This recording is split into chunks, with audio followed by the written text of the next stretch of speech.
Ladies and gentlemen, a very welcome to you all, warm welcome to you all on the occasion of the 21st annual conference of Bharat Vidya Charcha Kendra Vardhaman.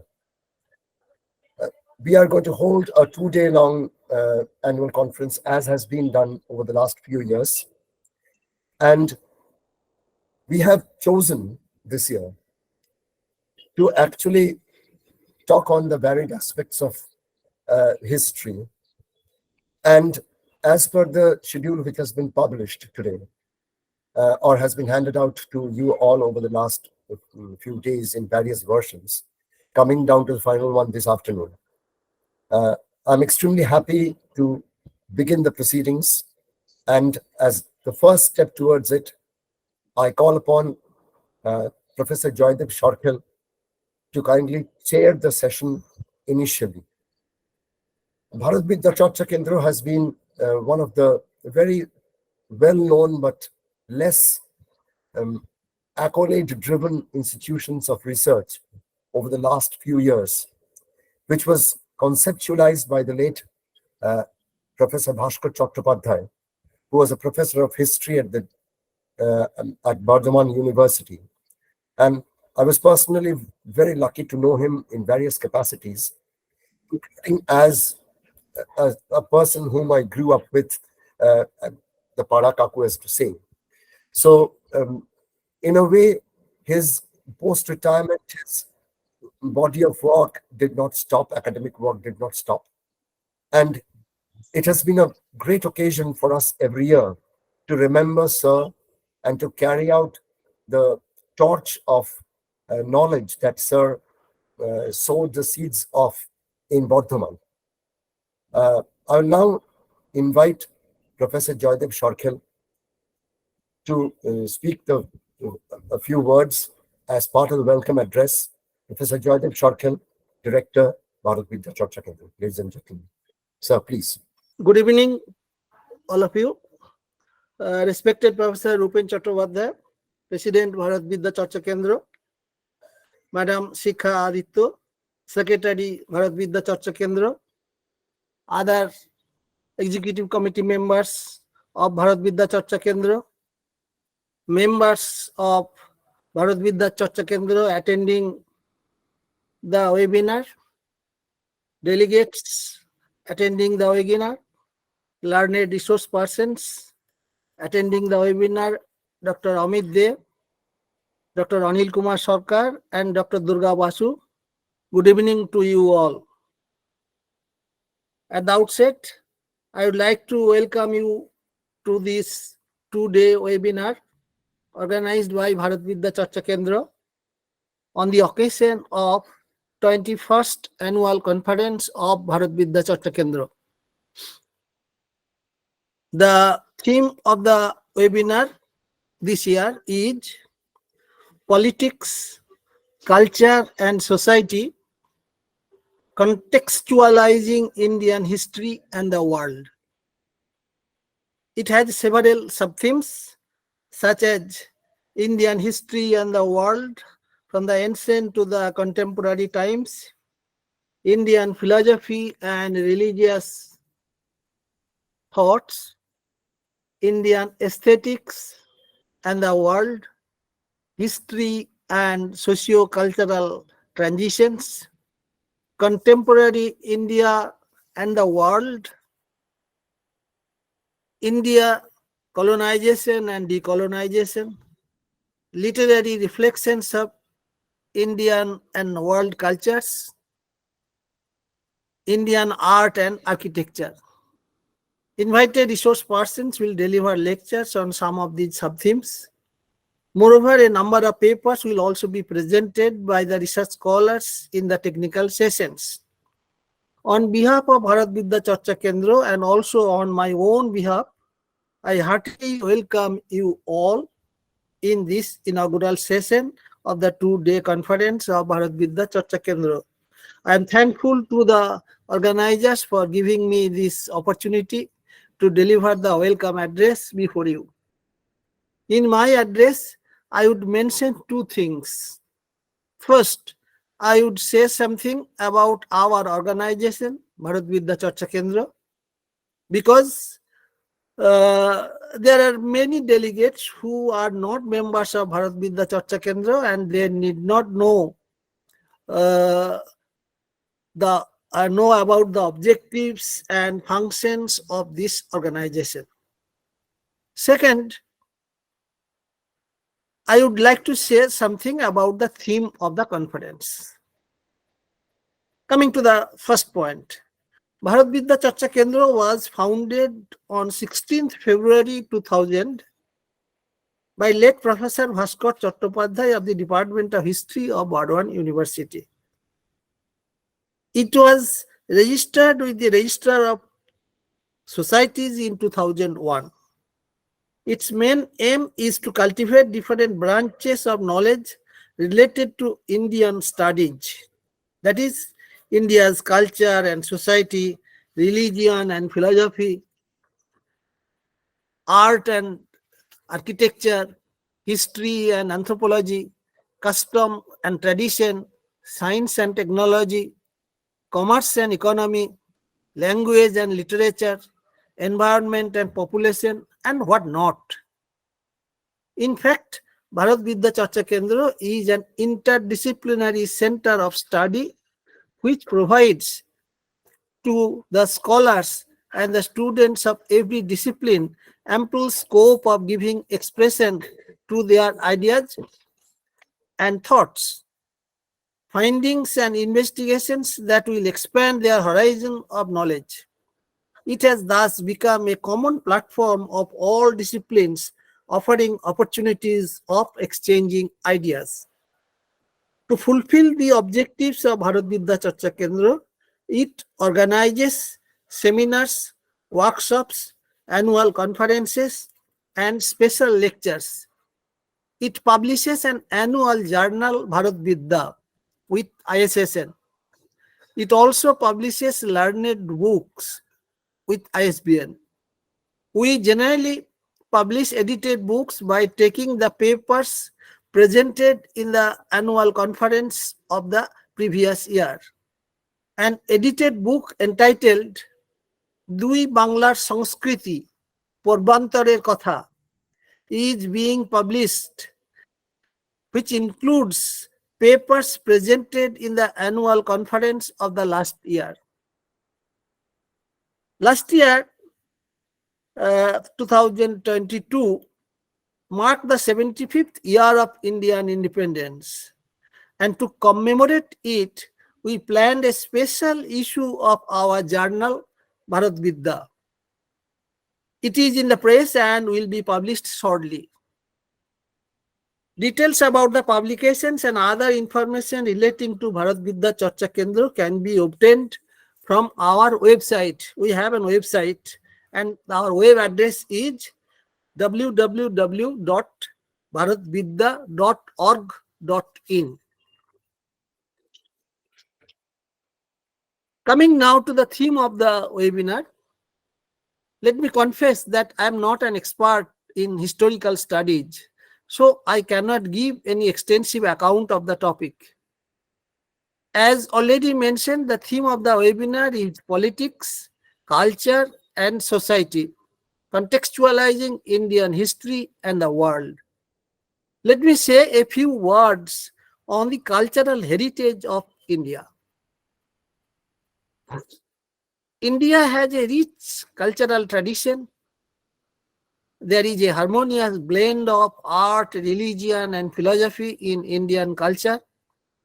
They are so beautifully interwoven in the fabric of Indian way of life and thought that they are inseparable.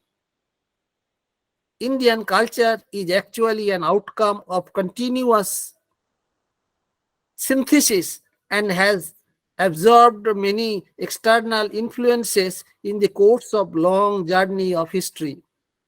The first steering of civilization occurred amongst the people of India some 4,000 years before the birth of Christ. From those ancient times till recent past, we were exposed to unbroken sequence of civilizations. It is only the dynamism and the flexibility of Indian culture that enabled it to survive these foreign invasions and retain its originality and traditional character even after imbibing the best of these external influences. Indian people by nature are tolerant and fatalists. They did not at any time ridicule the traditions of foreign civilizations. On the other hand, Indian mind has assimilated much of the thinking of the other cultures, thus enriching it and thereby becoming unique in its character. Today, it is this uniqueness which attracts the Western societies to the Indian culture. Disillusioned with their materialistic lives, they turn to India for solace and peace.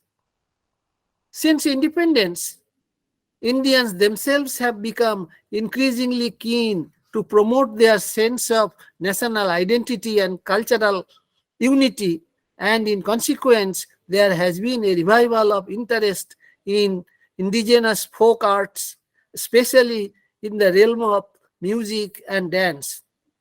We must ensure that modern India does not at any stage forget its rich cultural heritage, a legacy of our ancient seers, philosophers, and sages.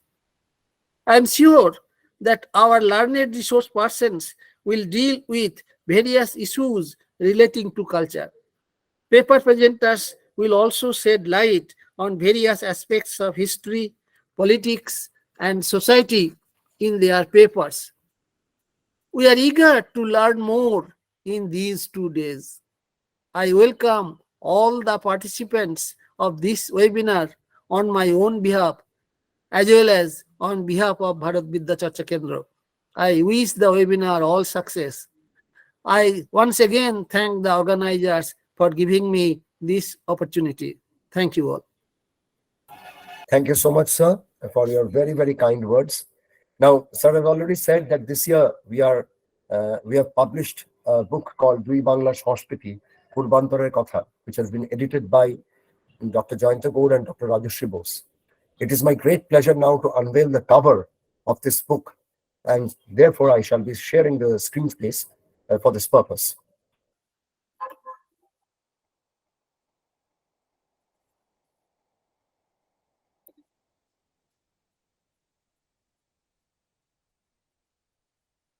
This is the book that we have been talking about, Dui Bangla Sanskriti Purbantarer Kotha, edited by Dr. Jayanta Gaur and Dr. Rajeshri Bose. So, congratulations to both the editors for bringing up the high standards of publication that Bharat Vidya Charcha Kendra has been carrying on over the last few years. Our keynote speaker for this evening is Dr. Amit De, Ashutosh Chair Professor of Medieval and Modern Indian History in the Department of History, the University of Calcutta. I may now request the convener of this webinar, Dr. Surajit Raut, to kindly introduce to the audience Dr. Amit De. Surajit, please unmute yourself and introduce. Thank you, Soumitra Roy. I welcome everyone present in this webinar. Dr. Professor Amit De is the Ashutosh Chair Professor of Medieval and Modern Indian History in the Department of History, University of Calcutta. And he was also the ex-head of the Department of History and presently MPhil and PhD coordinator in History, Calcutta University. He received a PhD degree in history in September 1999 from the University of London for his work on the image of the Prophet in Bengali Muslim piety, 1850 to 1947. His area of specialization is Islam and Islamic mysticism in medieval and modern South Asia. Professor De published 4 books, namely Sufism in India, The Image of the Prophet in Bengali Muslim Piety, 1850 to 1947, Islam in South Asia, and one co-edited book, Between Tradition and Modernity, Aspects of Islam in South Asia. Professor Dey is the co-editor of the Bengali academic journal Itikotha and the resident editor of Indo-Iranica.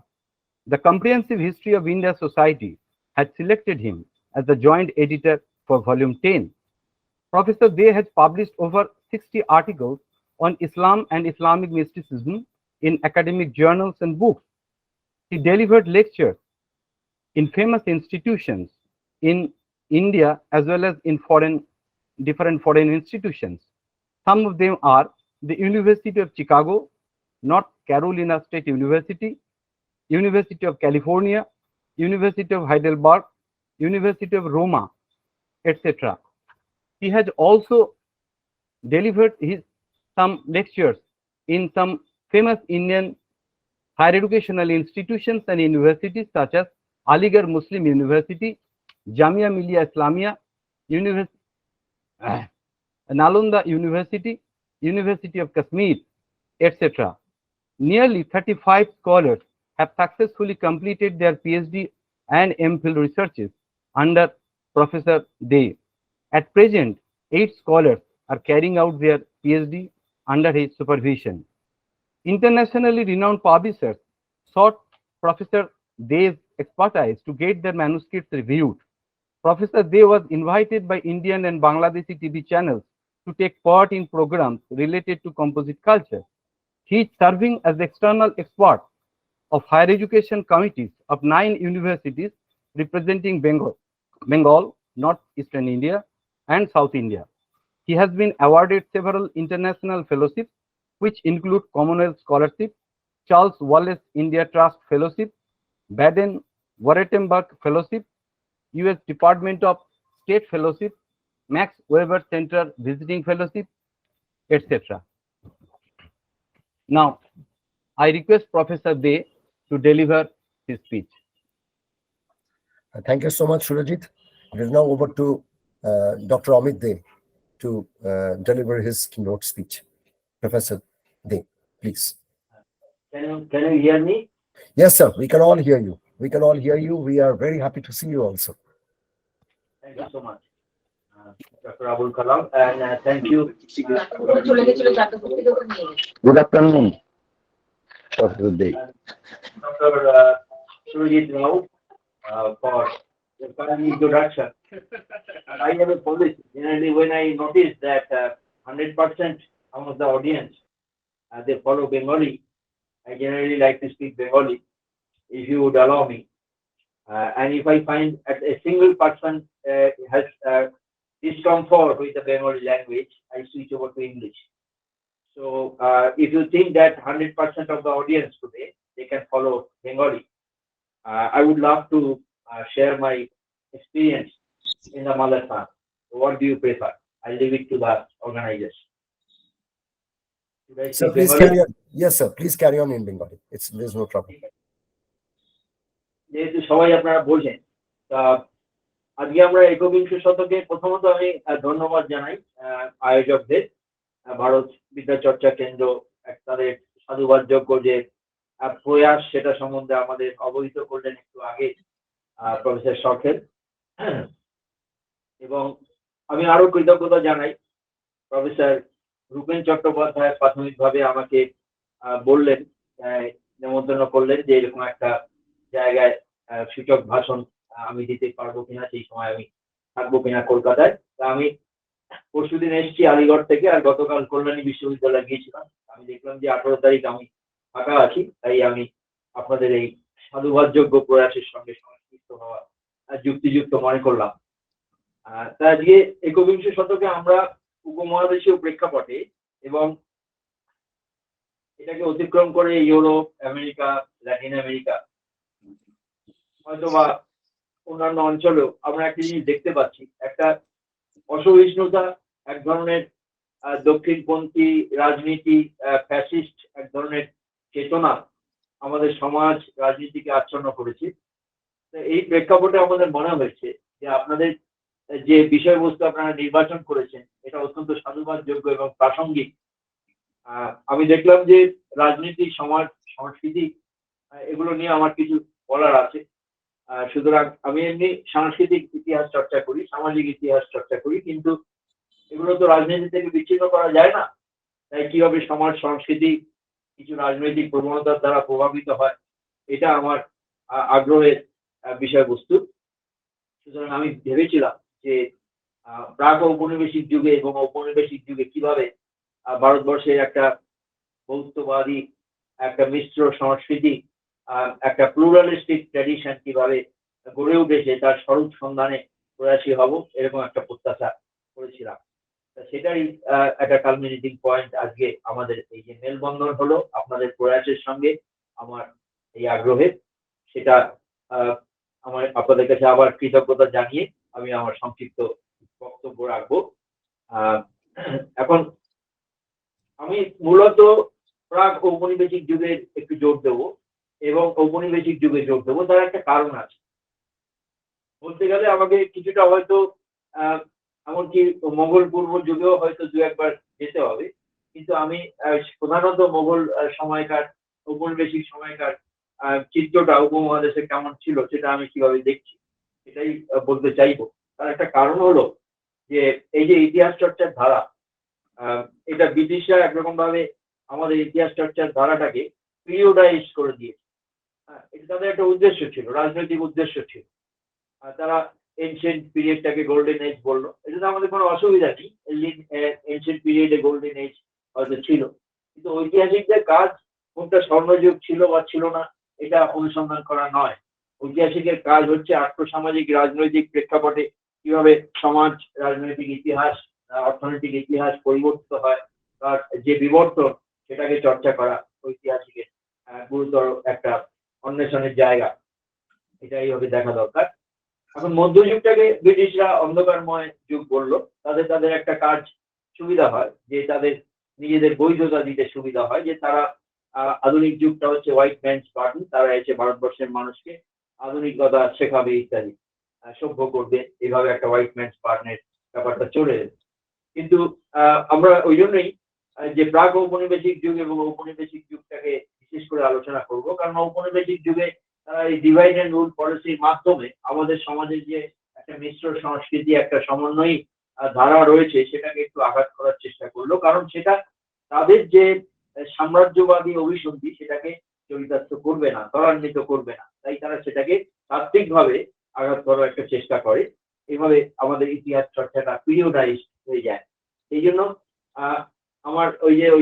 আমার যে আমি যে chair professor সেটা মিডেইভাল এবং modern Indian history, অর্থাৎ ওটার মধ্য দিয়েই যেন একটা চ্যালেঞ্জ আমি ছুড়ে দিতে চাই যে একটা বড় ক্যানভাসে আমাদের অতীতকে দেখা দরকার। একটা বিশেষ যুগে সীমাবদ্ধ করে দেখলে অনেক বিবর্তন, প্রতিষ্ঠান, ব্যক্তিত্ব, আন্দোলন, ঘটনা প্রবাহ, তার যে বিভিন্ন বিবর্তন সেটাকে হয়তো সম্যকভাবে চর্চা করা যায় না, এটা আমার মনে হয়েছে। যেমন প্রাক ও মোগল যুগেও দেখা যায় যে সমন্বয়ের একটা প্রয়াস আমাদের সংস্কৃতির মধ্যে ছিল, রাষ্ট্র সেই চেষ্টা করেছে, কিন্তু আমাদের আলোচনায় আমরা খালি রাজনীতির মধ্যে যাব না, এই প্রতিশ্রুতি আমরা দিয়েছি। আমরা দেখব যে রাষ্ট্র বহির্ভূত প্রতিষ্ঠান রয়েছে যারা এই সমন্বয়ে প্রয়াস করেছে। সুতরাং রাষ্ট্রিক এবং রাষ্ট্র বহির্ভূত প্রতিষ্ঠানের যৌথ প্রয়াস, কখনো কখনো তারা যৌথভাবে হয়তো একটা ভূমিকা পালন করেছে, কখনো বা তাদের মধ্যে কোনো লিঙ্ক হয়তো পাওয়া যায় না, তারা বিচ্ছিন্নভাবে স্বতন্ত্রভাবে সমন্বয়ী ধারাটা, বহুমুখী ধারাটা জাগ্রত রাখার একটা চেষ্টা করেছে। কিন্তু প্রশ্নটা হলো কেন এটা করেছে, এই করার পেছনে কি পারপাস সার্ভ করেছে। আসলে অনেকগুলো প্রশ্ন উত্থাপিত হয় যেগুলো আজকে একবিংশ শতকের রাজনীতিতে আমরা দেখছি যে এখানে কি একটা কনভার্সনের প্রশ্ন ছিল, এই প্রশ্নটা আসে আজকে আমাদের আত্মপরিচয়ের অন্বেষণে। কনভার্সন একেবারে হয়নি এটা বলা যাবে না, কিন্তু কনভার্সনটা সচেতনভাবে রাষ্ট্রের একটা পরিকল্পনা ছিল না। যদি থাকতো তাহলে উত্তর আফ্রিকার মতো হয়তো হতো, 99% পপুলেশন, একটাই ধর্ম, একটাই মানে ভাষা ইত্যাদির মধ্যে বিরাজ হতো, যেটা আমরা উত্তর আফ্রিকায় দেখি বা মধ্য এশিয়ার কোনো কোনো দেশে দেখি বা ইভেন উপমহাদেশের কোনো কোনো দেশে দেখি। এরকমটা ভারতবর্ষে হয়নি। তার একটা কারণ হচ্ছে রাষ্ট্র এবং অরাষ্ট্রিক যে প্রতিষ্ঠানগুলো ছিল তারা একটা বৈচিত্র্যপূর্ণ প্লুরালিস্টিক সোসাইটি বজায় রাখতে চেয়েছিল।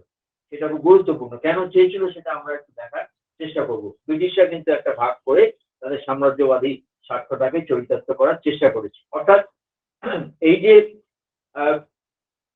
অব্রিটিশ রাষ্ট্রিক কাঠামো এবং যে রাষ্ট্রিক কাঠামোর বাইরে যে বিভিন্ন প্রতিষ্ঠান, আমরা সেখানে এখনই আসবো, তারা কিন্তু একটা বহুমুখী বৈচিত্র্যপূর্ণ সমাজ ও সংস্কৃতি বজায় রাখতে চাইছে। আর ব্রিটিশরা কিন্তু একটা ভাগ করতে চাইছে, ডিভাইড অ্যান্ড রুল পলিসি যেটাকে বলে, সেটা পরে নতুন একটা মাত্রা পেল। এবং অনেকে বলে এই মাত্রা পাওয়ার পেছনে ব্রিটিশদের একটা মদত ছিল, যেটাকে আমরা জানি দ্বিজাতি তত্ত্ব বলা হয়, টু নেশন থিওরি।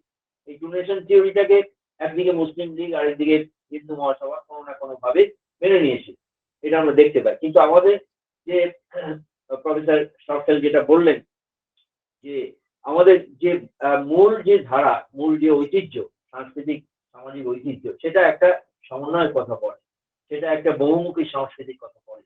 এটার ভিত্তিতে আমাদের আজকের আলোচনা। অর্থাৎ আমরা বলতে চাইছি যে রাষ্ট্র, প্রাক ঔপনিবেশিক রাষ্ট্র কনভার্সন বা ধর্মান্তরকরণের ক্ষেত্রে সেভাবে আগ্রহী ছিল না। যদিও এই ধরনের ঘটনা কিছু কিছু ঘটেছে, কিন্তু সামগ্রিকভাবে এটা তাদের পলিসির মধ্যে ছিল না। এটা আমাদের অনুধাবন করা দরকার। যেমন আমি একটা উদাহরণ দেবো আমার বক্তব্যের সমর্থনে, একটা দুটো উদাহরণ দিয়ে আমি মূল আলোচনায় চলে আসবো। যেমন ধরুন নিজামুদ্দিন আউলিয়া, আমরা জানি একজন চিশতি সুফি, এবং তার শিষ্যদের মধ্যে অনেকে খুব বিখ্যাত ছিলেন। একজন আমির খুসরো, খুব বিখ্যাত কবি, যাকে আজকে আপনারা সবাই ধর্মমত নির্বিশেষে, সংস্কৃতি ভাষা নির্বিশেষে সবাই আপনারা কাওয়ালি পছন্দ করেন। সেই কাওয়ালির জনক মনে করা হয় আমির খুসরোকে। এই আমির খুসরো ছিলেন নিজামুদ্দিন আউলিয়ার একজন শিষ্য। আমির খুসরোকে নিজামুদ্দিন আউলিয়া একবার বললেন, তুমি একটা বাড়ির ছাদে উঠে দেখো যে যমুনার দিকে হিন্দুদের একটা প্রসেশন যাচ্ছে, মিছিল যাচ্ছে, তুমি ওটাকে লক্ষ্য করো ভালো করে, তুমি তো কবি, তোমার এটা লক্ষ্য করা দরকার। আমির খুসরো বললেন, আমি কেন ওটা লক্ষ্য করবো? হিন্দুরা তো পৌত্তলিক এবং তারা একটা প্রতিমা নিরঞ্জনের জন্য যমুনার দিকে অগ্রসর হচ্ছে, এটা দেখে আমার কি হবে? তখন নিজামুদ্দিন আউলিয়া বললেন যে এটা দেখার দরকার এই কারণেই বলছি, আমি তোমাকে পৌত্তলিক হতে বলছি না, কিন্তু আমি বলার চেষ্টা করছি যে সব ধর্মের মানুষের মধ্যে একটা ঐকান্তিকতা থাকে, একটা সিনসিয়ারিটি থাকে। সেই ম্যাগনিটিউড অফ যে ডিভোশন, সেই যে ভক্তির যে প্রাবল্য এবং সেটার যে খাঁটি ভক্তি, সেটা তুমি নিজেদের থেকেও শিখতে পারো। এইভাবে একটা আদান প্রদানের বাতাবরণ তৈরি হচ্ছিল।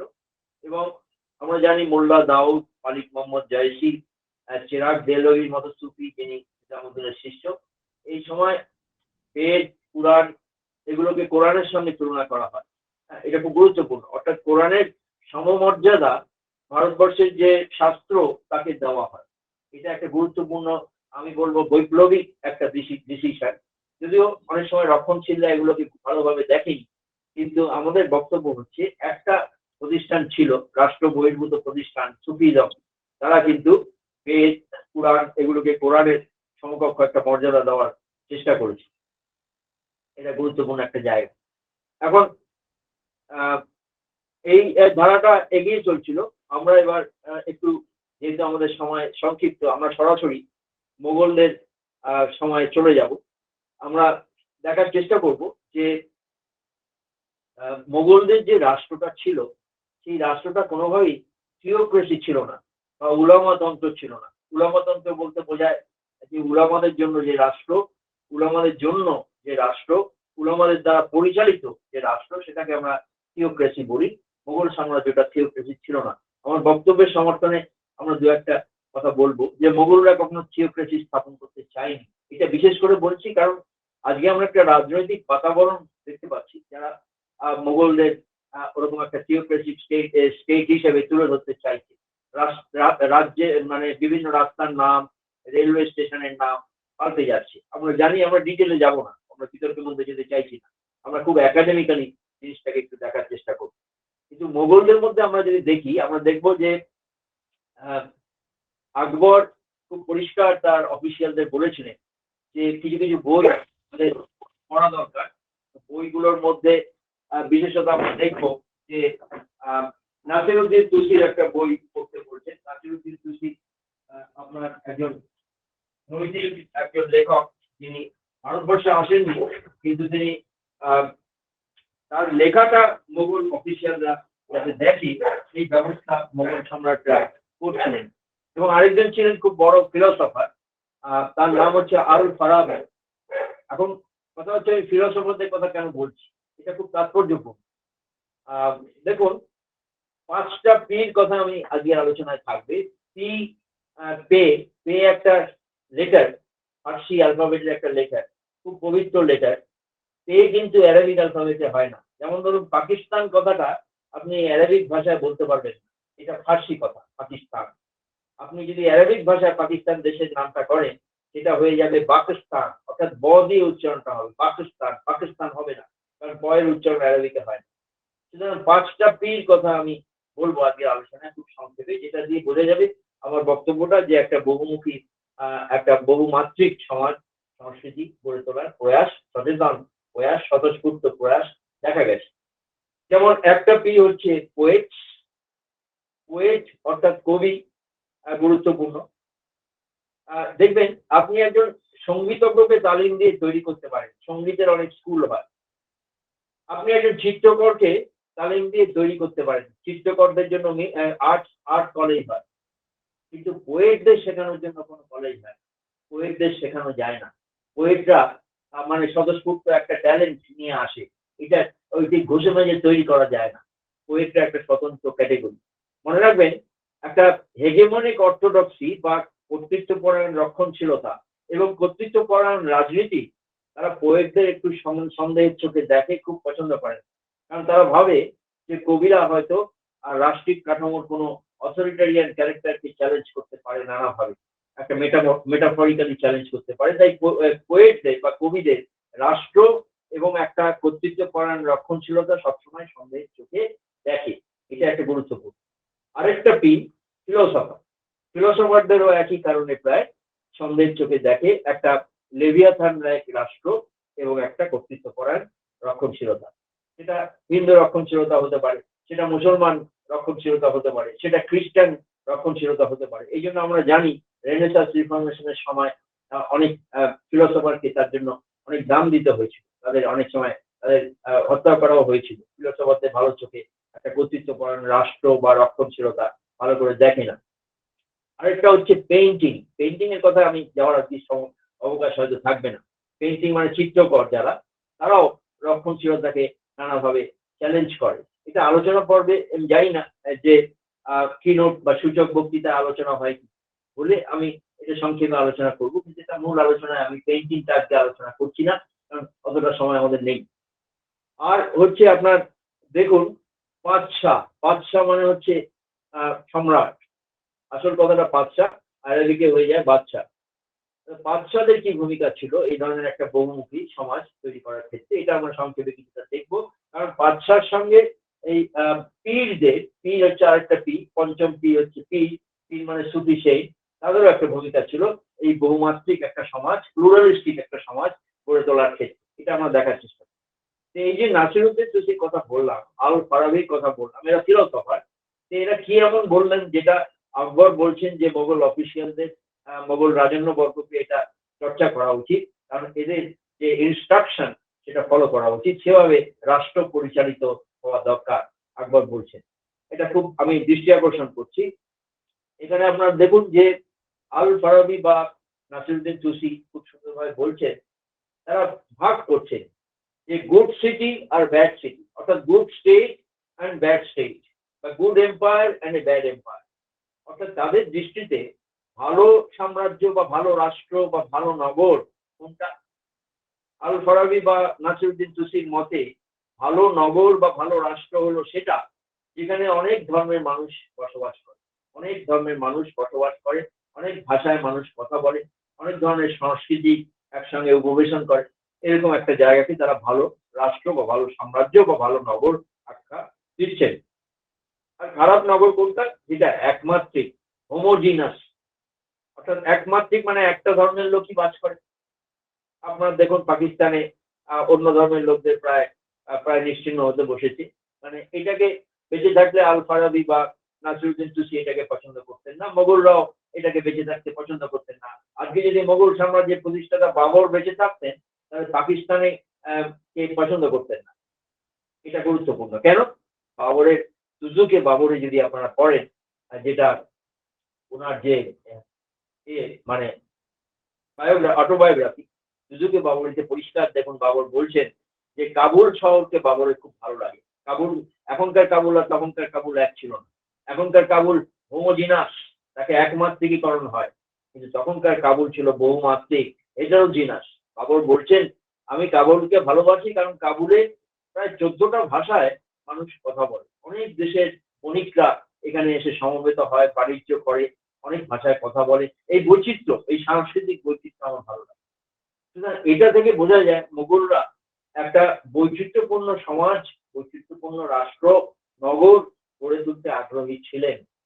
এই কসমোপলিটানিজমটা আমাদের মনে রাখা দরকার। যেই কসমোপলিটানিজমটা মোগলদের থেকে দূরে সরিয়ে দেওয়ার একটা প্রয়াস আজকে রাজনীতিতে হয়তো আমরা কিছুটা দেখতে পাই, যেটা কাম্য নয়। এখন আরেকটা টার্ম খুব গুরুত্বপূর্ণ, এই টার্মটা আমি একটু বলছি আপনাদের।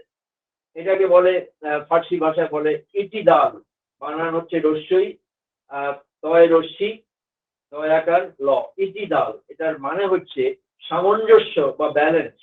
এটার মানে হচ্ছে ইকুইপয়েস বা সামঞ্জস্য। অর্থাৎ আমি যেটা বলতে চাইছি যে এই কি ধরনের শব্দ ব্যবহৃত হচ্ছে গভর্নেন্সের ক্ষেত্রে বা প্রশাসনের ক্ষেত্রে, সেই শব্দগুলো ভালো করে নোট করা দরকার। না হলে একটা রাষ্ট্রিক কাঠামো বা রাষ্ট্রিক চরিত্র বা সমাজের চরিত্র আমরা অনুধাবন করতে পারবো না।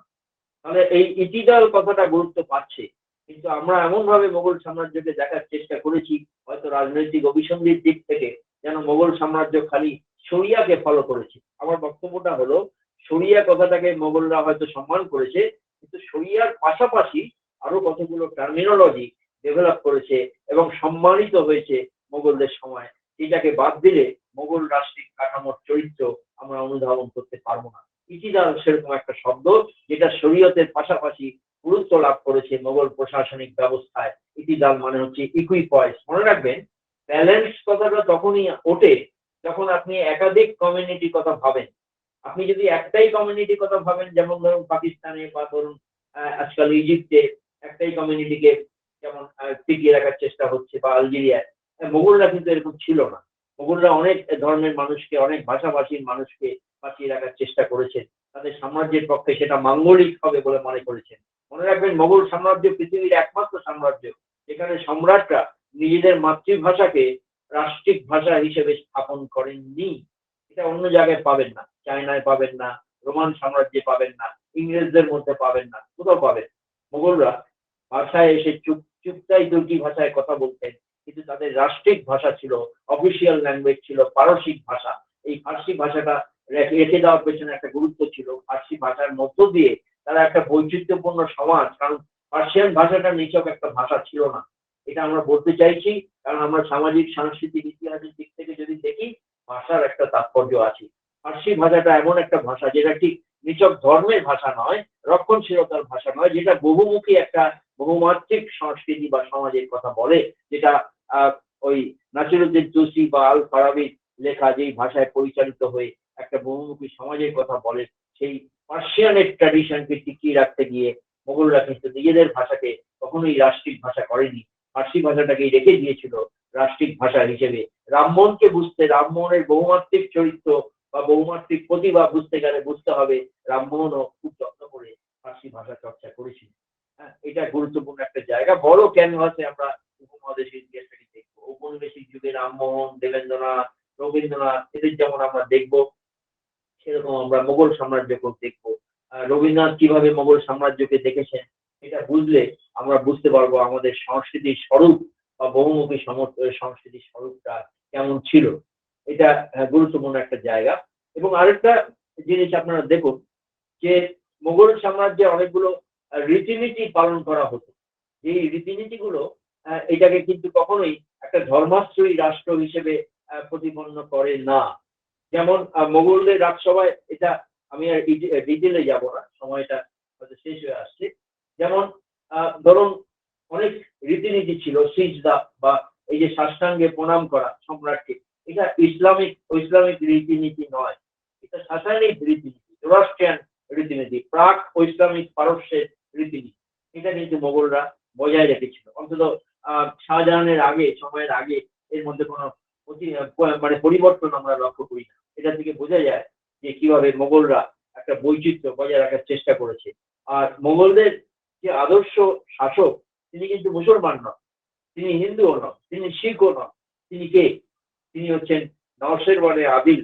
আদিল মানে হচ্ছে জাস্টিস যিনি দেন, অর্থাৎ ন্যায় বিচার করেন। এই আদিল বা নওশের মানে আদিলকে, তিনি একজন জোরাস্ট্রিয়ান লিজেন্ডারি শাসক, তিনি জাস্টিসের জন্য বিখ্যাত ছিলেন। তাই তার নামের সঙ্গে আদিল অর্থাৎ জাস্ট রুলার কথাটা ব্যবহার করা হয়। নওশের ওয়ান নাম, আর Adil because he dispense justice, তাই এই কথাটা ব্যবহার করা। তিনি ছিলেন একজন রোল মডেল। আজকের দিনে ভাবতে পারেন কোন হিন্দু বা মুসলমান বা শিখ তাদের সম্প্রদায়ের বাইরে কাউকে রোল মডেল হিসেবে বেছে নিচ্ছে? আজকে এই ঔদার্যবোধ আপনি পাবেন না, কিন্তু মোগলদের সময় এই ঔদার্যবোধ আমরা উপমহাদেশীয় সংস্কৃতি দেখেছি। এটার একটা বিরাট পটভূমি আছে। গান্ধীও তার স্কুল জীবনে ফার্সি ভাষা অপশনাল ল্যাঙ্গুয়েজ হিসেবে চর্চা করেন। এই ফার্সি ভাষা চর্চা করার সময় গান্ধী অবহিত হয়েছিলেন নওশের মানে আদিলের সঙ্গে। নওশের মানে আদিল হচ্ছে একজন ডিসপেন্সার অফ জাস্টিস। তার সঙ্গে গান্ধীর যে চেতনা, রামের চেতনা, মিলেমিশে এক হয়ে গিয়েছিল। সুতরাং গান্ধীর রাম খালি দশরথের পুত্র রাম নয়, গান্ধীর রাম কেবলমাত্র অযোধ্যার রাম নয়, নওশের মানে আদিলের চরিত্রের সঙ্গে গান্ধীর রাম একজন ন্যায়পরায়ণ শাসকের যে কনসেপ্ট সেটা গড়ে উঠেছিল। সেই রাম কোনো বিশেষ সম্প্রদায়ের নয়। আজকে আমরা যেই রাম রাম করা দেখি, সেই রাম গান্ধীর রাম বা কবিরের রাম এক নয়। কীর্তিমোহন সেন দেখলে আপনাদের কাছে এটা অনেক পরিষ্কার হবে। সুতরাং এটা একটা গুরুত্বপূর্ণ দিক যেদিকে আমি দৃষ্টি আকর্ষণ আপনাদের করছি। সুতরাং এই নওশের মানে আদিলের ব্যাপারটা গুরুত্বপূর্ণ।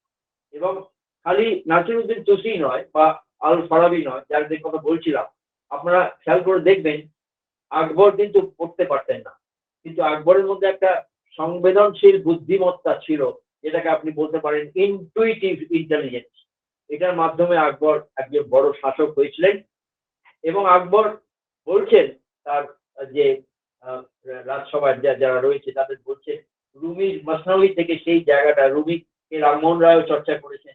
রবীন্দ্রনাথের খাঁচার পাখি, বনের পাখি অনেকটা রুমির দ্বারা, রুমির কবিতার দ্বারা অনুপ্রাণিত। এটা অন্য প্রসঙ্গ, আমি সেখানে হয়তো সেটা যাওয়ার সুযোগ পাবো না, কিন্তু এগুলো গুরুত্বপূর্ণ প্রশ্ন যেটা আমাদের মনে রাখতে হবে। আমি যেটা বলতে চাইছি, খালি গ্লোবাল হিস্ট্রি নয়, একটা কানেক্টেড হিস্ট্রির প্রেক্ষাপটে আমাদের অতীতকে দেখা দরকার, নাহলে আমাদের সমাজ সাংস্কৃতিক চরিত্র আমরা অবলোকন করতে পারবো। সেই জন্য আকবর সেই জায়গাটা বারে বারে পড়ে শোনাতে বলেন তার সভাসদকে, যেখানে রুমি বলছেন, if god wished he could have created only one religious community, but he did not do that. He created many religious communities and sent a religious leader for each of them. Particularly the religion of the people of Sindh and Hind should not be interfered with. অর্থাৎ বিভিন্ন ধর্মের মধ্যে যে একটা সদ্ভাব বজায় রেখে, সৃজনশীল আদান প্রদান বজায় রেখে একটা সাম্রাজ্যকে তার চরিত্র নির্ধারণ করতে হয়, এটা রুমির কবিতার মধ্যে পেয়ে গিয়েছিলেন সম্রাট মহামতি আকবর। এবং শুধু তাই নয়, এবার রুমির পাশাপাশি আকবর শুনতে চাইলেন হাফেজের কবিতা। এই হাফেজের কবিতা পড়ে দেবেন্দ্রনাথ তার দিন শুরু করতেন। এবং দেবেন্দ্রনাথের মধ্যেও মোগলাই চরিত্র ছিল, আমরা হয়তো সেগুলো আলোচনা করার অবকাশ পাবো না, কিন্তু এটা গুরুত্বপূর্ণ। অর্থাৎ একটা বৃহত্তর ক্যানভাসে ভারতবর্ষের সামাজিক সাংস্কৃতিক ইতিহাসকে দেখা দরকার। এই সময়টা আজকে চলে এসেছে। সুতরাং আকবর দেখা গেল যে হাফেজ যখন আপনি আকবর স্বাদ আস্বাদন করছেন হাফেজে, তারপর থেকে আকবর দেখা গেল যে জিজিয়াটাকে তুলে দিলেন, বাতিল করে দিলেন। অর্থাৎ হাফেজের কবিতায়, রুমির কবিতায় মানবতাবাদের যে বিচ্ছুরণ অবলোকন করলেন আকবর, তা তাকে একটা ডিসক্রিমিনেটরি ট্যাক্স, জিজিয়া ট্যাক্সটাকে তুলে দিতে বাধ্য করলো বা উৎসাহিত করলো, আমরা অনুপ্রাণিত করলো, আমরা বলতে পারি। এটা গুরুত্বপূর্ণ। আমরা যখন সাংস্কৃতিক সামাজিক ইতিহাস দেখি, একজন বাদশাহ বা বাদশাহ কিভাবে একজন পোয়েটের রস আস্বাদন করছেন, এই কেমিস্ট্রির মধ্য দিয়ে কিভাবে সাম্রাজ্যের চরিত্র, রাষ্ট্রের চরিত্র নির্ধারিত হচ্ছে, এটাতে আমরা খুব একটা আগ্রহী হই না। কিন্তু এই নতুন ধরনের ধারায় যদি ইতিহাস চর্চা আমরা করি, আমরা হয়তো সামাজিক সাংস্কৃতিক ইতিহাস চর্চার ক্ষেত্রে নতুন একটা মাত্রা সংযোজন করতে পারবো। বিশেষ করে তরুণ গবেষক গবেষিকাদের আমি এদিকে আহ্বান করছি। এই relationship between the badshah and the poet is very significant in understanding the character of a state or an empire.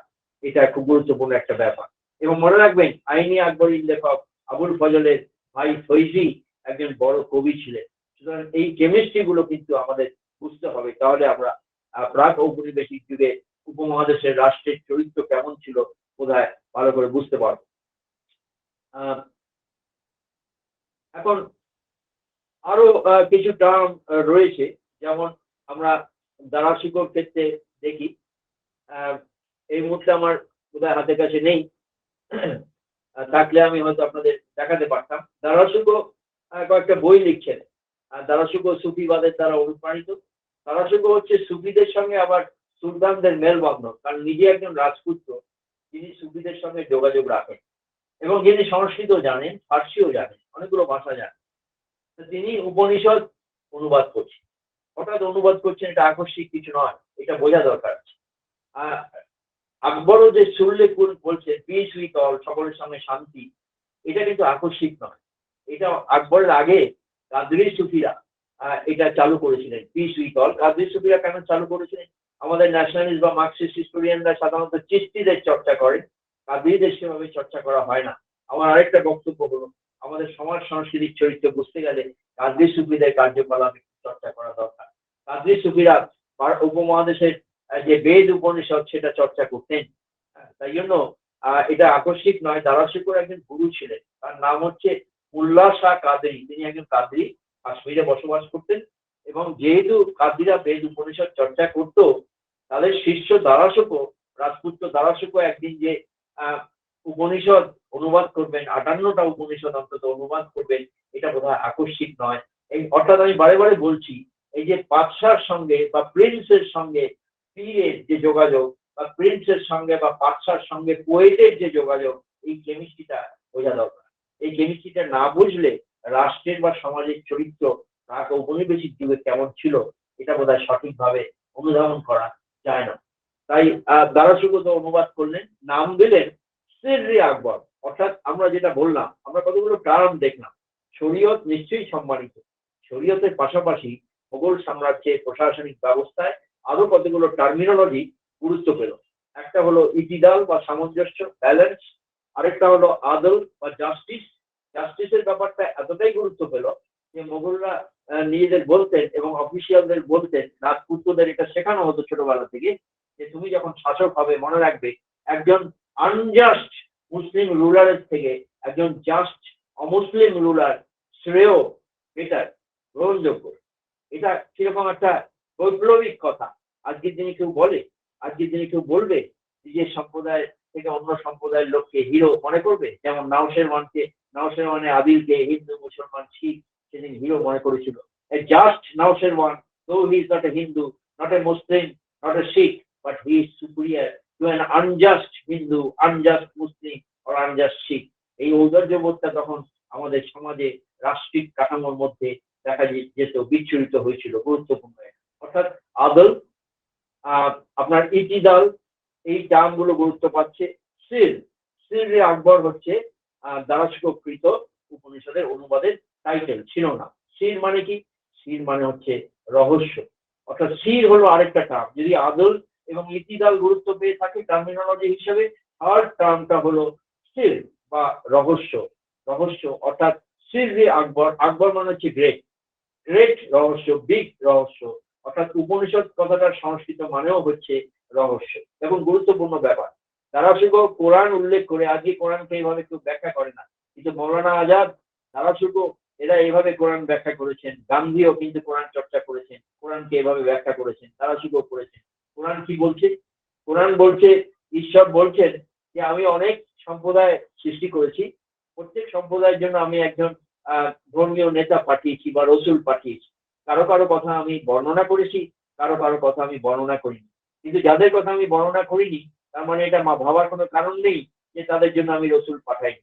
অর্থাৎ দারাশিকো এর থেকে কনক্লুশনে আসলেন, গান্ধী এর থেকে কনক্লুশনে আসলেন, মৌলানা আবুল কালাম আজাদ এর থেকে কনক্লুশনে আসলেন কি হিন্দুরাও হয়তো সেরকমই একটা সম্প্রদায় যাদের জন্য রসুলের মতো কাউকে পাঠানো হয়েছিল, কিন্তু তাদের কথা আলাদা করে হয়তো কোরআনে বলা নেই। অর্থাৎ ইহুদি, খ্রিস্টান, মুসলমানদের মতো হিন্দুরাও একটা কেতাবের অধিকারী, আহলে কেতাব বা কেতাবের অধিকারী। সেই কেতাবটার নাম হচ্ছে উপনিষদ, সেই রহস্যাবৃত কিতাবের কথা যেটা কোরআনে বলা হয়েছে সেটা আর কিছুই নয়, সেটা উপনিষদ।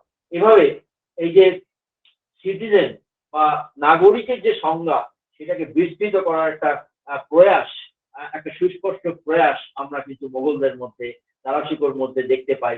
দারাশিকোর সম্রাট হননি, হতে যাচ্ছিলেন, কিন্তু তার আগেই তার এই ধরনের ট্রেনিং হচ্ছে। এটা থেকে মোগল রাষ্ট্রের কাঠামো বা চরিত্রটা কতটা ঔদার্য বোধে আচ্ছন্ন সেটা আমরা হয়তো অনুধাবন করতে পারি। কিন্তু আজকের দিনের রাজনীতি হয়তো মোগলদের অন্য একটা চিত্র তুলে ধরার চেষ্টা করে, যেটা কিন্তু আমাদের ইতিহাস সচেতন সকল মানুষের এটা প্রতিবাদ একটা জায়গায় করা দরকার। এটা আমি ইতিহাস মানে হিস্ট্রি কংগ্রেসে গিয়ে এবার ম্যাড্রাসে এটা নিয়ে আলোচনা করেছিলাম। আমাদের আলাদা একটা প্যানেল ছিল, সিলেবাস কিভাবে আমরা ইতিহাস সম্মত রাখবো, এটা একটা আমাদের ঐতিহাসিকের দায়বদ্ধতা। সুতরাং সেই প্রেক্ষাপটে আজকে আপনারা আমাকে যেটা দিয়ে বলতে সুযোগ দিলেন, এই বিষয়টা গুরুত্বপূর্ণ। আমি এই মুহূর্তে তাড়াহুড়ো করে হাতের কাছে রাখিনি, কিন্তু আমি খুঁজতে আর সময় যাবে বলে এখন আর খুঁজছি না। আমি একটা জায়গায় একটা ক্যালিগ্রাফি তৈরি করেছিলাম, তারা করে সিরে আকবর 58টা উপনিষদ, এটা ফার্সি ভাষায় লেখা। এটা একসময় ইউরোপে যায়, তারপরে এটা ল্যাটিন ভাষায় এবং ফ্রেঞ্চ ভাষায় অনুবাদ হয়। জার্মান ফিলোসফার শোপেনহাওয়ার, আবার ফিলোসফের কথা বলছি, ফিলোসফের গুরুত্ব আগে তো বলেছি, তাই শোপেনহাওয়ার এটা পড়লেন, তারা কৃত সিরি আকবর বা উপনিষদের অনুবাদ, আপ্লুত হলেন। বলা যায় প্রত্যেকদিন শুটে যাওয়ার আগে রাত্রেবেলা শোপেনহাওয়ার উপনিষদের কোনো না কোনো একটা অংশ পাঠ করতেন এবং আপ্লুত হতেন। অর্থাৎ উপনিষদের এই যে পাশ্চাত্য যাত্রা সেটা ত্বরান্বিত হয়েছিল দারাশিককৃত অনুবাদের দ্বারা। এই দারাশিককে আমি ফরেনার হিসেবে বাতিল করে দেবো আমাদের ইতিহাস চর্চার ক্ষেত্রে? এটা বোধহয় এই প্রশ্নটার সম্মুখীন আমাদের আজকে হওয়ার সময় এসেছে।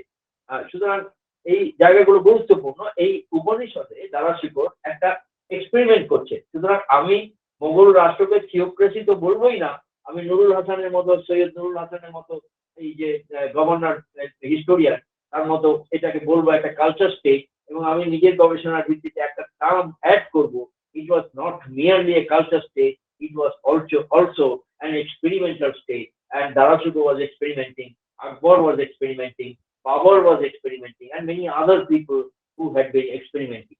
এই পরীক্ষা নিরীক্ষা ছাড়া একটা সমাজ, একটা সংস্কৃতি অগ্রসর হতে পারে না। মোগলরা এটা অনুধাবন করেছিলেন, তাই নিয়ত ভারতবর্ষের সভ্যতা সংস্কৃতি সম্বন্ধে তারা পাঠ করতেন। দেখা গেছে আকবরের সময়, দারাশিকোর সময় তারা রামের সঙ্গে বশিষ্ঠ মুনির সম্পর্ক অনুধাবন করার চেষ্টা করেছেন। একইভাবে তারা অ্যারিস্টটলের সঙ্গে আলেকজান্ডারের সম্পর্ক অনুধাবন করার চেষ্টা করেছেন, কারণ তারা ফিলোসফার কিং হতে চেয়েছেন। তাই দারাশিকোকে যখন শাহজাহান বললেন, তোমাকে তো গ্রিক রোমান সভ্যতার, ভারতবর্ষীয় সভ্যতার, ইরান এবং আরব সভ্যতার সমস্ত জ্ঞান আমি দিয়েছি, এখন তুমি সিকান্দার সানি হওয়ার চেষ্টা করো। সিকান্দার সানি মনে হচ্ছে আলেকজান্ডার দ্য গ্রেট, তুমি আলেকজান্ডার দ্য গ্রেট কে অনুসরণ করো। দারাশিকো বললেন, আমি আলেকজান্ডারের মতো বিশ্বজয়ী হতে চাই না।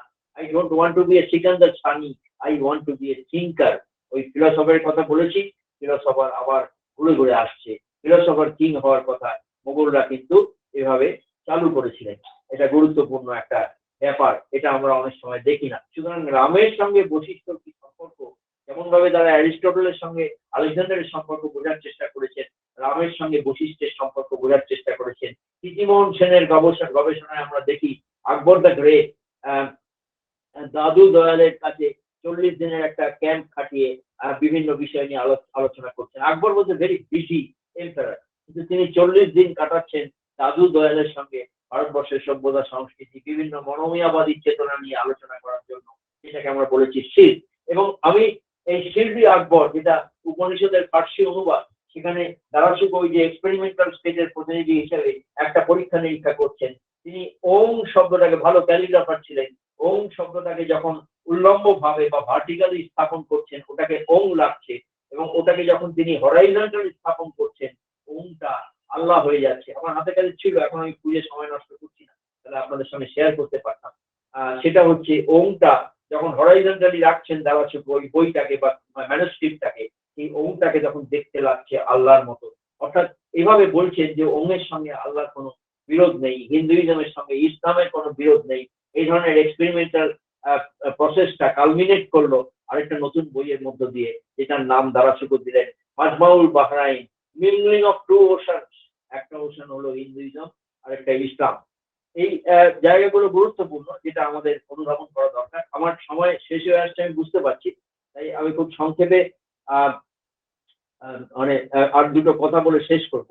একবার রাজা রামমোহন রায়ও দেখবেন যে ফার্সি চর্চা করেছেন, এবং তিনি 1803-4 খ্রিস্টাব্দে যে বইটা লিখছেন তুফাতুল মুওয়াহিদিন, অর্থাৎ একেশ্বরবাদীদের জন্য উপহার, এভাবে তিনি তুলনামূলক ধর্মচর্চার একটা বাতাবরণ তৈরি করছেন। মনে রাখবেন মাত্র 11 বছর বয়সে রামমোহনের পিতা রামাকান্ত তাকে পাঠাচ্ছেন পাটনায় পারসিক সংস্কৃতি সম্বন্ধে জ্ঞান লাভ করার জন্য। পার্সিয়ানেট কালচার ইজ এ হেটারোজেনাইজিং কালচার। আজকের কালচারে আমরা নর্থ আফ্রিকার কথা বলেছি, পাকিস্তানের কথা বলেছি, মিডল ইস্টের কিছু দেশের কথা বলেছি। সেই কালচার গুলো অ্যারাবাইজিং টেন্ডেন্সি দেখাচ্ছে, এটা হোমোজেনাইজিং টেন্ডেন্সি। মোগলরা কিন্তু পার্সিয়ানাইজেশনের মাধ্যমে এক ধরনের হেটারোজেনাইজেশন দেখিয়েছিল, সেটা গুরুত্বপূর্ণ, সেটা আমাদের বিভিন্ন জায়গায় বিভিন্ন সংস্কৃতির ক্ষেত্রে গুরুত্বপূর্ণ। তাই রামমোহনের যে চর্চা, ইসলামকে বোঝা, হিন্দুইজমকে বোঝা, উপনিষদকে বোঝা, কোরআন হাদিসকে বোঝা, বা সুফিজমকে বোঝা, রুমিকে বোঝা, হাফেজকে বোঝা, সাদিকে বোঝা, পারসিক কবিদের বোঝা, এটা কিন্তু বিচ্ছিন্ন প্রয়াস নয়। তুলনামূলক ধর্মচর্চার বাতাবরণ তৈরি করে নাগরিকত্বের সংজ্ঞাকে তিনি বিস্তৃত করতে চেষ্টা করেছিলেন, একটা ব্রডার পার্সপেক্টিভ দেওয়ার চেষ্টা করেছেন। অর্থাৎ রামমোহন হয়তো রাজনীতির সঙ্গে সরাসরি যুক্ত নয়, কিন্তু গুণাবস্থায় জাতি গঠন প্রক্রিয়ার সঙ্গে ক্রিয়াশীল ছিল রামমোহনের এই পারসিক সংস্কৃতি চর্চা, দেবেন্দ্রনাথের হাফেজ চর্চা। রবীন্দ্রনাথও যখন টেনিসন বললেন যে ব্রিটিশরা অনেক কিছু অ্যাচিভ করেছে ভারতবর্ষে, তাদের সাম্রাজ্যকে অনেকটা আকবরাইট ইন্ডিয়ার সঙ্গে তুলনা করা যায়, রবীন্দ্রনাথ প্রতিবাদ করেছিলেন, বলেছিলেন আকবরাইট ইন্ডিয়ার সঙ্গে ব্রিটিশ ভারতের তুলনা হয় না। ব্রিটিশরা এক্সটার্নাল স্ট্রাকচারাল চেঞ্জ আনার চেষ্টা করেছে, কিন্তু আকবর ভারতবর্ষের রূপ বা আত্মাকে বোঝার চেষ্টা করেছেন। অন্তরমম বিকশিত করো অন্তরতর হে, এটা সুফি ভাবাদর্শে জারিত একটা রাবীন্দ্রিক চেতনা, এটা আমাদের অনুধাবন করা দরকার। অর্থাৎ আমি বলতে চেয়েছি একটা কন্টিনিউয়াস হিস্ট্রি রয়েছে, বহুমুখী বহুমাত্রিক সংস্কৃতি, যেটাকে বাদ দিলে রামমোহনকে বা রবীন্দ্রনাথকেও বোঝা যায় না। তারা আকবরকে কিভাবে বুঝেছেন, আমাদের পাঠ্যক্রম থেকে আজকে আকবরকে বাদ দেওয়ার একটা প্রয়াস এসেছে। বহুমুখী বহুমাত্রিক সমাজ তাদের কিন্তু আঘাতপ্রাপ্ত হবে। ওই যে কর্তৃত্ব পরায়ণ রক্ষণশীলতার কথা বলেছি, তারাই কিন্তু শক্তিশালী হবে। আমাদের এই বহুমুখী সংস্কৃতিকে টিকিয়ে রাখতে হবে। আপনারা আমাদের একটা কথা বলতে পারেন, আপনি যেই কথাগুলো বললেন এটা প্রধানত নগর কেন্দ্রিক বা রাজসভা কেন্দ্রিক, আপনি কি সাধারণ গ্রামীণ মানুষের, প্রান্তিক মানুষের কথা কিছু বলবেন? আমি একটা কথা বলি, আমার আলোচনা শেষ করব, যে প্রান্তিক বা ঔপনিবেশিক বাংলার, অবিভক্ত বাংলার গ্রামীণ পরিবেশে লোকায়ত সংস্কৃতি যখন মোগল সাম্রাজ্য অবক্ষয়িত বা পতনোন্মুখ, সেই সময় মোগল সাম্রাজ্য যেটা পৃষ্ঠপোষকতা করে এই বহুমাত্রিক পারসিক সংস্কৃতিকে টিকিয়ে রাখতো, দেবেন্দ্রনাথ বা রবীন্দ্রনাথের চেতনাকে টিকিয়ে রাখতো, সেই সাম্রাজ্য যখন অবক্ষয়িত, তখন সাম্রাজ্যের পৃষ্ঠপোষকতা পারসিক সংস্কৃতি আর পেল না, কিন্তু লোকায়ত সংস্কৃতি যেন একটা থিয়েটার স্টেটের মতো। আমি একজন অ্যানথ্রোপোলজিস্টের টার্মটাকে মানে ধার করছি, তিনি বলছেন থিয়েটার স্টেট গ্রামীণ পরিবেশে টিকে থাকে, মরমিয়াবাদী পরিবেশে টিকে থাকে। যখন সাম্রাজ্যের পতন হয়, তখন নতুন একটা কল্পিত সাম্রাজ্যের মধ্যে বাস করেন এই বাউল, চারি গায়ক, মাইজ ভান্ডারী গায়ক, এরা বঙ্গদেশে বা পাঞ্জাবের অষ্টদশ শতকের পাঞ্জাবে বুল্লে ছাড় মধ্যে কল্পিত এরকম একটা থিয়েটার স্টেট আমরা দেখেছিলাম, যেখানে তারা এই পারসিক সংস্কৃতিকে পৃষ্ঠপোষকতা করেছিল সাম্রাজ্যের অবক্ষয়ের প্রেক্ষাপটে। তাই একটা মাইজ ভান্ডারী গান চট্টগ্রামে, সেই গানটা আমি বলে শেষ করছি আলোচনা।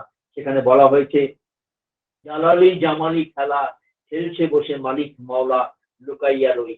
অর্থাৎ এভাবে মানুষের আত্মপরিচয়ের অন্বেষণে লোকায়ত সঙ্গীত পারসিক সংস্কৃতিকে, তার বহুমাত্রিকতাকে বজায় রেখে পৃষ্ঠপোষকতা করে, পুষ্ট করে একটা আত্মপরিচয়ের অন্বেষণকে মানে ক্রিয়াশীল রাখতে চেয়েছিল, জাগ্রত রাখতে চেয়েছিল।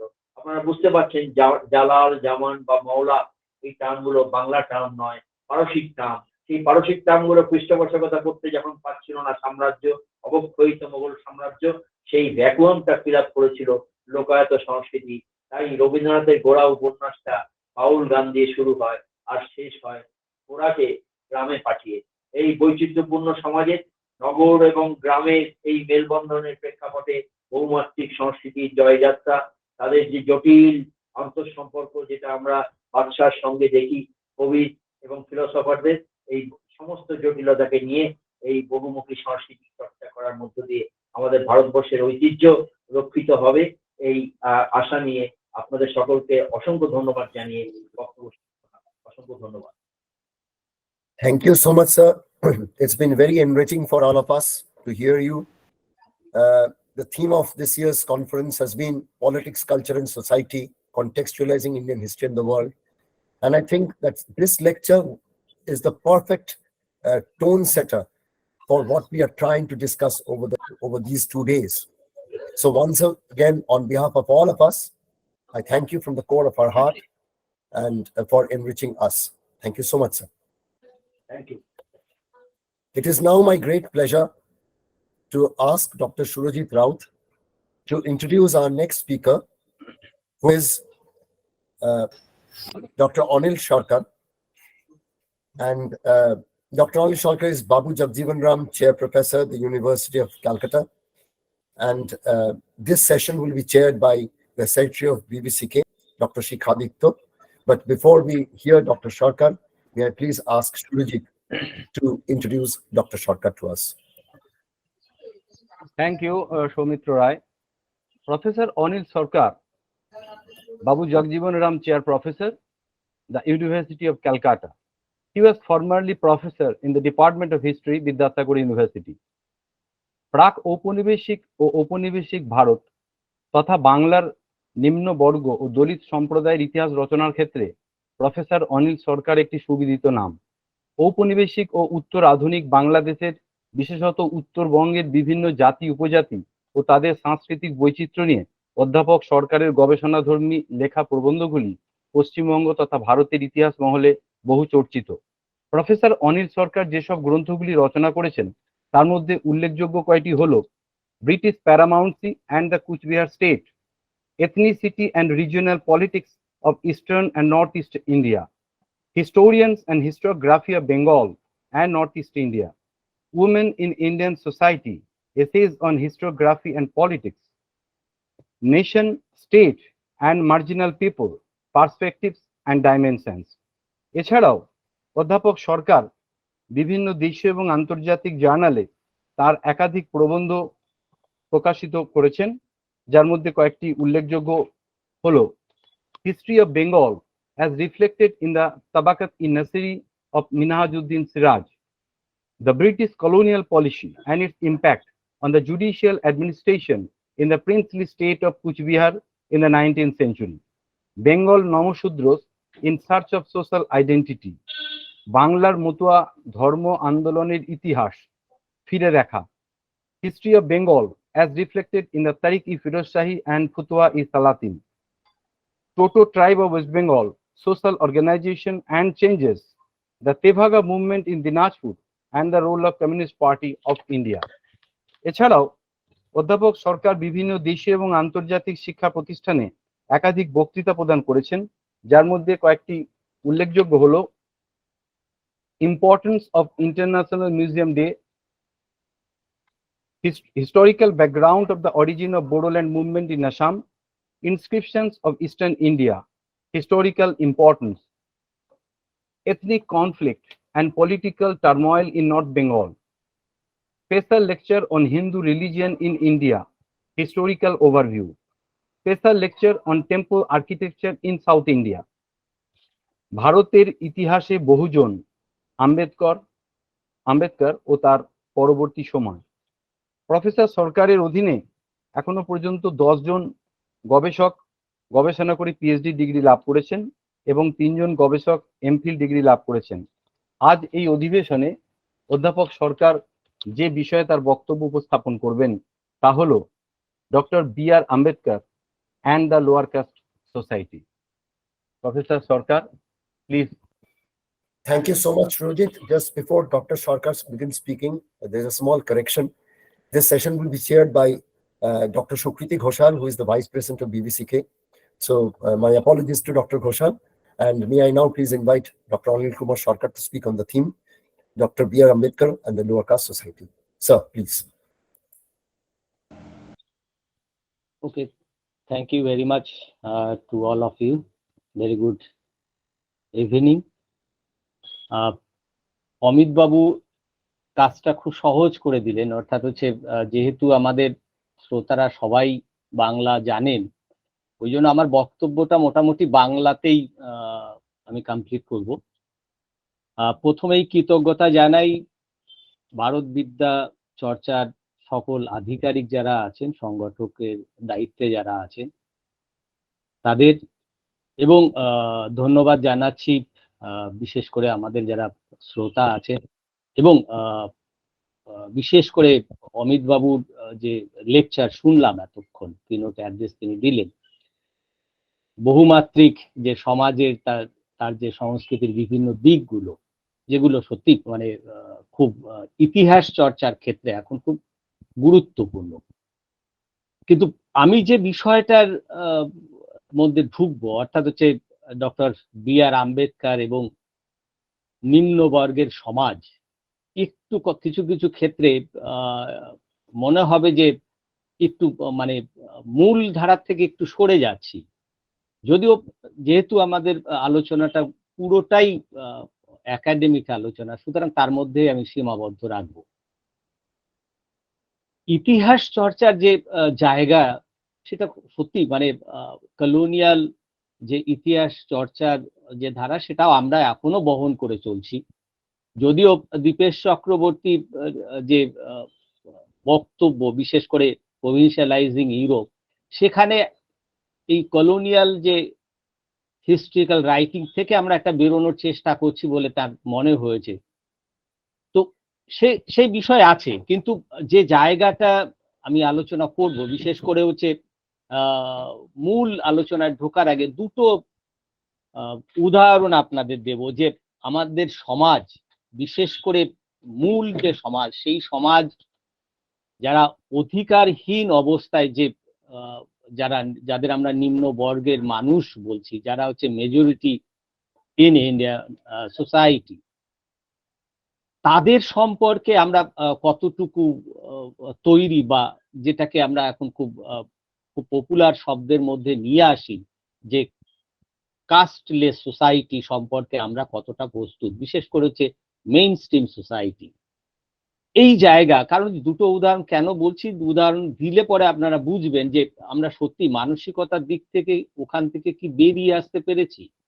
এবং যেহেতু আমি বাবু জগজীবন রাম চেয়ার প্রফেসর কলকাতা বিশ্ববিদ্যালয়ে আছি, বিশেষ করে এই নিম্ন বর্গের ইতিহাস চর্চার সাথে জড়িয়ে, এবং আরো বিশেষ করে সমাজ এবং সংস্কৃতির এই দিকটাই এখন আমার মূল আলোচনার বা মূল গবেষণার জায়গা। সুতরাং সেইখান থেকে কিন্তু কতগুলো ডাইমেনশন, কতগুলো বিষয় যেগুলো লক্ষ্য করছি, যেগুলো আপনারা বুঝতে পারবেন আমার যখন বক্তৃতা আগাবে। প্রথম যে আলোচনা আমি অনেক জায়গায় বলেওছি, বিশেষ করে 2021 সালে বড় বড় যে সংবাদপত্র, সেই সংবাদপত্রে উঠে এসেছিল, যেমন বন্দনা কাটারিয়ার কথা। 2021 যখন টোকিও অলিম্পিকের যে খেলা হয়েছিল, সেখানে আমাদের মহিলা হকি দল, তারা মানে ভীষণ ভালো পারফরমেন্স করেছিল এবং সেমিফাইনাল পর্যন্ত উঠেছিল, এবং সেমিফাইনালে তারা হেরে যায়। এই হেরে যাওয়া বিষয় এবং তার প্রতিক্রিয়া, সেই ইংল্যান্ডের ফুটবল দলও যখন হেরে যায়, তারপরে তাদের যে মানে বিভিন্ন কাহিনীগুলো, সেগুলো আমরা দেখি। কিন্তু যে ঘটনাটা ভারতবর্ষের ক্ষেত্রে ঘটলো, যে বন্দনা কাটারিয়ার বাড়িতে আক্রমণ হলো, এবার আক্রমণ, হেরে গেছে, স্বাভাবিকভাবেই একটা ক্ষোভ থাকতেই পারে, কিন্তু যে কথাগুলো উঠে আসে সেটা খুব বেদনাদায়ক। বন্দনা কাটারিয়া যে বিষয়টা কি, এবং বন্দনা কাটারিয়া সম্পর্কে আরেকটা তার পরিচয়, তিনি হচ্ছে দলিত এই সমাজ থেকে উঠে আসা, অর্থাৎ নিম্ন বর্গের একজন মেয়ে, যে অলিম্পিকে খেলেছে এবং যার রেকর্ড আছে, তিনি হ্যাটট্রিকও করেছিলেন এই খেলাতে। এবং দুর্ভাগ্যবশত আমাদের দল, মহিলা হকি দল হেরে যায় সেমিফাইনালে, এবং তার বাড়ি আক্রমণের পরে যে প্রতিক্রিয়া যারা আক্রমণ করেছে তাদের, যে দলিত খেলোয়াড় থাকার ফলেই হচ্ছে আমরা হেরে গেছি। এটা একটা মানসিকতার জায়গা, যে তাহলে পরে মেইন স্ট্রিম সোসাইটি, এই যে অধিকারহীন মানুষ বা অধিকারহীন মানুষের যে সমাজ, সেই সমাজ সম্পর্কে তারা কি ভাবছে। দ্বিতীয় আর একটা ঘটনা, যে যদিও সেটাও খুব রিসেন্টলি, কয়েক সপ্তাহ আগে বড় বড় সংবাদপত্রে বেরিয়ে আসে, বিশেষ করে আনন্দবাজারেও খবরটা বেরিয়েছে, আপনারা দেখেছেন। বোধন নামে তিনি হচ্ছে সবর কমিউনিটি, এবং যে বিষয়টা ঘটেছিল একটা বাস ডাকাতির ঘটনা, এবং সবর কমিউনিটি কলোনিয়াল সময় বিশেষ করে ব্রিটিশ যারা সরকারে ছিল তাদের যে স্টিগমা দিয়েছিল, বিশেষ করে ক্রাইমস যে ট্রাইব হিসেবে ঘোষণা করেছিল ভারতবর্ষের বিভিন্ন ট্রাইবাল কমিউনিটি গুলোকে। তার মধ্যে সবর কমিউনিটি, যেহেতু বাংলার ঘটনা সেই জন্যই উদাহরণ দেওয়া, যে বাংলার সবর কমিউনিটি কে ব্রিটিশ সরকার কিন্তু ক্রিমিনাল ট্রাইব হিসেবে ঘোষণা করেছিল, এবং পরবর্তীকালে ভারত স্বাধীন হওয়ার পরে এই ক্রিমিনাল ট্রাইবস, এই তকমাগুলো স্বাধীন ভারত সেটাকে তুলে দেয়। কিন্তু ঘটনা যেটা 98-এ যখন এই ঘটনাটা ঘটেছিল, এবং বোধন জেলেই মানে আত্মহত্যা করেছিল, আত্মহত্যা হিসেবেই পুলিশের ডায়েরিতে উঠে আসছিল। কিন্তু বোধন সবরের যে ওয়াইফ, তিনি মনে করেছিলেন না এটা আত্মহত্যা না, এটা হত্যা করা হয়েছে তার হাজবেন্ডকে। তো এবার দীর্ঘ সময় সেখানে মহাশ্বেতা দেবীও যুক্ত হয়েছিলেন, বোধন কে নিয়ে নাটকও তৈরি হয়েছিল। এবং এই কিছুদিন আগে যে কলকাতা হাইকোর্টের যে রায়, সেখানে বোধনকে যে হত্যা করা হয়েছিল সেটা সামনে আসে। এবং বিষয়টা হচ্ছে যেটা খুব গুরুত্বপূর্ণ আমাদের মনে রাখার, যে এই যে ক্রিমিনাল ট্রাইবস হিসেবে যে মানসিক ভাবে একটা সময় কলোনিয়াল সরকার যেটা জারি করেছিল, সেটা কেন কন্টিনিউ হলো স্বাধীন ভারতে? এটা তাহলে কি আমাদের মানসিকতার কি পরিবর্তন হয়নি?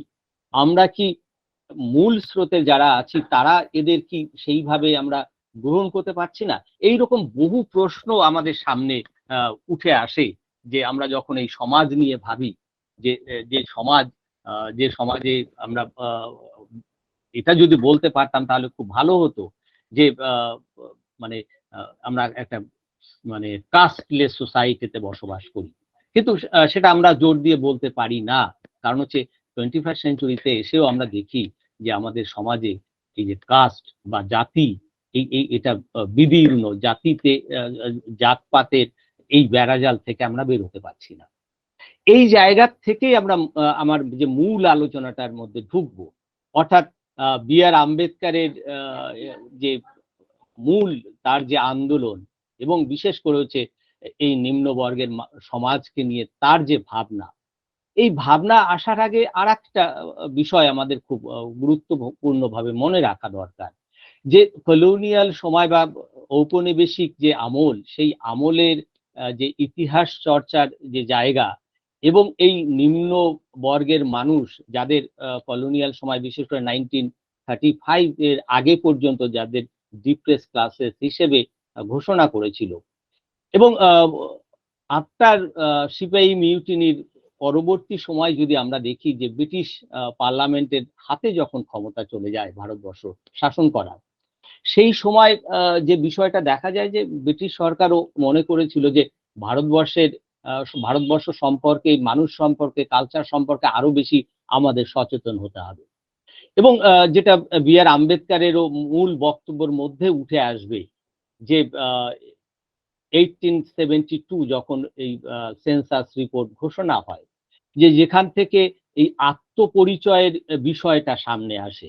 কারণ হচ্ছে এই সময় দেখবেন যে বিশেষ করে প্রচুর এথনোগ্রাফার ব্রিটিশ সরকার নিয়োগ করছেন। কিসের জন্য? এই ছোট ছোট কমিউনিটি গুলোকে আইডেন্টিফাই করা, তাদের ভাষা, সংস্কৃতি এইগুলোকে বোঝার জন্য। এবং এরাও কিন্তু একটা নতুন দিশা পাচ্ছে যে তাদের নিজস্ব আইডেন্টিটির জায়গা থেকে। কারণ হচ্ছে যদি আপনারা দেখেন যে অরুন্ধতী রায়ের বইয়ে অরুন্ধতী রায়ের যে বক্তব্য, যে একটা সময় আমাদের আইডেন্টিটিটা ছিল হচ্ছে পেশাগতভাবে, সেই পেশাগত দিক থেকে ধীরে ধীরে ধীরে ধীরে চেঞ্জের জায়গাটা আসছে। এবং এই চেঞ্জের জায়গায় আসার জায়গা যেটা হচ্ছে বি আর আম্বেদকরের বক্তব্য, যে ভারতবর্ষের সমাজ সম্পর্কে যদি বুঝতে হয়, জানতে হয়, তাহলে এই সেন্সাস রিপোর্ট গুলো খুব গুরুত্বপূর্ণ। এবার এই যে যে জায়গাটা তৈরি হলো, এবং আরো কতগুলো ঘটনা আমরা দেখি, বিশেষ করে কলোনিয়াল সময়, 19th সেঞ্চুরির শেষ দিকে ন্যাশনাল কংগ্রেস প্রতিষ্ঠা হচ্ছে 1885-এ, এবং তার আগেও দেখবেন যে বিভিন্ন সংগঠনগুলো তৈরি হচ্ছে, এবং সেই সংগঠনগুলো সচেতনতার এই জায়গা থেকে তৈরি হচ্ছে। কিন্তু ইন্ডিয়ান ন্যাশনাল কংগ্রেসের একটা আলাদা একটা বিষয়, যদিও ব্রিটিশদের এটা একটা পলিসি ছিল, কিন্তু প্রথম দিকে ন্যাশনাল কংগ্রেস সম্পর্কে যে ধারণাগুলো ছিল, তামাশা, এই বক্তব্য, কিন্তু পরবর্তীকালে ইন্ডিয়ান ন্যাশনাল কংগ্রেসের যে কার্যকারিতা বা তার যে জনপ্রিয়তা, সেটা আমরা জানি। কিন্তু আরো কতগুলো ঘটনা আমরা যদি দেখি, বিশেষ করে হচ্ছে 1915 যখন হিন্দু মহাসভা প্রতিষ্ঠা হচ্ছে, এবং হিন্দু মহাসভা প্রতিষ্ঠা হচ্ছে, তার সাথে আরএসএস পরে 1925-এ ভারতের কমিউনিস্ট পার্টি গঠন হচ্ছে। এবার এতগুলো সংগঠন গঠিত হচ্ছে, এবং সেই জায়গায় এই যে ভারতবর্ষের বিশেষ করে ডিপ্রেস ক্লাস সম্পর্কে তাহলে আম্বেদকারের যে ভাবনাগুলো আলাদা হচ্ছে কেন, বা বি.আর. আম্বেদকর কেন এই যে অস্পৃশ্য সমাজ নিয়ে ভাবছেন, বা অস্পৃশ্য সমাজ সম্পর্কে তার যে আন্দোলনের দিশা নতুন ভাবে আলাদা করে কেন ভাবছেন? কারণ হচ্ছে ন্যাশনাল কংগ্রেস তো তার একটা পেরিফেরির মধ্যে বেশিরভাগ মানে সংগঠন বা ছোট ছোট তাদের যে আদর্শগুলো, সেই আদর্শগুলোকে অবজার্ভ করছে। তো এই জায়গাটা একটু বোঝার আমি চেষ্টা করছি, বা আপনার সাথে শেয়ার করার জায়গায় যাচ্ছি, কিভাবে যে মানে পরিবর্তনগুলো, এবং পরিবর্তনের সাথে সাথে চর্চার যে জায়গাগুলো, এবং চর্চার জায়গায় আম্বেদকারের কেন মনে হলো যে কোনো সংগঠন বা কোনো আদর্শই এই মানুষগুলো, অর্থাৎ অধিকারহীন মানুষ সম্পর্কে কেউ কথা বলছে না। পরবর্তীকালে আমরা এই ডিবেটের জায়গায় আরো বেশি ডিটেলসে যাব। তো এইবার এই জায়গা থেকে আমরা যদি বি.আর. আম্বেদকরকে দেখি, বি.আর. আম্বেদকরের তার যে সংগ্রাম, সেই সংগ্রামের জায়গায় আমি যাচ্ছি না, ঢুকছিও না। কিন্তু প্রথম 1916-এর যে ঘটনা, সেই ঘটনাটা দিয়ে আমি শুরু করছি। আম্বেদকরের যে আন্দোলনের যে মুখগুলো, সেগুলো তৈরি হচ্ছে, এবং 1916-এ তিনি লিখলেন হচ্ছে the origin of caste in India. তা এই কলম্বিয়া বিশ্ববিদ্যালয়ে যখন তিনি পড়াশোনা করছিলেন, সেই সময় তার ছোট্ট একটা ডিসার্টেশনের বিষয় ছিল এটা, এবং লিখলেন হচ্ছে কিসের? ভারতবর্ষের কাস্ট সম্পর্কে, বিশেষ করে জাতপাত সম্পর্কে। কেন লিখতে গেলেন, বা জাতপাত সম্পর্কে তার যে ভাবনাগুলো কি ফুটে আসছে এর মধ্যে দিয়ে? তিনি যেটা তার লেখনীর মধ্যে দেখাতে চেষ্টা করলেন, যে ভারতবর্ষে যে জাতপাত, সেই জাতপাতের যদি দিকগুলো আমরা দেখি, তাহলে যেটা লক্ষ্য করব, যে বিশেষ করে বিভিন্ন যে দার্শনিকরা, তারা যে তাদের যে ভাবনা, সেই ভাবনাগুলো মানে সেই হিন্দু ফিলসফি বা যুক্তি বা তর্ক, এই জায়গাগুলো বিভিন্নভাবে প্রতিফলিত হচ্ছে। এবং আম্বেদকর বললেন, নাই, এটার সাথে এটা সুপরিকল্পিত একটা সমাজ গঠনের দিক, অর্থাৎ আর্য যে সমাজ, সেই বা আর্য যারা এই সমাজটা মানে সমাজের যে গাইডলাইন্স গুলো তৈরি করেছেন, তারা সুপরিকল্পিত ভাবে তৈরি করেছেন। এটা কিন্তু এইরকম না যে অটোমেটিক ফিলোসফির মধ্যে দিয়ে বিষয়গুলো আসছে। এবার আম্বেদকরের যে মূল জায়গা, অর্থাৎ হচ্ছে তিনি যেটাকে দায়ী করলেন, যে এই যে ভারতবর্ষে যে জাতপাতের যে জটিলতা বা জটিল জায়গায় আমরা প্রবেশ করছি, তার মূল কারণ হচ্ছে, অর্থাৎ ধর্মই এই জটিলতা বাড়িয়ে তুলেছে। তো এবার এই ধর্ম কিভাবে জটিলতা বাড়ালো, বা কিভাবে আমাদের এই জাতপাত বিষয়টাকে, অর্থাৎ ইনবর্ন এই জায়গায় নিয়ে আসে, এবং আলাদা কমিউনিটি, মানে আলাদা পেশা, এইরকম ভাবে স্টিগমা দাগিয়ে দেওয়া হচ্ছে, এবং এদের কোনো অধিকারের কথা বলা হচ্ছে না।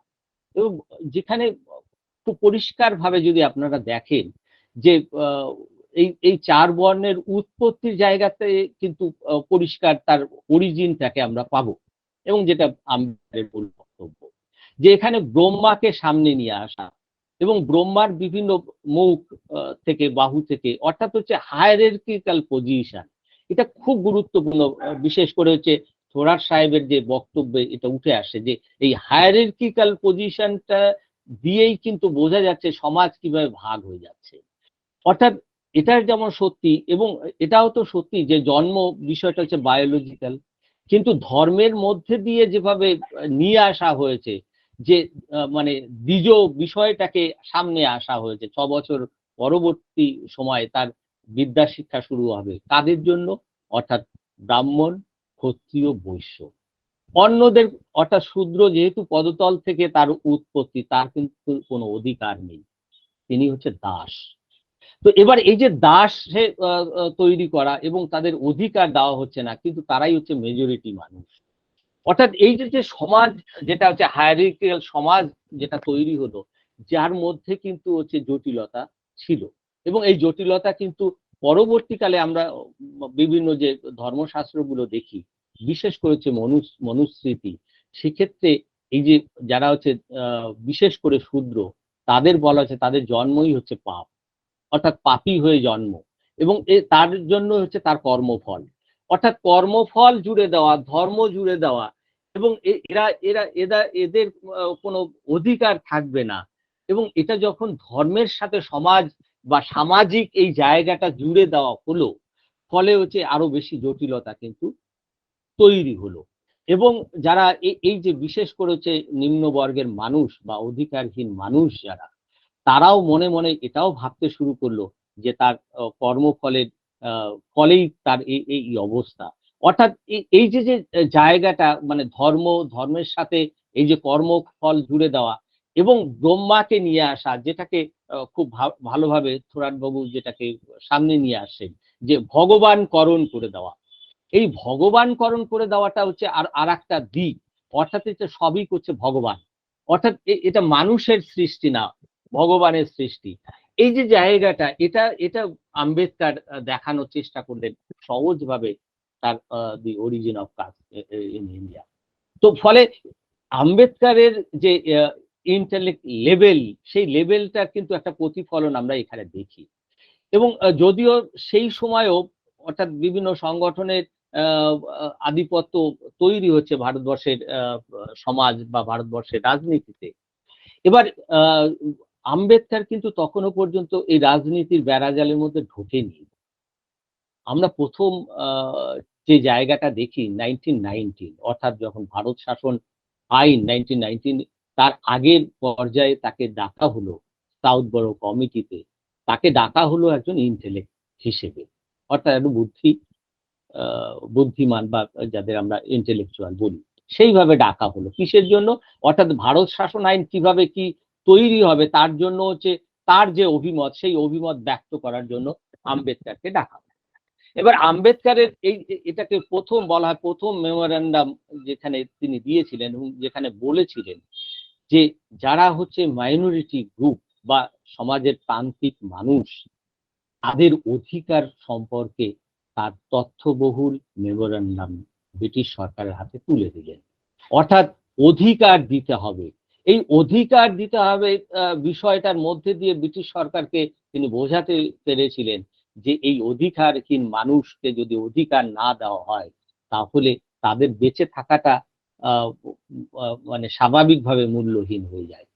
তো ফলে যেটা খুব গুরুত্ব সহকারে ব্রিটিশ সরকার পরবর্তীকালে আমরা দেখি যে তাদের যে কাজকর্ম, সেই কাজকর্মের মধ্যে প্রতিফলিত হচ্ছে। আর একটা বিষয়, অর্থাৎ কংগ্রেসের যে বিষয়টা বলছিলাম, পরবর্তীকালে 1917 এবং গান্ধী যখন কংগ্রেসে যোগ দেয়, গান্ধী কংগ্রেসে যোগ দেওয়ার ফলে হচ্ছে কংগ্রেসের যে ব্যাপকতা বা তার যে অ্যাক্সেবিলিটি, সে অ্যাকসেপ্টেন্সের যে জায়গাটা, সেটা কিন্তু বৃদ্ধি পাচ্ছে। এবং এই জায়গা অসহযোগ মানে আইন অমান্য আন্দোলন, এবং তার পরবর্তীকালে আমরা যদি দেখি দুজনের, অর্থাৎ একদিকে মহাত্মা গান্ধী যখন জেলে যাচ্ছেন, আর একজন হচ্ছে সাভারকার, তিনি দুজনে যখন জেল থেকে ছাড়া পাচ্ছেন, দুজনের বক্তব্য ছিল যারা হচ্ছে অস্পৃশ্য মানুষ তাদের আপলিফ্ট করা, তাদের উন্নয়নের কথা বলা, দুজনেই কিন্তু বলছেন। অর্থাৎ একজন হচ্ছে হিন্দু মহাসভার মানুষ, আর একজন হচ্ছে কংগ্রেসের প্রতিনিধি। এবং এই জায়গাটা খুব গুরুত্বপূর্ণ। তাহলে পরে দুজনেই যখন এই অধিকারহীন মানুষ বা নিম্নবর্গের মানুষের সমাজের কথা, তাদের আপলিফমেন্টের কথা বলছে, তাহলে আম্বেদকর কেন এর সাথে মিশে গেলেন না বা তাদের বক্তব্যের সাথে এক হলেন না? তো এবার এই জায়গা থেকে আমরা যদি আম্বেদকরের আরো কতগুলো ঘটনার সামনে নিয়ে আসি, তাহলে বুঝতে পারবো যে 1923 যেখানে বোল কমিটিতে তিনি একটা মেমোরান্ডাম দেন এবং এবং বিশেষ করে বোম্বে লেজিসলেটিভ অ্যাসেম্বলিতে যখন তিনি নির্বাচিত হচ্ছেন, এই বোল কমিটিতে তার যে বক্তব্যগুলো ছিল বা তিনি যে মেমোরান্ডামটা দিয়েছিলেন সেটা খুব গুরুত্বপূর্ণ। অর্থাৎ যেখানে বলেছিলেন যে এই অধিকারহীন মানুষগুলোকে অধিকার দিতে হবে এবং যেটা বোল কমিটি এবং ব্রিটিশ সরকার সেটা বোম্বে লেজিসলেটিভ অ্যাসেম্বলিতে পাশও করালেন যে সত্যি তো এইটা হচ্ছে প্রথম ভারতবর্ষের আইনগত দিক স্বীকৃতি দেওয়া হচ্ছে যে এই মানুষগুলোকে অধিকারহীন মানুষ বা নিম্নবর্গের মানুষদের অধিকার দেওয়া হচ্ছে আইনি স্বীকৃত। এর আগের কিন্তু আমরা কোনো জায়গায় পাই না যে আইনি স্বীকৃত এদের দেওয়া হচ্ছে। যে এবার এই যে বিষয়টা এবং আম্বেদকর কিন্তু লক্ষ্য করলেন যে যদিও তাদের অধিকার স্বীকৃত হলো, কিন্তু এটা কতটা ইমপ্লিমেন্ট হবে। কারণ হচ্ছে যে কথাটা বলেছিলাম যে মূল সমাজের মানুষরা কতটা তৈরি এদের কাছে টেনে নেওয়ার জায়গায়। এবং যদি আমরা দেখি এই বিষয়টা, সেটা খুব গুরুত্বপূর্ণ যে আইন হলো কিন্তু সেই আইন ইমপ্লিমেন্ট হলো না। আম্বেদকর বুঝলেন আইন দিয়ে হবে না, অর্থাৎ হচ্ছে এই নিম্ন বর্গের মানুষদের সচেতন করতে হবে। এবং যার জন্য হচ্ছে 1924 সালে তিনি হিতকর্ণী সভা বলে একটা সভা ডাকলেন বোম্বেতে, দামোদর হলে, এবং যেখানে বললেন বিশেষ করে এই নিম্ন বর্গের মানুষদের ডাকলেন এবং তাদের যে জায়গাটাকে ধরার চেষ্টা করলেন বা বলার চেষ্টা করলেন যে তাদের মধ্যে শিক্ষা ছড়িয়ে দিতে হবে। অর্থাৎ শিক্ষা না হলে এই মানুষ, অর্থাৎ এই যে নিম্ন বর্গের মানুষ, যে মানুষের মধ্যে যে সচেতনতা সেটা আসবে না। এবং তার সাথে হচ্ছে এদের, অর্থাৎ এদের সংস্কৃতি সম্পর্কে তাদের সচেতন করতে হবে, তাদের পড়ার জন্য লাইব্রেরি তৈরি করতে হবে। অর্থাৎ এছাড়া ইন্ডাস্ট্রিয়াল এগ্রিকালচার বিভিন্ন স্কুল প্রতিষ্ঠা করতে হবে।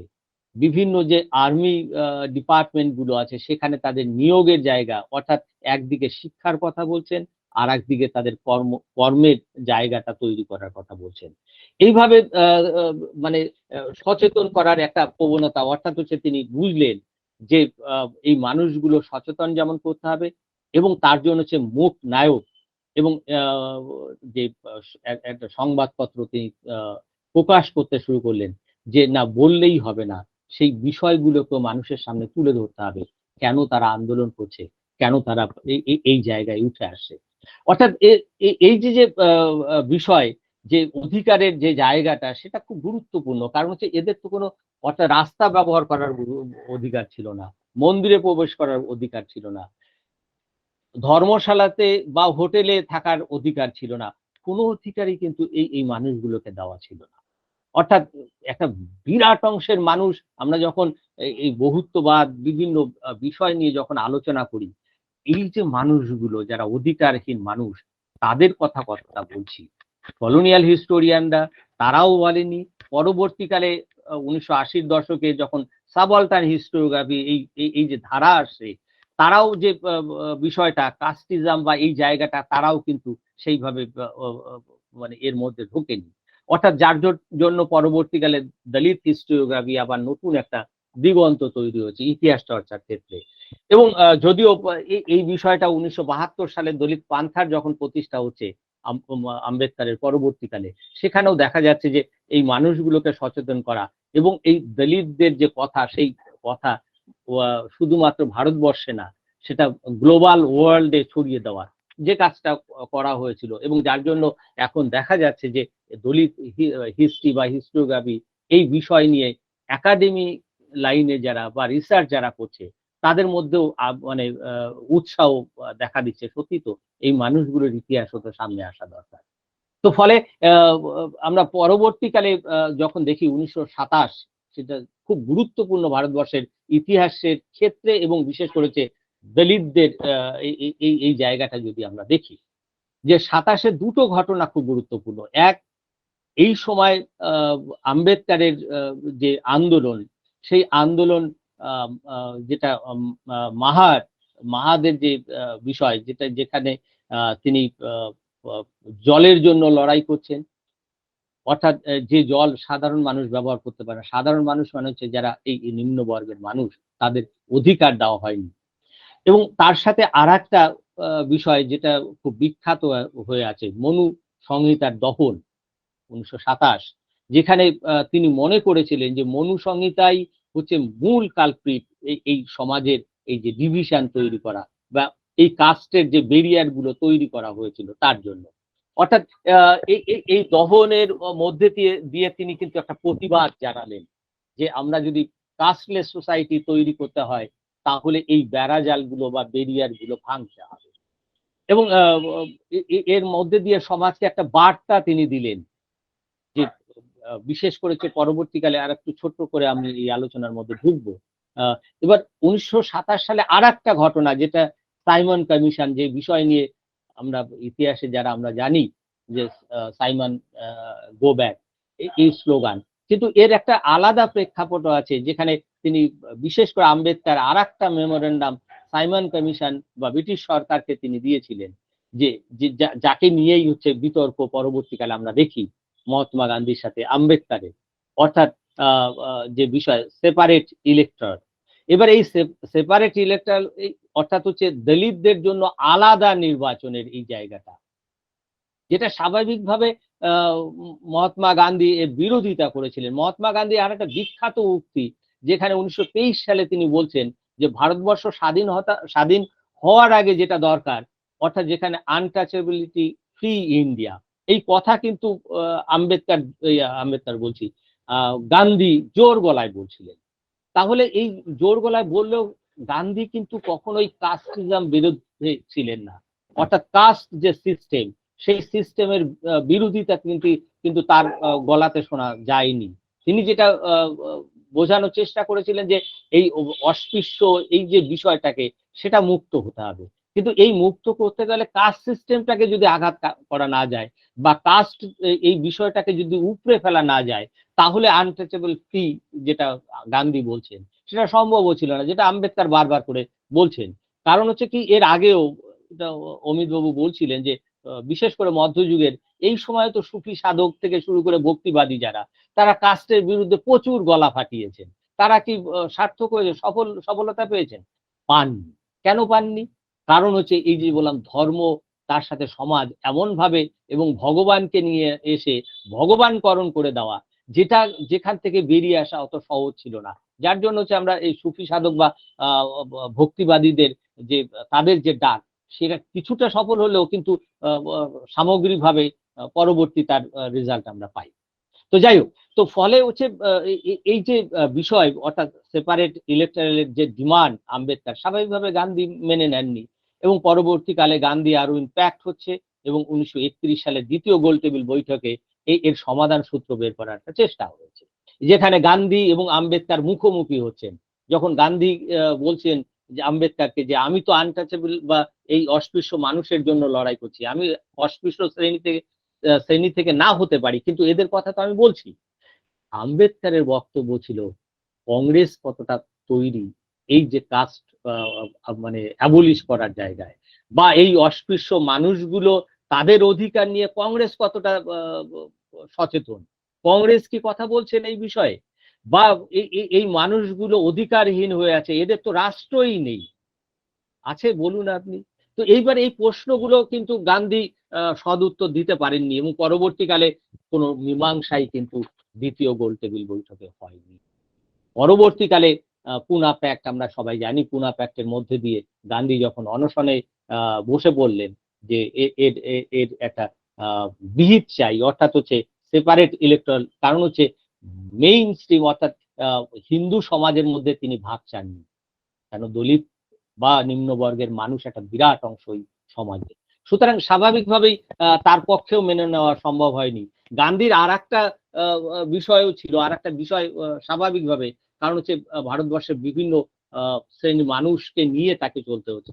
যাই হোক, সেটা আলাদা বিষয়, সেটা আলাদা গবেষণা হতে পারে তাই সেই বিষয় নিয়ে। কিন্তু যে জায়গাটা, যে সমাধান সূত্র পুনা প্যাক্টের মধ্যে দিয়ে উঠে আসলো, যে রিজার্ভেশন অর্থাৎ প্রপোর্শনেট রিপ্রেজেন্টেটিভ।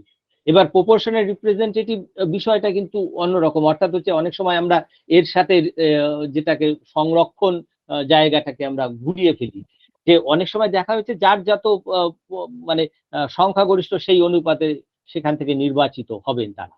তো ফলে এই প্রপোর্শনেট রিপ্রেজেন্টেটিভের যে জায়গাটা, সেটা সাময়িকভাবে এটা মেনে নেওয়া হলো, বা সাময়িকভাবে এই বিষয়টাকে দুই পক্ষই মেনে নিলেন এবং একটা সমাধান সূত্র বেরিয়ে আসলো। পরবর্তী সময় আমরা দেখি 1936 অর্থাৎ 1935 সময় আর একটা ভারত শাসন আইন হচ্ছে, যেখানে এই রিফ্লেকশন হচ্ছে, এবং 1936-1937 যেটা হচ্ছে ভারতবর্ষের ইতিহাসে আর একটা মানে একটা পরিবর্তনের হাওয়া। এবং সেই পরিবর্তনের হাওয়া কি 1937 সালে ইলেকশনের জায়গাটা, যেখানে ভোটাধিকারের কথা বলা হচ্ছে। কিন্তু যেটা খুব গুরুত্বপূর্ণ এই জায়গাটায়, যে 1936 সালে যখন বিশেষ করে হচ্ছে আম্বেদকরকে ডাকা হলো, অর্থাৎ একটা সোশ্যাল অর্গানাইজেশন যারা হচ্ছে বিশেষ করে কাস্ট হিন্দুর মানুষদেরই, কিন্তু তারা লিবারাল ভাবে সমাজকে দেখে বা সমাজকে ভাবে, তাদের যে বক্তব্য, বা তারা তারা আম্বেদকরকে যখন আমন্ত্রণ জানালেন, বিশেষ সংগঠনটা হচ্ছে জাতপাত তোদক মণ্ডল, এই যে সংগঠন, এবং তাকে প্রেসিডেন্ট হিসেবে আমন্ত্রণ জানানো হয়েছিল, এবং তাকে তার যে বক্তব্য, সেই বক্তব্য বিশেষ করে ভারতবর্ষের জাতপাত বা ভারতবর্ষের নিম্নবর্গের মানুষের কথা সম্পর্কে বলার জন্য। এবং তিনি যে ড্রাফট পাঠিয়েছিলেন, সেই ড্রাফটের এই সংগঠনটা পরবর্তীকালে বলেছিল যে আপনার ড্রাফটের কিছু কিছু পরিবর্তন করতে হবে। আম্বেদকর কিন্তু সেই পরিবর্তন করেননি, এবং যে জায়গাগুলোকে তিনি হাইলাইট করলেন, এবং যেটা হচ্ছে খুব গুরুত্বপূর্ণ, যে অ্যানিহিলেশন অফ কাস্ট, যে তার মূল যে টপিক বা মূল যে শিরোনাম, সেই শিরোনাম যেটা তিনি সেই সভাতে বা সেই আলোচনায় বলবেন বলে ঠিক করেছিলেন, কিন্তু যেহেতু তারা পরিবর্তনের কথা বলছেন, সুতরাং তিনি যাননি এবং সেটাকে পাঠিয়ে দিয়েছেন। পরবর্তীকালে তিনি এটা পাবলিশ করেছিল, যেটা পরবর্তীকালে আরো আলোড়ন তৈরি হয়েছিল, বিশেষ করে আম্বেদকরের এই লেখনের মধ্যে দিয়ে। এই তাহলে তিনি এখানে কি এমন কথা বলেছিলেন, বা কি বিষয়টাকে সামনে এনেছিলেন? প্রথম যে জায়গাটা আপনারা যদি পড়েন, খুব বেশি মোটা না বইটা, ছোট্ট একটা বই, যেখানে তিনি বলছিলেন যে আপনাদের যে সংগঠন, সেই সংগঠন একজন দলিত, একজন অস্পৃশ্য শ্রেণীর মানুষকে সবার মুখ্য হিসেবে কতটা মেনে নেবে। অর্থাৎ দলিতদের তো ওই সভা মুখ্য বা প্রধান চেয়ারে কখনো বসতে দেওয়া হয়নি। একবারে মানে পরিষ্কার করে তিনি তার মনের কথা বলছেন, যে এবং সেই বিষয়টাকে তিনি এই লেখনের মধ্যে তুলেও ধরেছেন, যে মেইন স্ট্রিম সোসাইটি একজন দলিতকে কি ওই আসনে বসানোর জায়গা মানসিকভাবে তৈরি?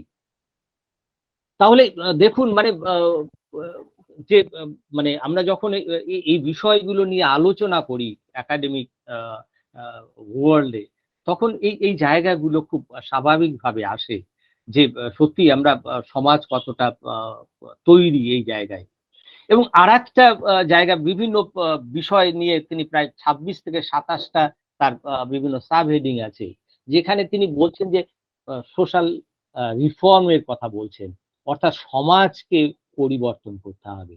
সমাজকে যদি পরিবর্তন না করা যায়, তাহলে এই পরিবর্তন আসবেন না, বা এই পরিবর্তন আসবে না। অর্থাৎ হচ্ছে আমরা কাস্টলেস সোসাইটি বা কাস্ট মুক্ত সোসাইটি, যেটা পৃথিবীর একমাত্র উদাহরণ হচ্ছে ভারতবর্ষ বা এই সাবকন্টিনেন্টের মধ্যে, যেখানে কাস্ট বলে একটা বিষয় আছে, এবং যেটা নিয়ে প্রচুর আলোচনা হয়, যেখানে একটা বিরাট অংশের মানুষ যারা বঞ্চিত, যারা শোষিত, যারা নির্যাতিত, অন্য মেইন।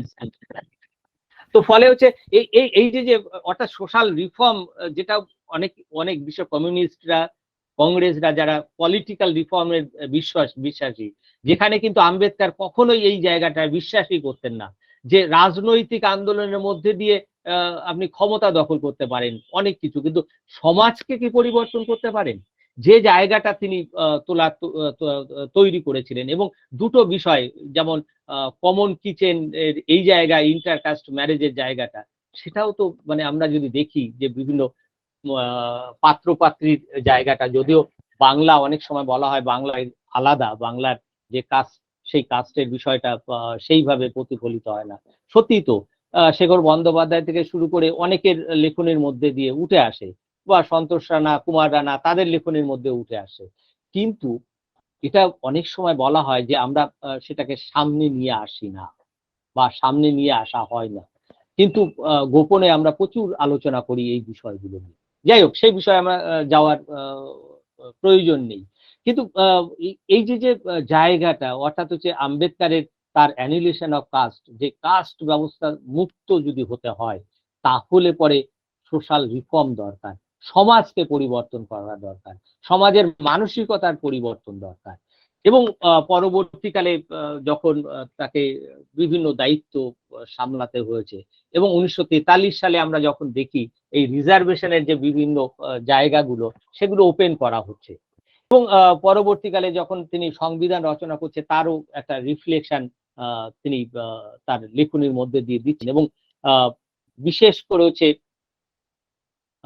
1950 26শে জানুয়ারি যখন সংবিধান প্রকাশ পাচ্ছে, এবং তার আগে বিশেষ করে হচ্ছে 25শে নভেম্বর 1949 সালের যে আম্বেদকারের বক্তব্য, সেই বক্তব্যটা খুব গুরুত্বপূর্ণ, যেটা কে ধরে আমরা মানে একটা বিষয়কে আমরা ধরতে পারি এই জায়গায়, যে তিনি যেটা তার বক্তব্য বলেছেন, যে যে সংবিধান রচনা হলো, সংবিধানের মধ্যে দিয়ে মানুষের অধিকারের কথা বলা হলো, অস্পৃশ্য অ্যাবলিশনের কথা বলা হলো, সব ঠিক, কিন্তু তিনি তার মধ্যে যেটাকে জুড়ে দিলেন, যে আমরা রাজনৈতিক দিক থেকে আমরা সমতা আনতে পেরেছি, অর্থাৎ ভোটাধিকারের কথা বলুন বা অন্যান্য যে বিষয়গুলো বলুন, সেই জায়গায় সমতার কথা তিনি বলছেন।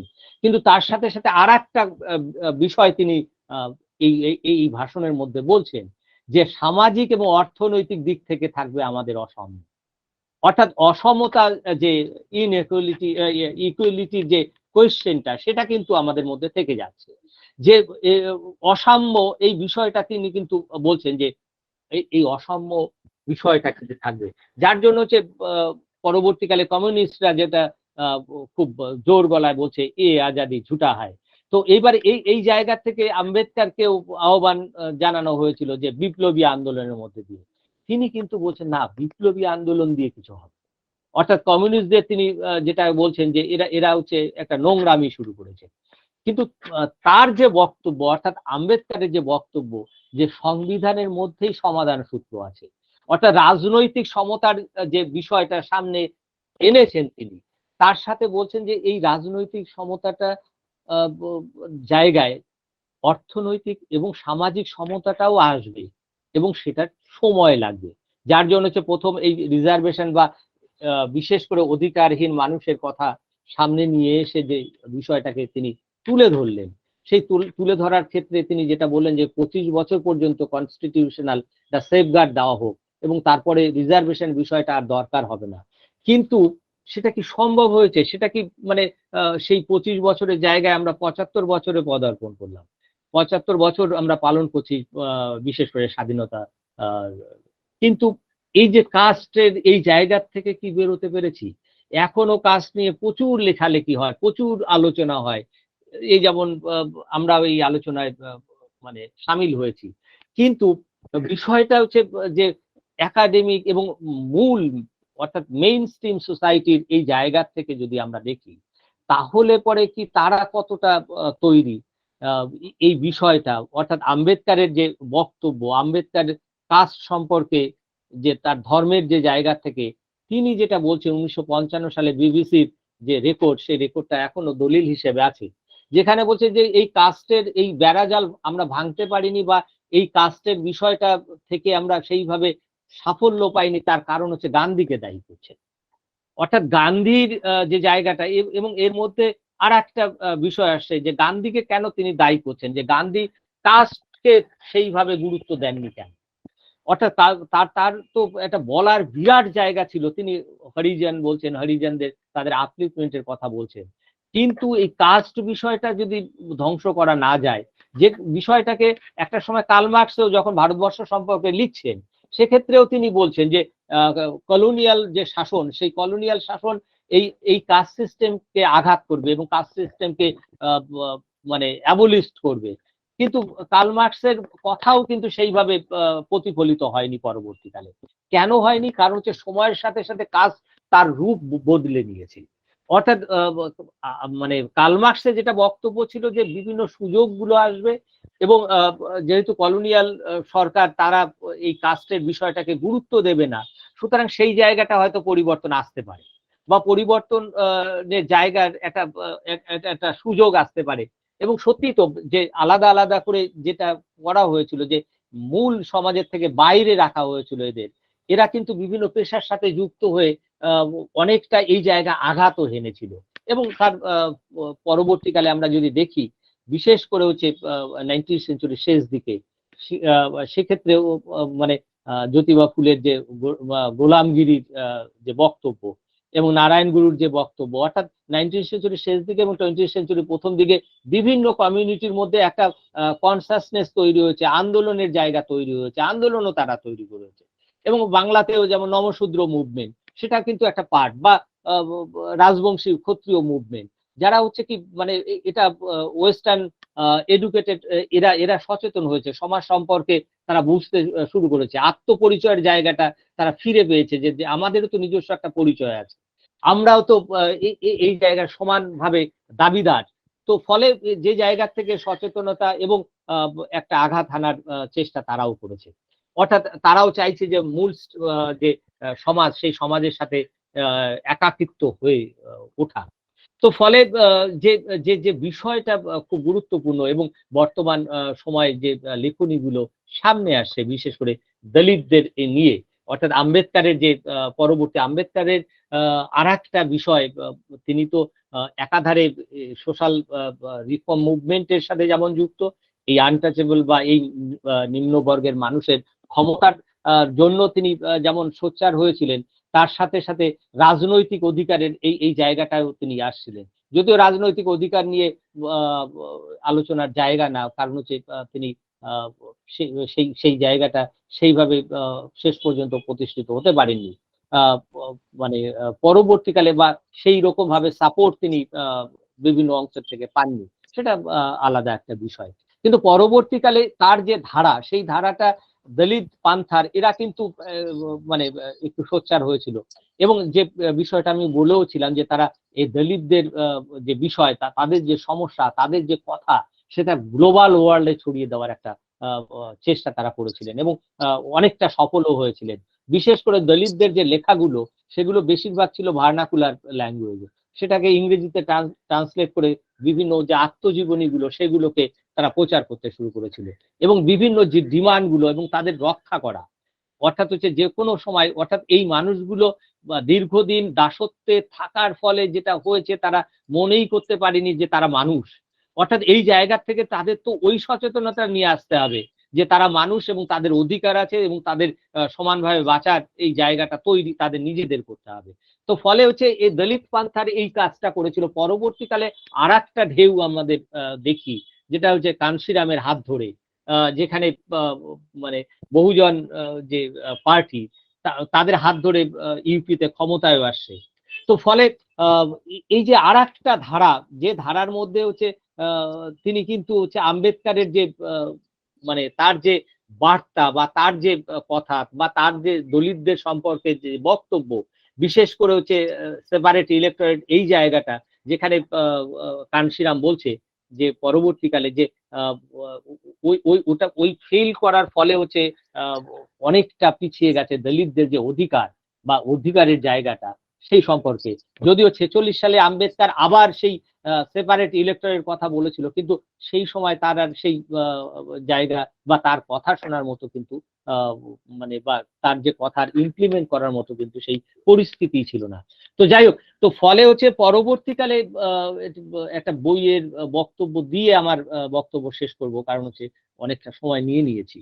যেমন সুরাজ ইয়ান্ডে তার কাস্ট ম্যাটার্স বইতে যে একবার সুন্দরভাবে ফুটিয়ে তুলেছে যে এই যে দলিতদের কথা, অর্থাৎ হচ্ছে তিনি যে বিষয়টা বলছেন যেটা একেবারে বাস্তব, যেটাকে আমরা মানে মেইন স্ট্রিম সোসাইটি এবং দলিত এরা এদের দুই পক্ষকেই তিনি দায়ী করছেন। অর্থাৎ দলিতদের যেমন দায়ী করছেন, মেইন স্ট্রিম সোসাইটিকেও দায়ী করছেন। তিনি বলছেন দলিতদের একটু সচেতন হতে হবে, তারা যে মানুষ সেই বিষয়টাকে, এবং তারা যে কর্মফলের উপরে নির্ভরশীল সেই জায়গা থেকে বেরোতে হবে, যে তারা তাদের অধিকার সম্পর্কে তাদেরই সচেতন হতে হবে, তাদেরই আন্দোলনে নামতে হবে। এটা যেমন সত্যি, আবার এটাও সত্যি যে দলিতরাই শুধুমাত্র আন্দোলন করবে মেইন স্ট্রিম বা কাস্টলেস সোসাইটির জন্য। তাহলে মেইন স্ট্রিম সোসাইটিতে যারা, তাদের কি দায়িত্ব নেই? তাদের কি মানে এদের তুলে তোলার বা এদের উপরের দিকে নিয়ে আসা তাদের কি দায় নেই? তো ফলে হচ্ছে এই দুটো বিষয়কে তিনি বলছেন, এবং যে জায়গাটাকে তিনি হাইলাইট করছেন, এবং কাস্টের যে জায়গাটা, যে কাস্ট বিষয়টা আমরা মনে হয় নিজেরাই বাঁচিয়ে রাখতে চাই। অর্থাৎ মেইন স্ট্রিম সোসাইটি যেমন বাঁচিয়ে রাখতে চায়, আবার যারা দলিত তারাও বাঁচিয়ে রাখতে চায়। এবং যেটাকে তিনি প্রশ্ন করছেন কেন বাঁচিয়ে রাখতে চাইছে এই বিষয়টা, কারণ হচ্ছে মানে এটা এই জায়গাটা দুই পক্ষর মধ্যে কেন আন্ডারস্ট্যান্ডিং, কারণ হচ্ছে স্বাভাবিকভাবে কোনো একজন দলিত ছেলে বা মেয়ে সে যখন খুব ভালো রেজাল্ট করছে, তখন যেমন হচ্ছে না এটা তো করার কথা ছিল না, কারণ হচ্ছে তার তো সেই মেধাই নেই। তো ফলে হচ্ছে এটা আবার সেই অন্য যারা দলিত তাদের যে রিয়াকশন, যে সত্যি তো মানে এর তো এই মেধা থাকার কথা না।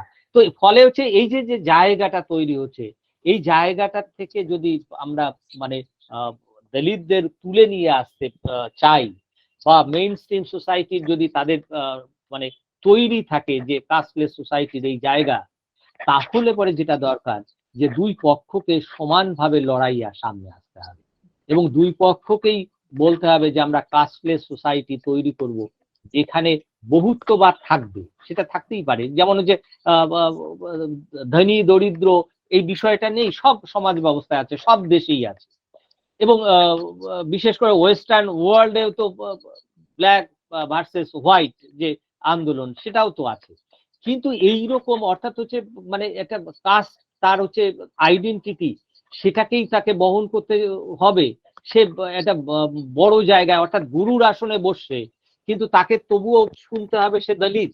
তো ফলে এই জায়গাটা কেন হবে? এটা শুধুমাত্র আমাদের মানে একাডেমিক ওয়ার্ল্ড শুধু না, সাধারণ মানুষের মধ্যেও এই সচেতনতা নিয়ে আসতে হবে, এবং সামগ্রিক সমাজ যাতে এই বিষয়টাকে মানে স্বাভাবিকভাবে মেনে নেয়, তাহলে পরে কিন্তু একটা আমরা দিশা বা আলো দেখতে পাবো, যে আলোতে কোনো রকমের কাস্টের বিভাজন থাকবে না। আমরা সবাই একই, অর্থাৎ আমাদের পরিচয় হচ্ছে আমরা মানুষ, এবং পরিচয় হচ্ছে আমাদের বিভিন্ন যে আইডেন্টিটি জায়গাগুলো। কাস্ট একটা আইডেন্টিটি থাকবে না, বা কাস্ট কোনো রকমের স্টিগমা থাকবে না। যে দ্বিতীয় যে উদাহরণটা দিয়েছিলাম, যে ট্রাইবাল মানুষ অর্থাৎ হচ্ছে কলোনিয়াল, তারা স্টিগমা দিয়েছিল যে তারা হচ্ছে ক্রিমিনাল ট্রাইব, কেন থাকবে সেটা? বা সেইভাবেই আমরা স্বাধীন ভারতে তাদের কেন ট্রিট করব, কেন তাকে হত্যা করা হবে? তো ফলে এই প্রশ্নগুলো স্বাভাবিকভাবে উঠে আসে। এই প্রশ্ন সমাধানের রাস্তা আমাদেরই খুঁজে বের করতে হবে, এবং নতুন সমাজ তৈরি করতে হবে, যেখানে নিম্ন বর্গ বলে থাকবে না, অর্থাৎ হচ্ছে দলিত বলে থাকবে না। আমরা সবাই মানুষ, এই বিষয়টাকে সামনে রেখে যদি আমরা চলতে পারি, তাহলেই success. Thank you very much সবাইকে, অসংখ্য ধন্যবাদ। Thank you so much, Dr. Anil Sharkar, for your very, very insightful and thought-provoking lecture. I'll now ask Dr. Supriti Ghoshal to speak a couple of lines on as the chair of this session. Dr. Ghoshal, please. আমি প্রথমেই অধ্যাপক অনিল কুমার সরকারকে তার বক্তব্য যেটা তিনি এখানে পেশ করলেন ভারত বিদ্যা চর্চা কেন্দ্রের এই কনফারেন্সেতে প্লেনারি সেশনে, প্রথম প্লেনারি সেশনে, তার জন্য তাকে ধন্যবাদ দিই। এই অবকাশে আমি ডক্টর অমিত দেকেও তার সূচনা বক্তব্য, অত্যন্ত সুন্দর একটি বক্তব্য তিনি রেখেছেন, তার জন্য ধন্যবাদ দিই। অধ্যাপক অনিল কুমার সরকার, যার বিষয় ছিল doctor B.R. Ambedkar and the lower caste society. আমাদের সমাজে আমরা এর থেকে মানে শিরোনাম থেকেই বুঝতে পারছি যে বক্তব্যটা তিনি, তবে তিনি তার বক্তব্যের মধ্যেতে মানে একেবারে আম্বেদকরের জীবনেতে সেই 1916 সালে যখন তিনি কাস্ট ইন ইন্ডিয়া এইটা তিনি তার ডিসার্টেশন পেপার হিসেবে যখন এই দিকে নজর দিয়ে তার চিন্তা ভাবনা কখন থেকে শুরু হয়েছিল সেখান থেকে তিনি শুরু করেছেন, এবং দীর্ঘ আম্বেদকরের যে কর্মবহুল জীবন সেখানেতে কেমন ভাবে তিনি বিভিন্ন ধাপে ধাপে সামাজিক যে অর্থনৈতিক যে চরিত্র কাস্টের সেটাকে বিশ্লেষণ করে তার সঙ্গে ধর্মের সম্পর্ক কি, কেমন করে মনুস্মৃতি বা ব্রহ্মাকে আমাদের এখানে নিয়ে আসা হচ্ছে যেন কাস্ট মনুষ্য সৃষ্ট নয়, এই সমস্ত বিষয় তিনি উল্লেখ করেছেন। কিন্তু আম্বেদকর পরবর্তীকালে কেমন করে যে অধিকার দলিতদের তাদের যে অধিকার তার উপরেতে তিনি জোর দিয়েছেন, এবং শুধু আইন দিয়ে যেটা হবে না, তার সঙ্গে একটা সামাজিক একটা আন্দোলনের মাধ্যমেতে এটা করতে হবে, সেটা তিনি বলতে গিয়ে আম্বেদকরের যে কর্মবহুল জীবনেতে 1927 সালেতে যখন থেকে তিনি ওই মনুসংহিতা দহন এবং হচ্ছে জলের যে মানে একটা উচ্চ বর্ণের মানুষরা যে নিম্ন বর্গের কাছে যে জলের উৎসগুলোকে মানে আটকে রেখেছিল সেই বিষয়তে আন্দোলন, এই সমস্ত উল্লেখ করেছেন। তারপরে তিনি এসেছেন ভারতের স্বাধীনতার, এবং সেখানেতে ওই সাইমন কমিশন, তার আগে সাইমন কমিশন, এবং সেখানেতে যে সেপারেট ইলেক্টোরেটের কথা বলেছেন, এবং তিনি যথার্থই তিনি আম্বেদকরের অ্যানাইলেশন অফ কাস্ট, এই যে অ্যানালিসিস অফ কাস্টকে কেন্দ্র করে তার যে কেমন করে এটি তার একটা বক্তব্য, কিন্তু সেটা পরবর্তীকালে দলিত আন্দোলনের ক্ষেত্রে একটা বাইবেল স্বরূপ হয়ে গেছে, এই সমস্ত তিনি বলেছেন। আমরা তার বক্তব্য থেকে যে আম্বেদকরের জীবন এবং দলিত এবং যাদেরকে আমরা তথাকথিত কোট আনকোট নিম্ন বর্গের মানুষ বলি, তাদের যে সেই সম্প্রদায়ের উন্নতির জন্য আম্বেদকর যেভাবে তার জীবনকে ব্যয় করেছে এবং তার যে প্রতিটি পর্বকে উল্লেখ করে অধ্যাপক অনিল কুমার সরকার এটি অত্যন্ত সুগ্রন্থিত একটি বক্তব্য এখানে পেশ করেছেন। আমি শুধু দুটি তিনটি কথা আমার নিজের সংযোজন হিসেবে এখানে বলতে চাই। সেটা হচ্ছে, এক, যে দলিত শব্দটা কিন্তু 1958 সালেতে এটা আম্বেদকরের মৃত্যুর পরেতে এটা মানে ভাষার মধ্যেতে এসেছে যতটুকু আমি জানি, কিন্তু 1972 সালে দলিত প্যান্থারের থেকেই এটা বেশি মান্যতা পায়। আমাদের সমাজ আজও এখানে 2016 সালে আমরা রোহিত ভেমুলার কথা জানি, 2020 হাতরসের কথা জানি। আমাদের সমাজেতে আজও আম্বেদকরের মতো একজন মানুষের প্রয়োজন আছে, কারণ আম্বেদকর আমাদের সমাজের বর্ণকে অর্থাৎ কাস্টকে দেখতে চেয়েছিলেন তার অর্থনৈতিক সামাজিক প্রেক্ষিতে। সামাজিক প্রেক্ষিতে কেমন না, দলিতদের কিছু কিছু পেশা মানে তাদেরকে জন্য নির্দিষ্ট করা হলো, তারা বেদ পাঠ করতে পারবে না, কিন্তু তাদেরকে পশুকে মৃত্যুর পরেতে তাকে ভাগাড়ে নিয়ে যেতে হবে, এবং এই পেশাগুলো সবসময় কি হচ্ছে লো আর্নিং পেশা, মানে কম আয়ের, এবং তার ফলে তারা বেশি, যত কম আয়ের মানুষ আমরা জানি একটু বেশি ভালনারেবল হন সমাজেতে।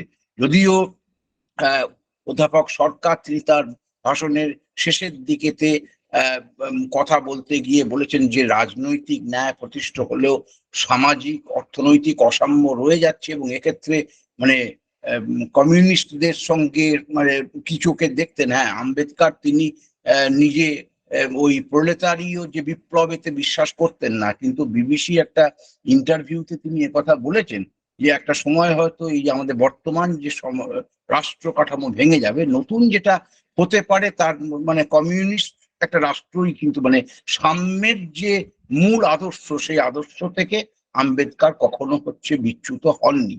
আম্বেদকর তিনি যেটা আমার যেটা মনে হয়েছে, প্রফেসর সরকার এখানেতে যে মহাত্মা গান্ধী এবং আম্বেদকর যথার্থভাবেই তিনি সেগুলো উপযুক্ত পরিবেশেতে প্রেক্ষিতে রেখে আলোচনা করেছেন। আমার যেটুকু মনে হয়েছে সেটুকু আমি এখানে সবিনয়তে রাখবার চেষ্টা করছি যে আম্বেদকর তিনি গান্ধী চেঞ্জ অফ হার্ট অর্থাৎ হৃদয়ের পরিবর্তনে বিশ্বাস করতেন। তিনি মনে করতেন যে এই কাস্ট হচ্ছে আমাদের মানে কাস্ট নয়, আনটাচেবিলিটি, অস্পৃশ্যতার তিনি মানে তাকে সমালোচনা করেছেন, কিন্তু তিনি কাস্টকে রেখেই হিন্দু সমাজের সংস্কার সম্ভব এটা গান্ধীজি বিশ্বাস করতেন। আম্বেদকর কিন্তু কনস্টিটিউশনাল প্রভিশনের কথা, যে আমাদের সাংবিধানিক পথেতেই তার মোকাবেলা করা উচিত। এবং দ্বিতীয় যেটা হচ্ছে যে আম্বেদকর তিনি বেগিং অর্থাৎ হচ্ছে আমরা ওই উচ্চ বর্ণের কাছেতে আমরা হাত পেতে যে আমরা দাবি আদায় করবো, এই নীতিতে তিনি বিশ্বাস করতেন না।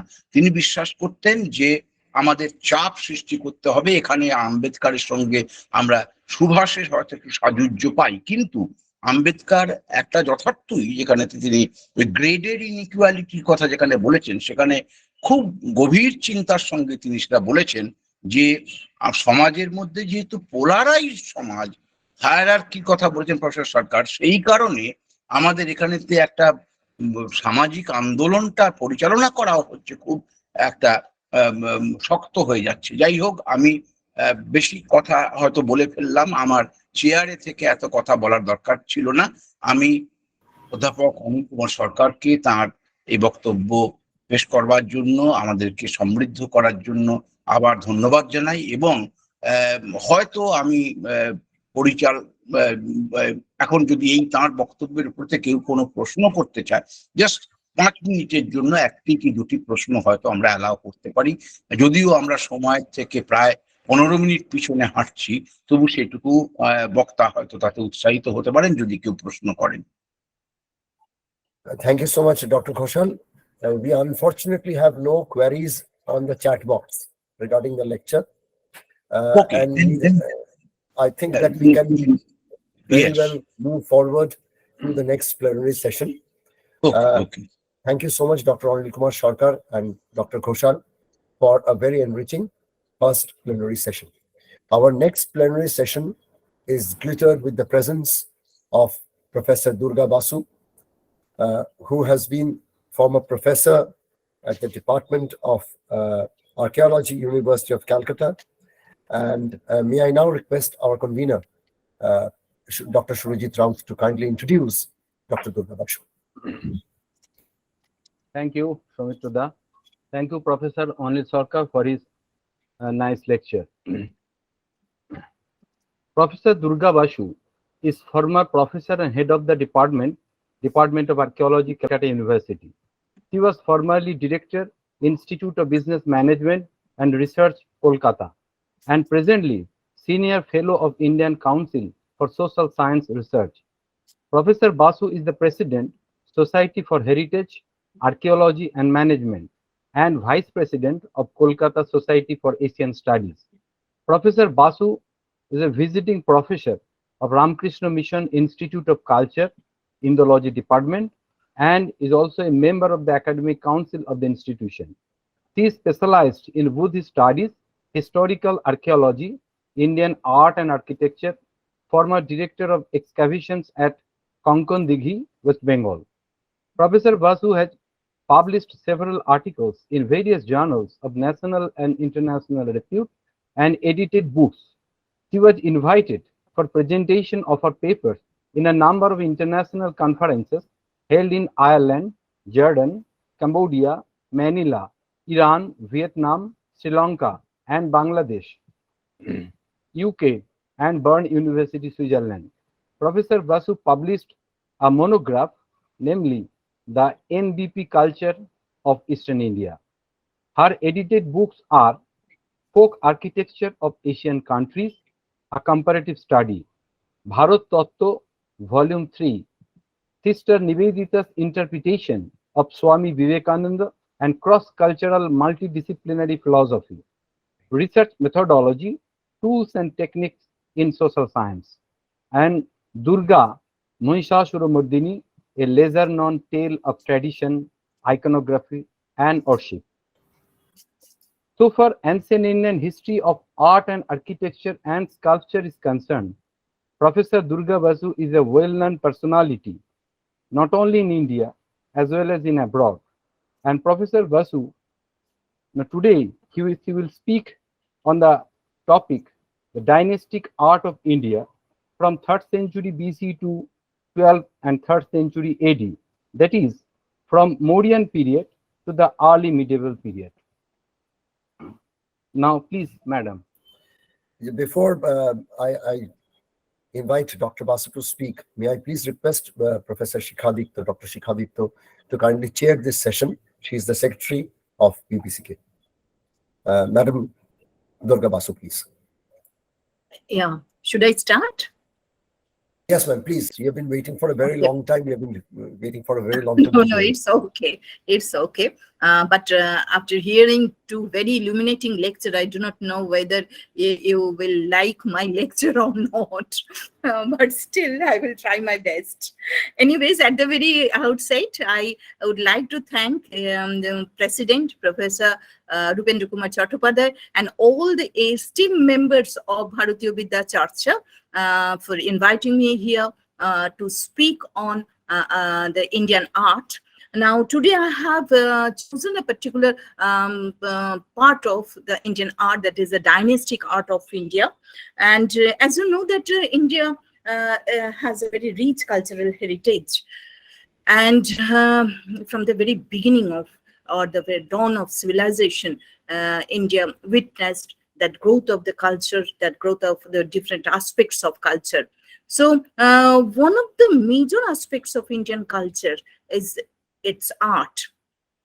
So today I have selected some particular periods or for particular dynastic artistic activities, so that we can understand that how the Indian culture was regulated by the Indian, one aspect of culture was regulated by the dynasties or the different ruling powers.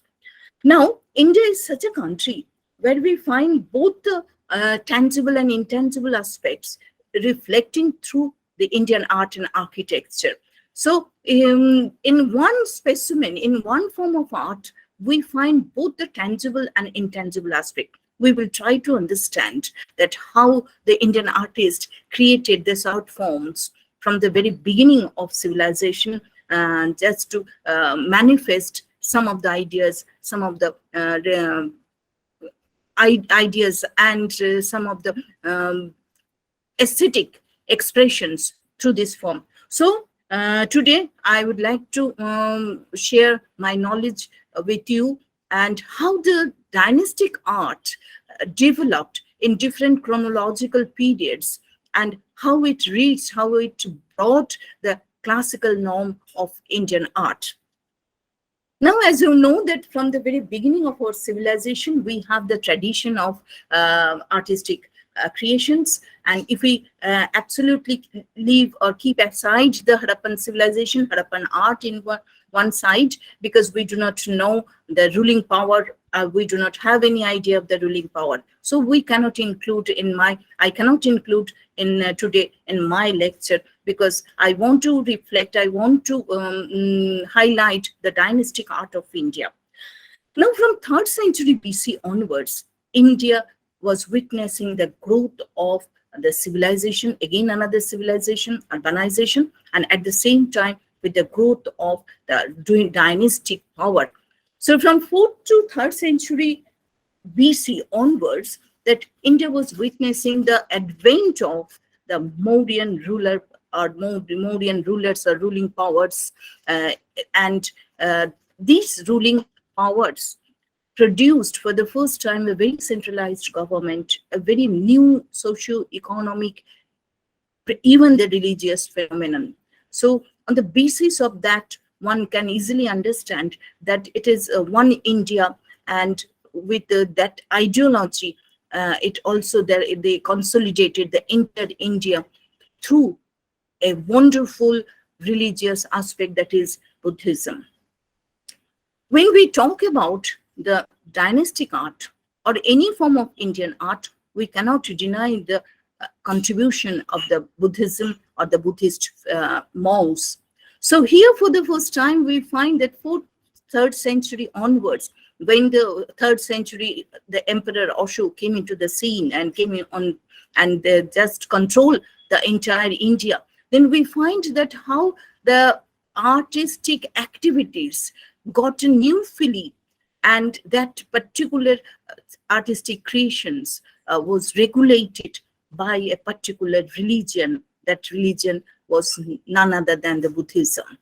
So if we see the political scenario of that particular period from 4th to 3rd century BC, the 4th century, you will find that the Chandragupta Maurya captured the throne, and then during his time, the Indian political empire extended up to the northwestern part of India. Now, northwestern part of India at that time was a great seat of that particular Hellenistic culture or the Achaemenian culture.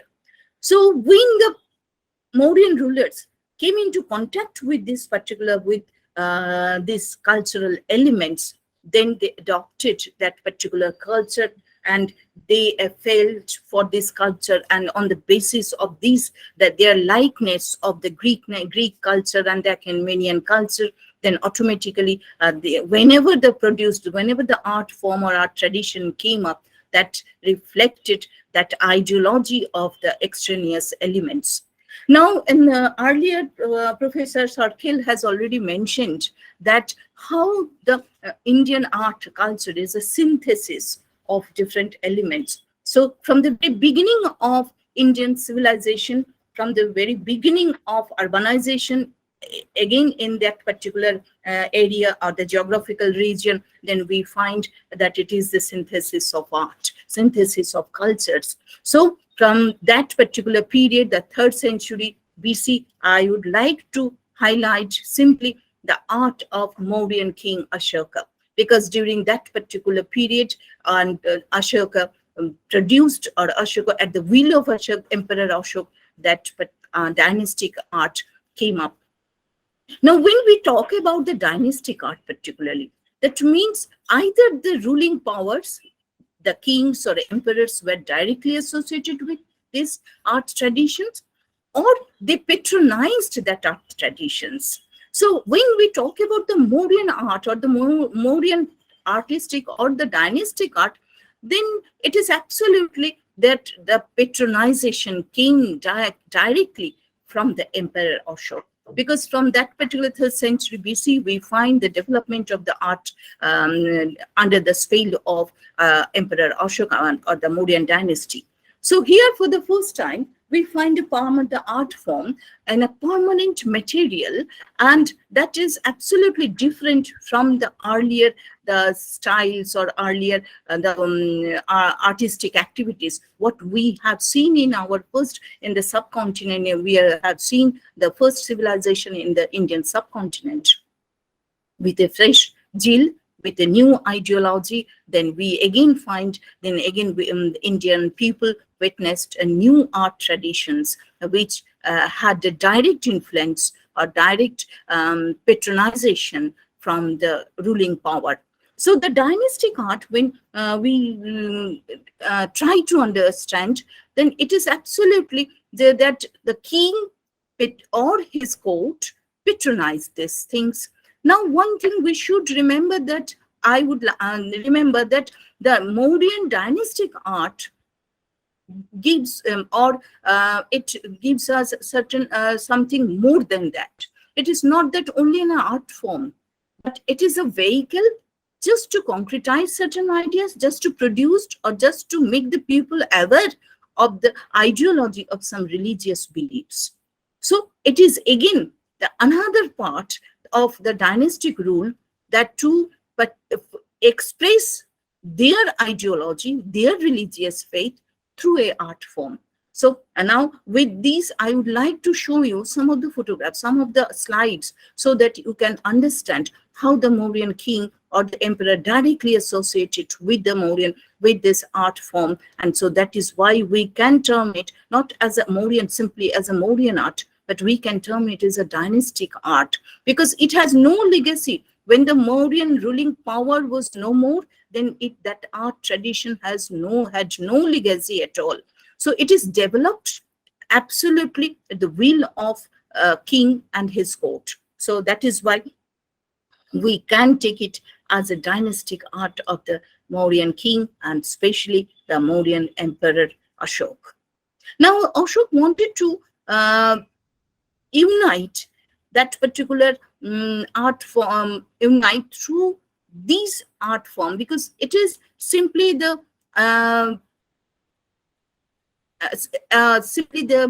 device or simply a medium for propagating the Dhamma, Ashoka's Dhamma. Now here we find that how he, through this Ashoka's Dhamma, tried to consolidate the entire or the whole India. Now it is the time to know that is how the art form acted as a vehicle, acted as a device to express the ideology of the king. It is definitely that some of the inscriptions, some of the art forms have the inscriptions. And if we follow these inscriptions, then you definitely find that it is the order of the king, that it is the order of the emperor, just to follow this Dhamma and some social activities.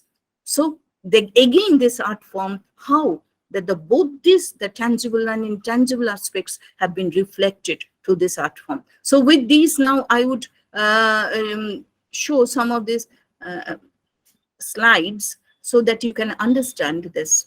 1 minute, please. Give me 1 minute. I just want to make it how to share. Now this is the Ashokan pillar, and it is absolutely these pillars. You may ask me that how this pillar can be of art form, because when we talk about the pillars, then that is a part. These are the part of the architecture. So we cannot deny it. But when we see the Ashokan pillar, then it is absolutely complete in form from the top to bottom. It is a freestanding pillar and having a crowning element. So you can see here that the long tapering, the shaft over this, that we have the capital and then abacus and then animal. This is absolutely a new thing to Indian people, because we didn't have any such precedents of creating that such a beautiful pillar with the massive or the monument in a monumental form. So now, from where the Indian artist or the Mauryan ruler, who was the patron of that producing that type of art, from where they got that particular idea. So here you can see that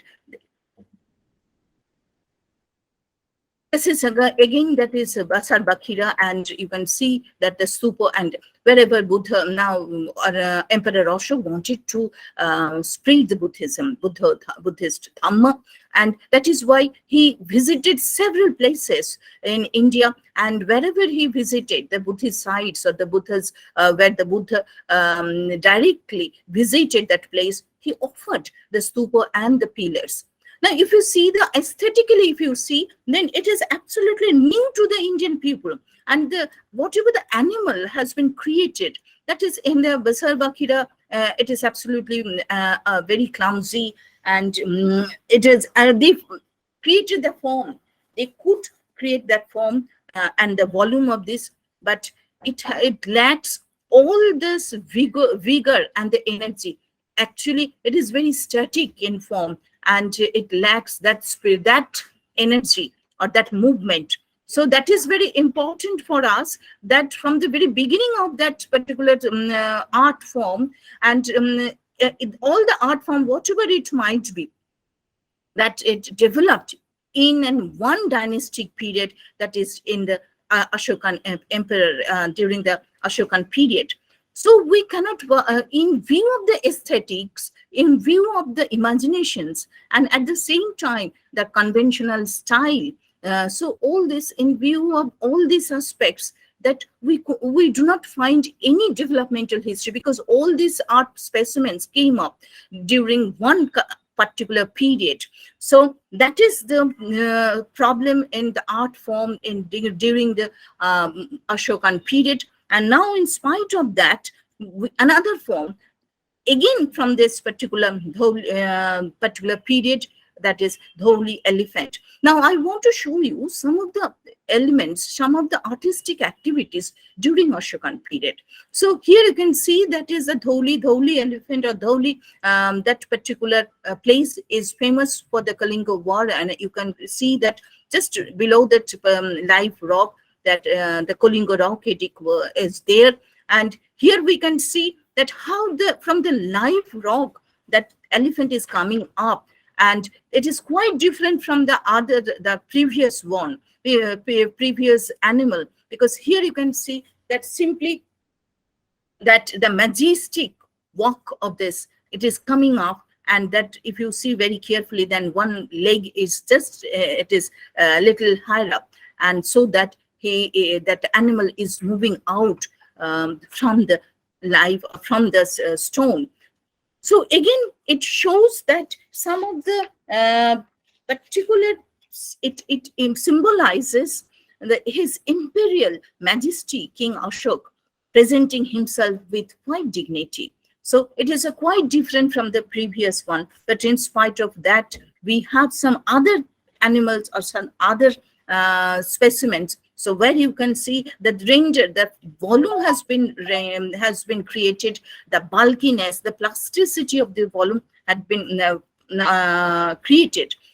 All the animals is very bulky, and the fleshiness, as if that it is very fleshy animals, but without any vigor or energy. It lacks that movement. It is very stiff, very static. So that is the problem of that particular period, that how the artist, they created their movement, that they created that animals, but without any energy or any vigor. But the volume is just like the natural or the live, that animal. So this is a problem of Mauryan art, that whatever it is, absolutely the vehicle, it is absolutely just a device for propagating the Dhamma. So Dionysus, the patron, wanted to develop this form of art.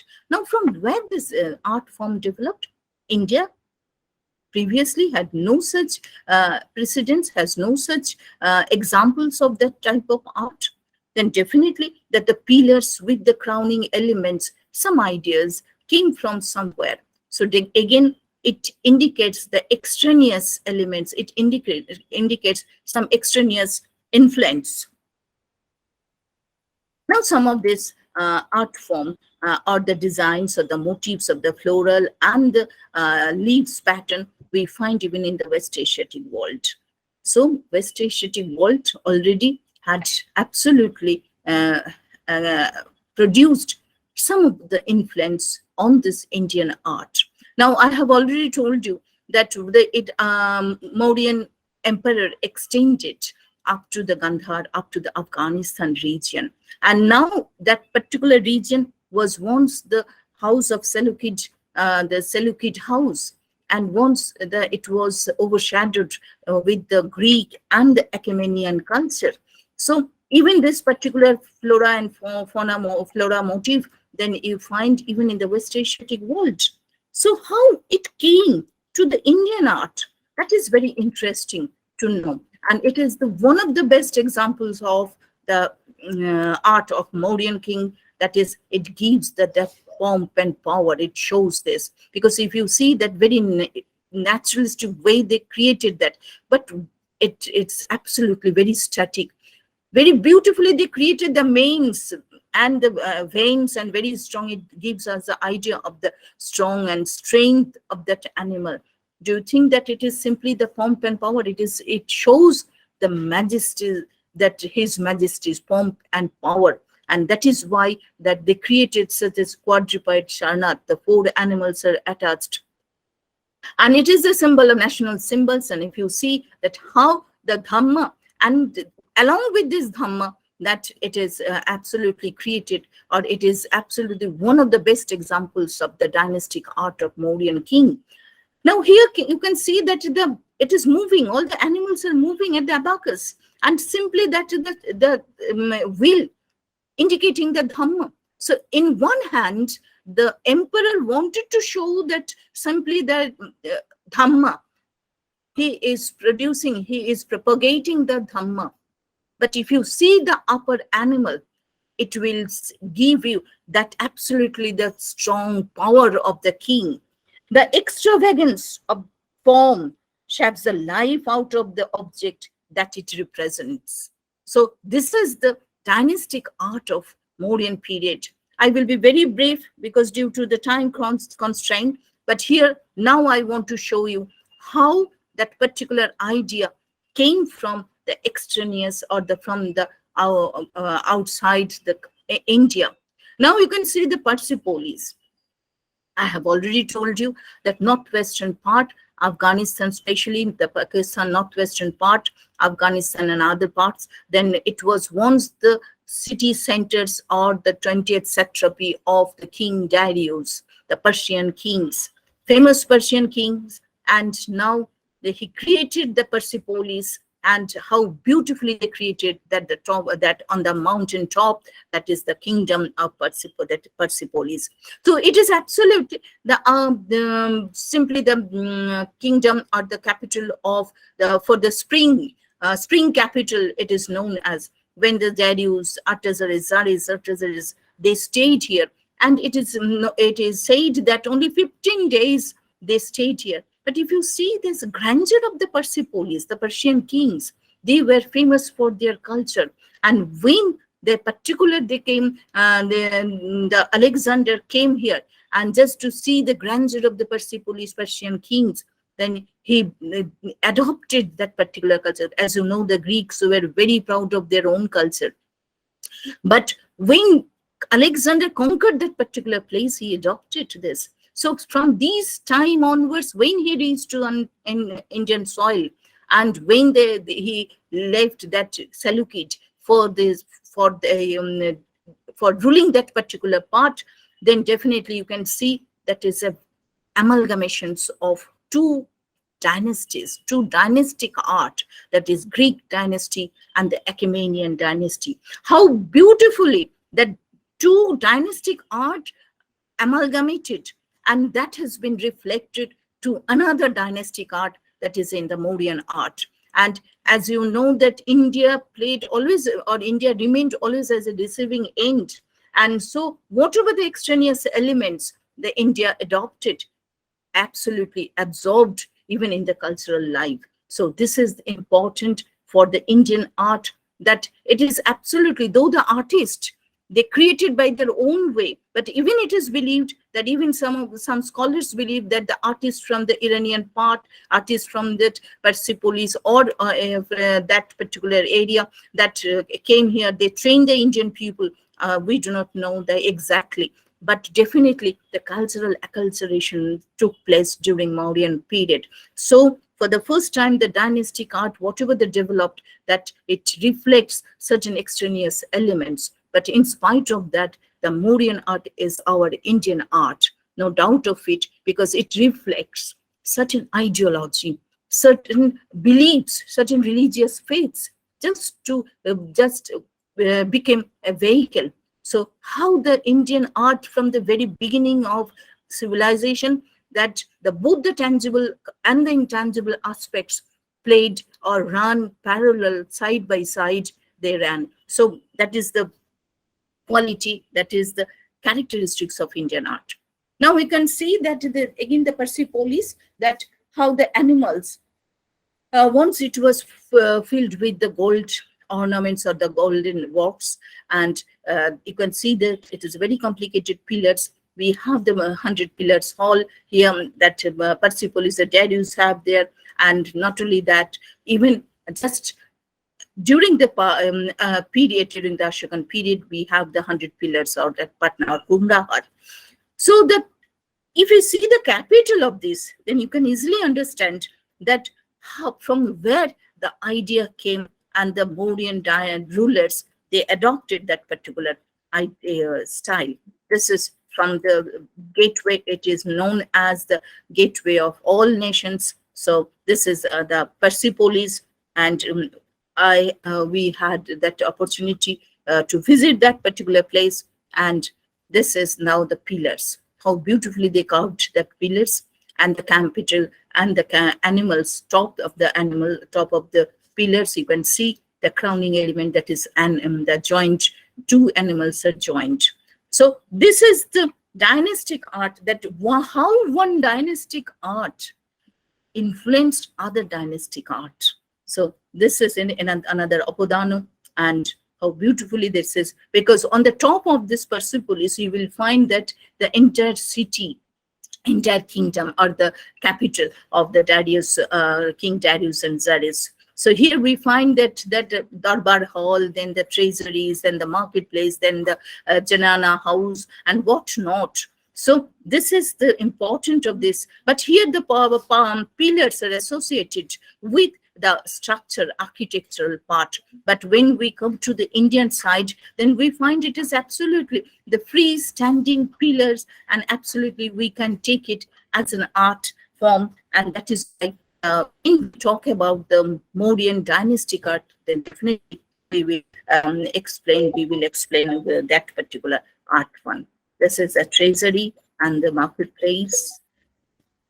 And now some of the Mauryan art, absolutely, since this art form developed, because as you know that a particular phase which is under the spell of a very strong ruling dynasty, then automatically you can see that you can expect, even in the very popular art developed here, definitely will show some distinct features.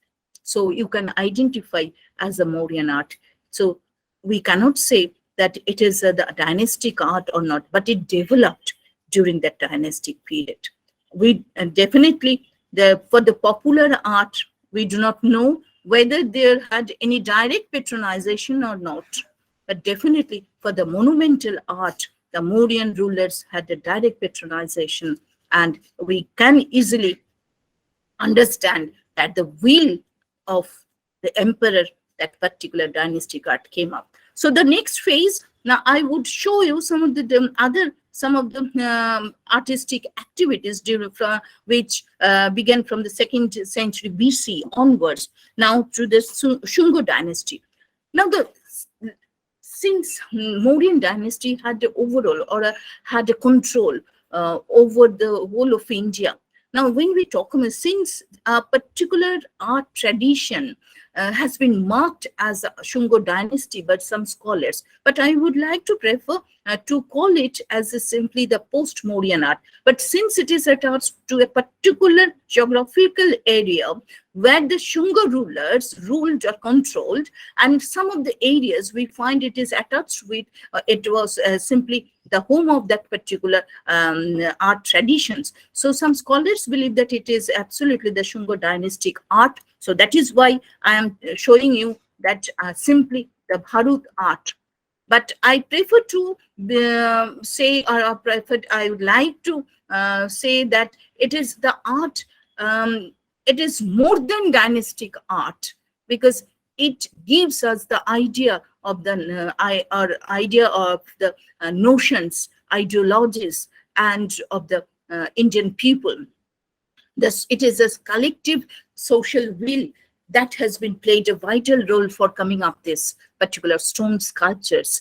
But here it is simply, it is quite different from the Mauryan dynastic art, because I have already told you the Mauryan dynastic had no such legacies.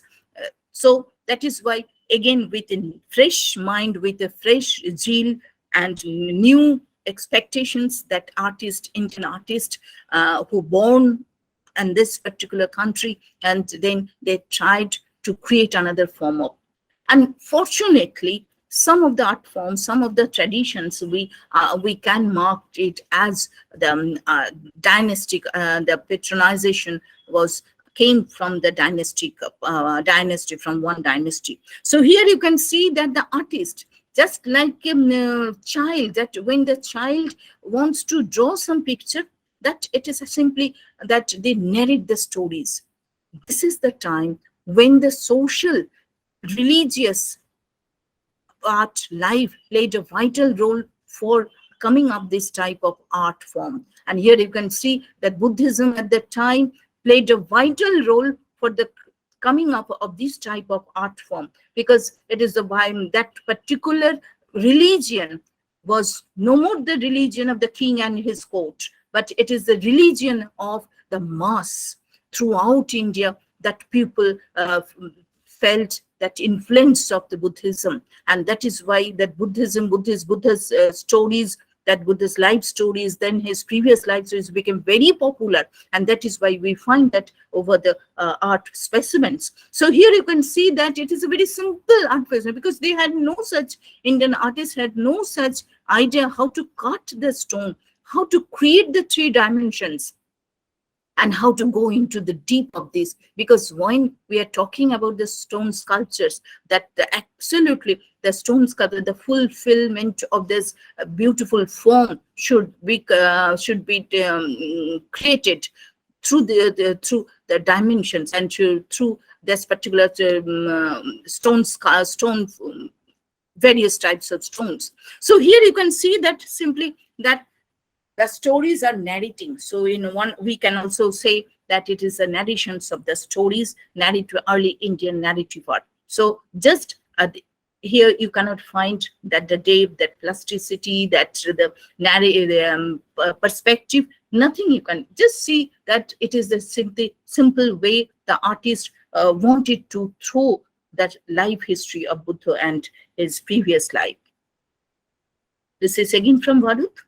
Some of the satraps, they are trying to create, because in Mauryan period we do not have much figure, human forms. Only some alleged Mauryan figures we have, Didarganja, Kini, Lohani, Putarso, but nothing else. So only that from that period onwards, from 2nd century BC onwards, we are getting the creations of the human forms. But this time that human form became as part and parcel of the nature. It has nothing to do with just simply that, just like us, just like the normal human being, because it lacks all this, that livelihood, that particular vibrancy. So it is a part and part of the nature. You can see the different stories have been depicted over these stones, and so that the out stories and the people know the stories, the birth stories, or any other the enlightenment stories to the people could know. So that is why that we find so many Buddhist stories over the art. And now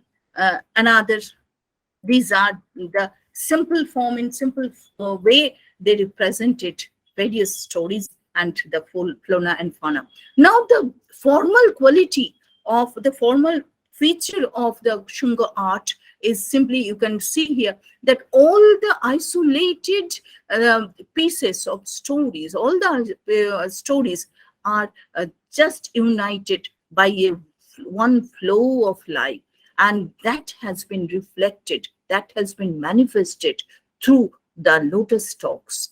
Now here you can see that I have already told you, the India is such a country when the tangible cultural aspect is amalgamated with the intangible cultural aspect, intangible aspects. Now this lotus stalk is nothing but the indicative of that one flow of life.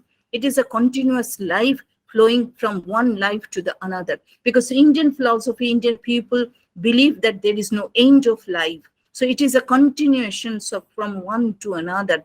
So all the separated, all the simple or the separate or sculptural panels are united through the flow of that life, through the flow of the lotus stalk. It happens everywhere. If you visit Chanchi, if you visit Bharut, everywhere you will see that lotus stalk flowing, indicating the flow of life. So this is some ideology, some ideas have been concretized through the tangible forms. This is again the Shalobhanjika and many other Jakshis. I am not going into the details of that. Now you can see how the tangible, through this tangible aspects, certain intangible ideas have been reflected or manifested. Now here you can see that the 3 dimensions, the artists at the time had no idea how to create the 3 dimensions. But for these, they had to wait for another centuries, for another dynastic period, so that they could achieve the formally that human form that in 3 dimensions. So here you can see they tried to go into the depth of this particular stone, but by cutting but just creating the angles of the body, and through this they tried to create some illusions of the light and shade, show that they could create that they could create the illusion of 3rd dimension or 3 dimensions. So this is the uniqueness of the Bharut artist. And if you say that it is again the Shunga dynasty, from the Shunga dynastic period it came, then you can mark it as a Shunga dynastic art. This is again from the Bharut, and how beautifully this is. Most of these are the very frontal, but in spite of that formal human being, the form of human being, have been created by the Indian artist. Now the next phase of Kushan dynasty, because here you can see that how the Kushan people, they adopted their Indian culture. They were basically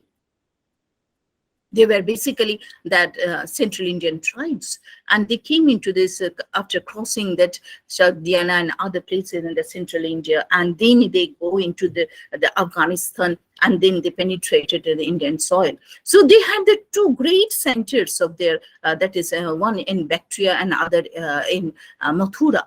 So today I have selected that particular Mathura region because Mathura was very, very important for the dynastic art in true sense. Because if we say the dynastic art of India, then definitely we can show that it is the Mathura, which for the first time produced the art of the king. It is the portraiture art through which that we can understand the dynastic art of India. So even in the Gandhar region, we have the portraiture art, and even in Mathura, because Mathura is located in such a way, in a very important location, that it is located on the trade routes, commercial, and some of the major trade routes of India in ancient period. And so people from various parts of the country, they came into this part and for their trading purpose and settled there. And even from the northwestern part, they came into this region. And Mathura had a great center for the artistic activities from the very beginning of civilization. And very interestingly, that from the pre-Christian era, the artists had created so many, the Jaksho and figures. So from that particular period onwards, from 1st century, when the Kushana people came and the Scythian people stayed here, then we find that the emergence of the human form, emergence in the religious forms in form of the Buddha, in form of the Brahmanical deities and Jain deities for the first time. But in spite of that, for the first time, that whatever the Indian artists tried to create the form, they created that. You can see that in simply, it is the figure, it is relief work. What we find in the Bharut and Shachi, mostly the relief works, but at the same time we find here also, but it is much more advanced, because figuratively, if you see that it is very sensuous and having the 3 dimension, though it is a relief work, but all these Jakshi figures got the full dimensions. So, and again, it is another Jaksha that we find from the Mathura. So already Mathura started to produce the human form. And for the first time, we are getting through the direct patronization of the Emperor Kanishka and the other kings for making the art of portraiture art.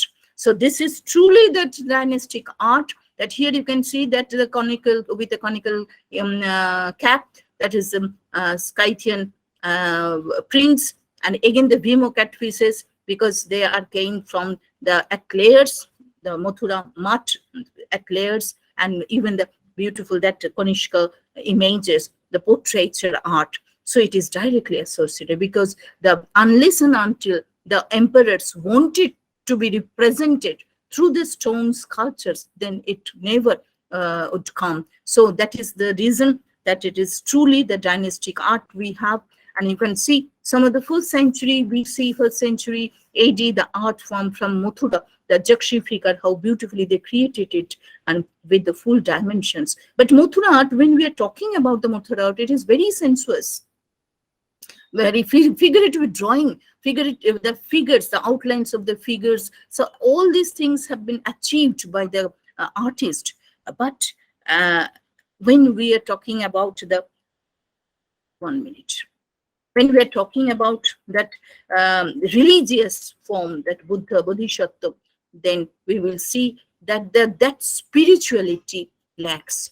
Here you can see that the Kubeira, it is again that you may ask me that whether it is a bachellian or not, because here the Kubeira is drinking the liquor. So one picture, one plaque we have, and now another plaque which is very beautifully curved. We find from the Mathura, from this Mathura, that it is a bachellian scene, that how the lady, absolutely, she is not within her herself, and the young boys lifting her. So it is a pub scene and bachellian scene. Now you can see from this scene, you can get an idea that the bourgeois class of this, because the artist created that particular form in the atmosphere, which was very cosmopolitan and which is very bourgeois in character. So that is why we are getting this bachellian scene.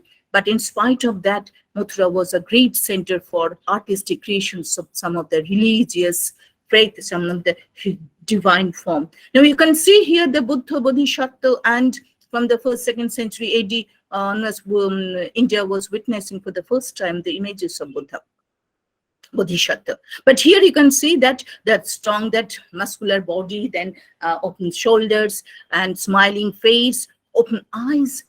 All these aspects do not suggest any spiritual introspection, but definitely the volume has been rendered. And here the Buddha is planted or seated firmly on the seat.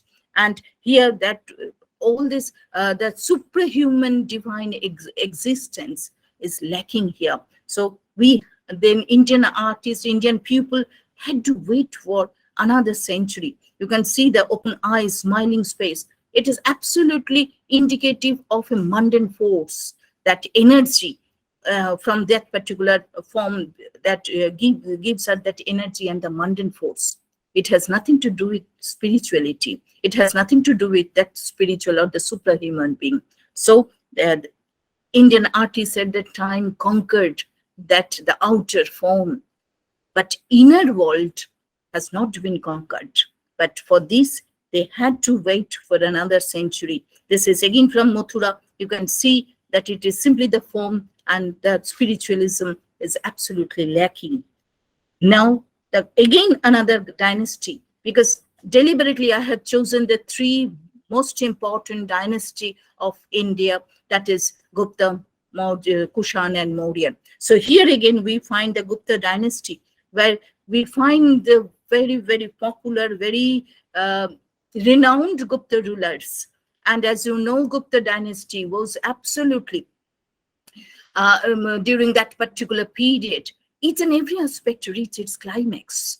And when we talk about the Indian culture, then it also reached its climax. And now it was a trail, it was a journey, almost from the 2nd century BC, and passing through the centuries after centuries, achieving that knowledge for creating such a human, superhuman form. And when we reach to the Gupta dynastic period, because unless and until Gupta, we do not have that Gupta, except the coins, we do not have the portraiture of the Gupta king in stones, but they were the direct patrons of this art. Unless and until they were directly associated with these athletes, with these artistic creations, then we cannot find this type of art. So here you can see that the superhuman being, the superhuman physical, supraphysical divine existence, presence of the Buddha, of Lord Buddha, and you can see the transparency. Earlier we find the very opaque, that just draperies, but here you can see the transparency of the drapery. It is not the transparency of the drapery, it is the transparency of inner mind, because he who propagated the Dhamma for the mankind, for the upliftment, religious upliftment, for the betterment of life. So they created in the particular the Gupta period, reached its climax and shedding off all the hardness, that the supples, the soft, actually that the wetness, here you can find the suppleness, again the elegance and the spiritual, the reflections you will find from this particular images from Sarnath and Mathura. And see how beautifully they created that particular, both this, the aesthetically, it reached the highest, it reached the climax, because it gives us the idea of that spiritualism.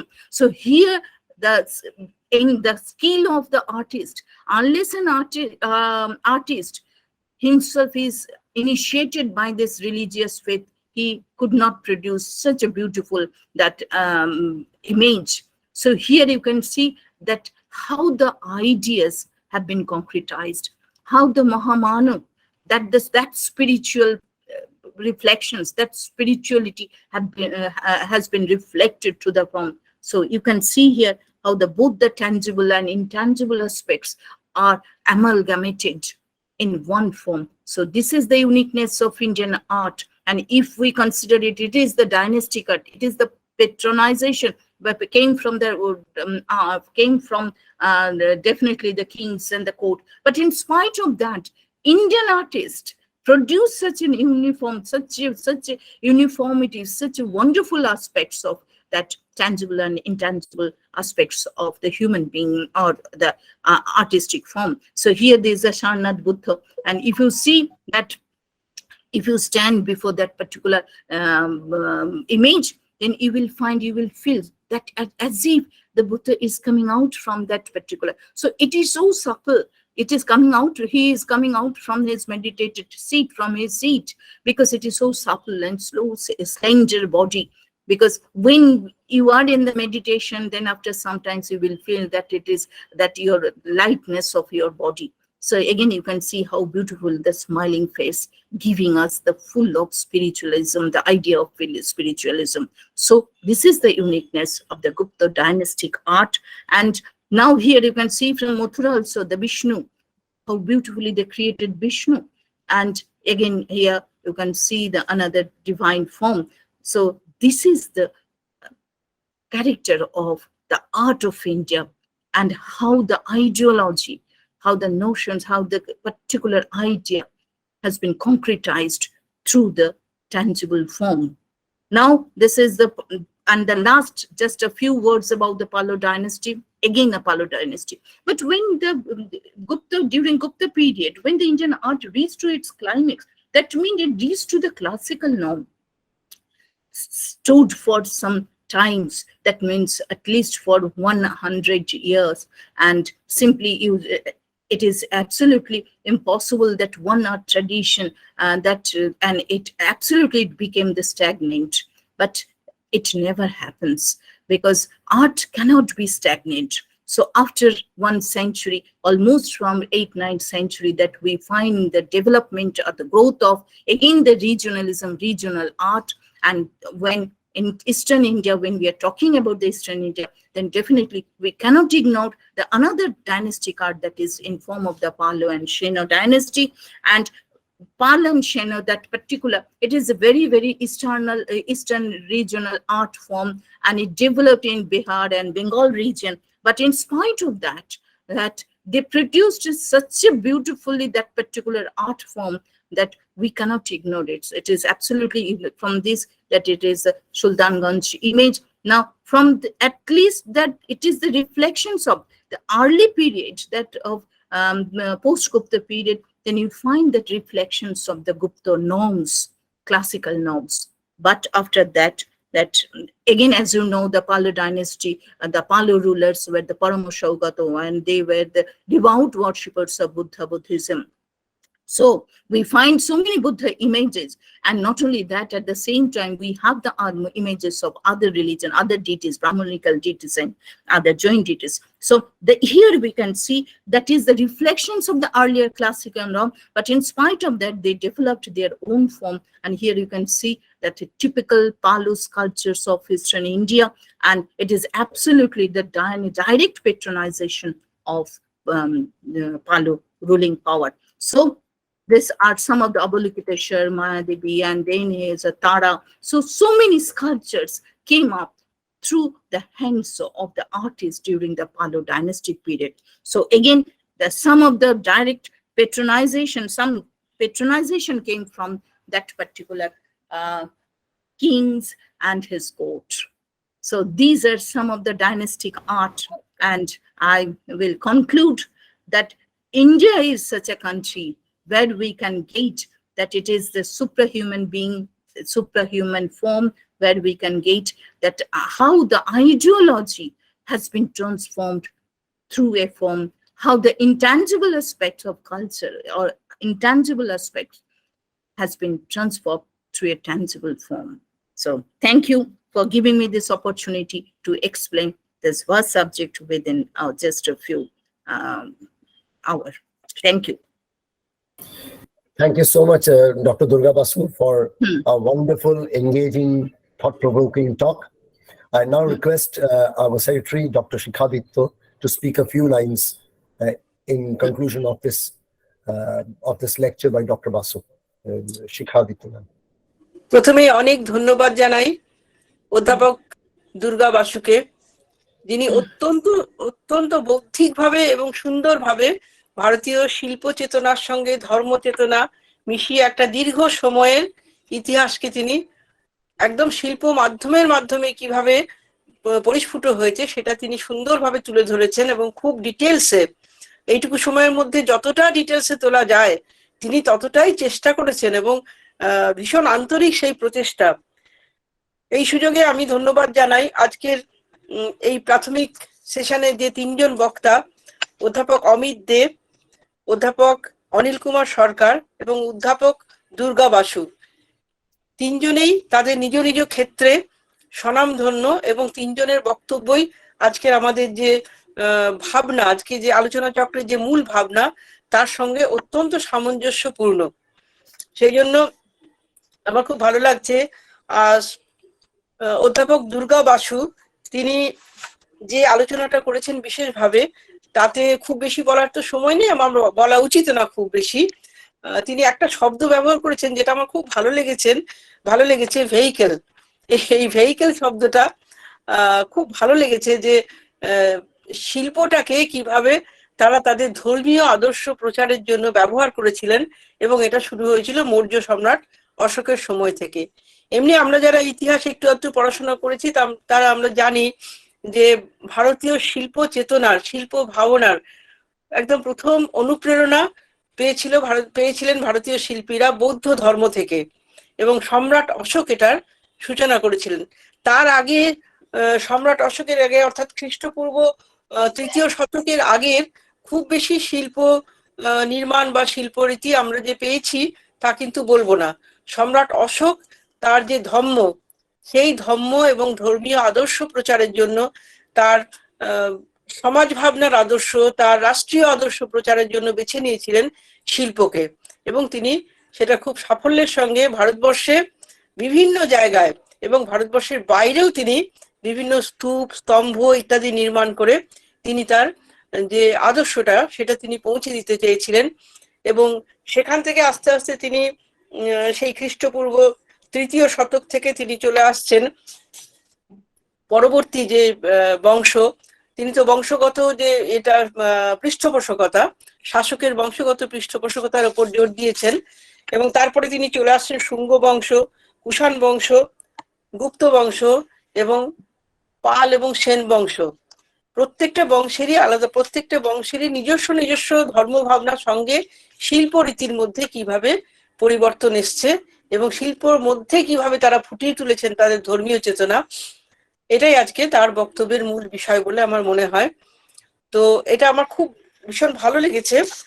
আর আরেকটা বিষয় যে আমার নিজেও আমি যখন গবেষণা করেছি cult of mother goddess, এবং প্রফেসর বাসুরও দেখলাম দুর্গা মহিষমর্দিনীর ওপর তার লেখা আছে, বই আছে।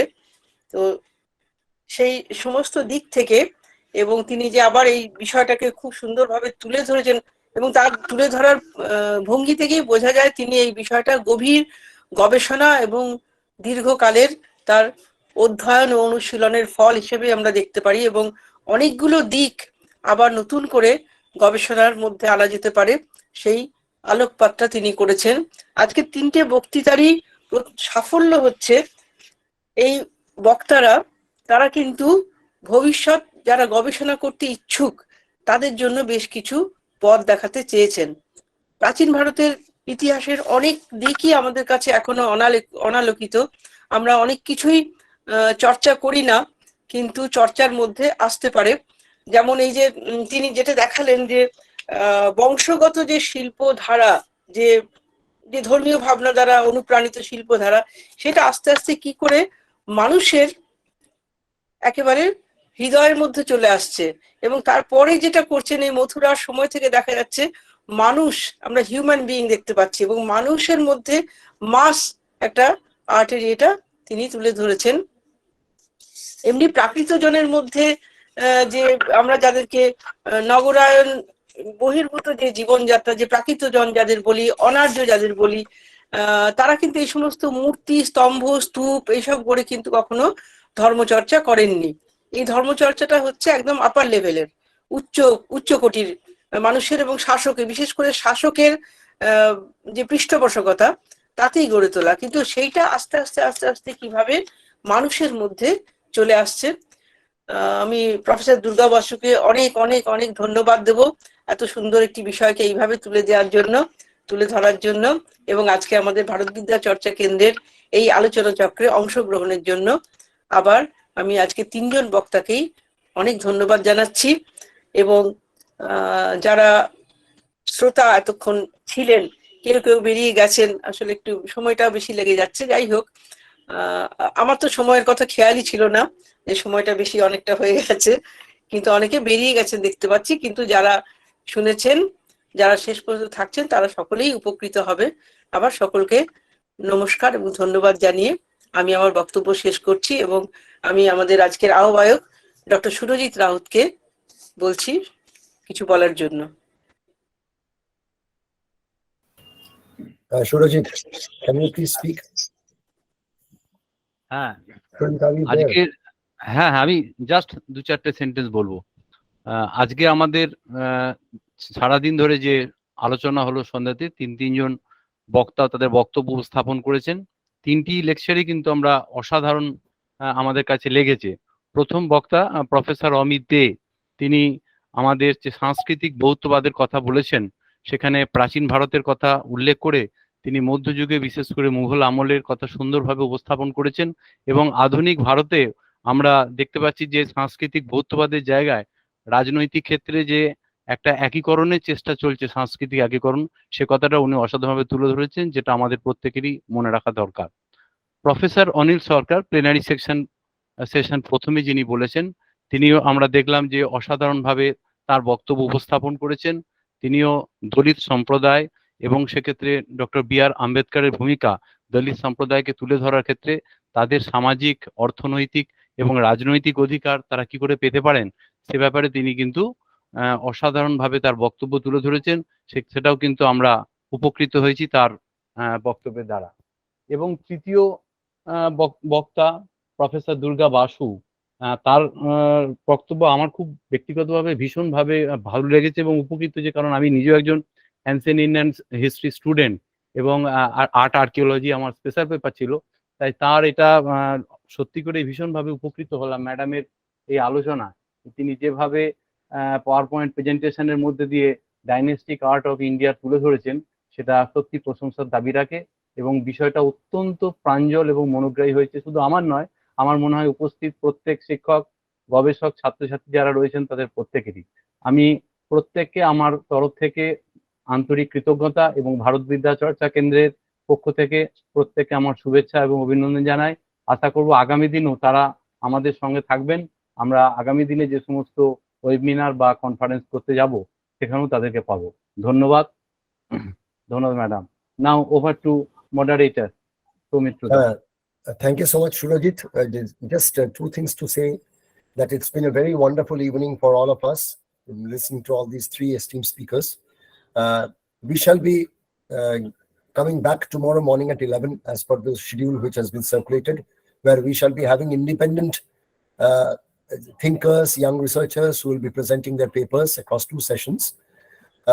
The link for this, for tomorrow's event, will be shared on the group that we have made, WhatsApp group that we have made, in a short while from now. It will be a fresh link which will be circulated. So see you tomorrow morning. Thank you everyone for your kind attention over the last 3 hours nearly. Thank you so much. Good night, everyone.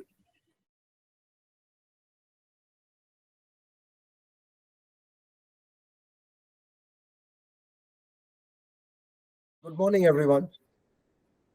We are back on day 2 of the 2-day-long annual conference of Bharat Vidya Charcha Kendra. We have had a very engrossing first day last evening, and we are in great anticipation that today also we shall be having a very enriching couple of sessions. As has been circulated already, today's session will be divided into 2 halves, and we have prepared presentations from faculty members and research scholars from various universities. And at the start of this session, I'd first invite Dr. Jayanto Gaur to make his presentation, which is titled Geopolitical Issues and Challenges in Asia Since Last Decade, a Geographic Overview. Following the presentation of Dr. Jayanto Gaur, I'll be inviting him over to chair the session, where the speakers shall be Gopal Singho, Poritos Mondal, Porimal Mondal, Uday Shah, and Shupriya Shaha. I've just received the news that Abdul Bashir has opted out of this session for a presentation, so he won't be presenting a paper. In the second part of our session for today, the session will be chaired by Dr. Rupendra Kumar Chattopadhyay, and the speakers and presenters for that session shall be Tejaswani Deepak Patil Dange, C. Vairavan, Devapam Ghosh, Sabir Ali, Tupan Bhaur, and Miraz Hawk. So without much more ado, I request Dr. Jayanto Gaur to kindly begin his presentation. The name of his paper is Geopolitical Issues and Challenges in Asia Since Last Decade, a Geographic Overview. Ladies and gentlemen, Dr. Jayanto Gaur. Thank you, Soumitra. Good morning, everybody. Thank you for giving me the opportunity to present my paper. And personally, I thank the director, president, vice president of Bharat Vidya Charcha Kendra and the secretary also. And also thank to ICAC for collaborating with us. My topic is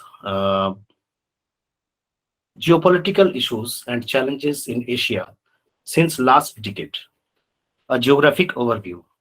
I will discuss the entire matter from geographical perspective, and there I wanted to show you or to share my ideas with you that Earth is our homeland, and naturally there is land and water, and different races since the early civilizations have roamed or wandered around different continents. So from my point of view, the earth can be divided into 2, that is one physical earth and another is human earth, or you can say the economic earth. Now particularly Asia, being the largest continent in this world, has the maximum population and different races, cultures, societies are there. But since the last decade, we have found that in every part of Asia, political disturbance is going on. And this is not because of the interference of the Western superpowers, but also the indulge of different personal interests among the different nations of Asia for their own interests or for their own sake. The war or whatever issues are arising nowadays, we can see that the reasons behind are the distribution of natural wealth and availability, unavailability also, increasing population, as well as technological advancement of unequal technological advancement between the nations. That is, some countries in Asia are developing at a fast rate and some are unable to do that. There are so many reasons behind this, that maybe the people of that particular country is not so literate, technologically literate, or they are happy with their standard living of life as like their ancestors lived in their country. So here we can see the maximum geopolitical issues are arising, particularly where the natural wealth is more and there is uneven distribution. For example, if we look towards the west of Asia, that is Middle East, what we say, maximum geopolitical issues are arising there. Side by side, in the eastern part, North Korea and South Korea, they are also fighting with each other in such a way that anytime nuclear war may take place, which can devastate the Asian civilizations. Those which nations are not part of these geopolitical issues suffer more. The problem is that geopolitical issues, whenever are arising, the Western superpowers, particularly America and whatever are there, they are poking their nose in negotiating. In the name of negotiation, they are entering in Asia, and their main target is to make disturbances over Asian continent and take the maximum profit by forcing them directly or indirectly, showing or in keeping them in blind, to take the maximum profit, that is divide and rule. During the last decade, we saw that the Russia and China, the two superpowers of Asia, are trying to acquire the technological or whatever say natural wealth of different nations who are trying their level best to compete with the superpowers and trying to enlarge their territory, you can say administrative territory, to incorporate them and to earn much more wealth and property also. But during this time, the nations which are not so much interested in the technological advancement, they are suffering much more. And in the name of pollution, am I audible? Yes, yes. Am I audible? Okay. Absolutely, Jayendra. Carry Okay. on. Carry on. Absolutely, Jayendra. absolutely. So we see that sometimes for oil, sometimes for electricity or power generation. That's why what we have seen that during the Russia-Ukraine war, Russia threatened Europe, just aside Asia, the part of the Asian continent. They are threatening that we will be shut down. We will shut down the power supply to you. Now, what is happening? Maybe they are English-talking people. Maybe they are Chinese talking people, maybe they are Russian talking people, or Hindi or Urdu, whatever it may be.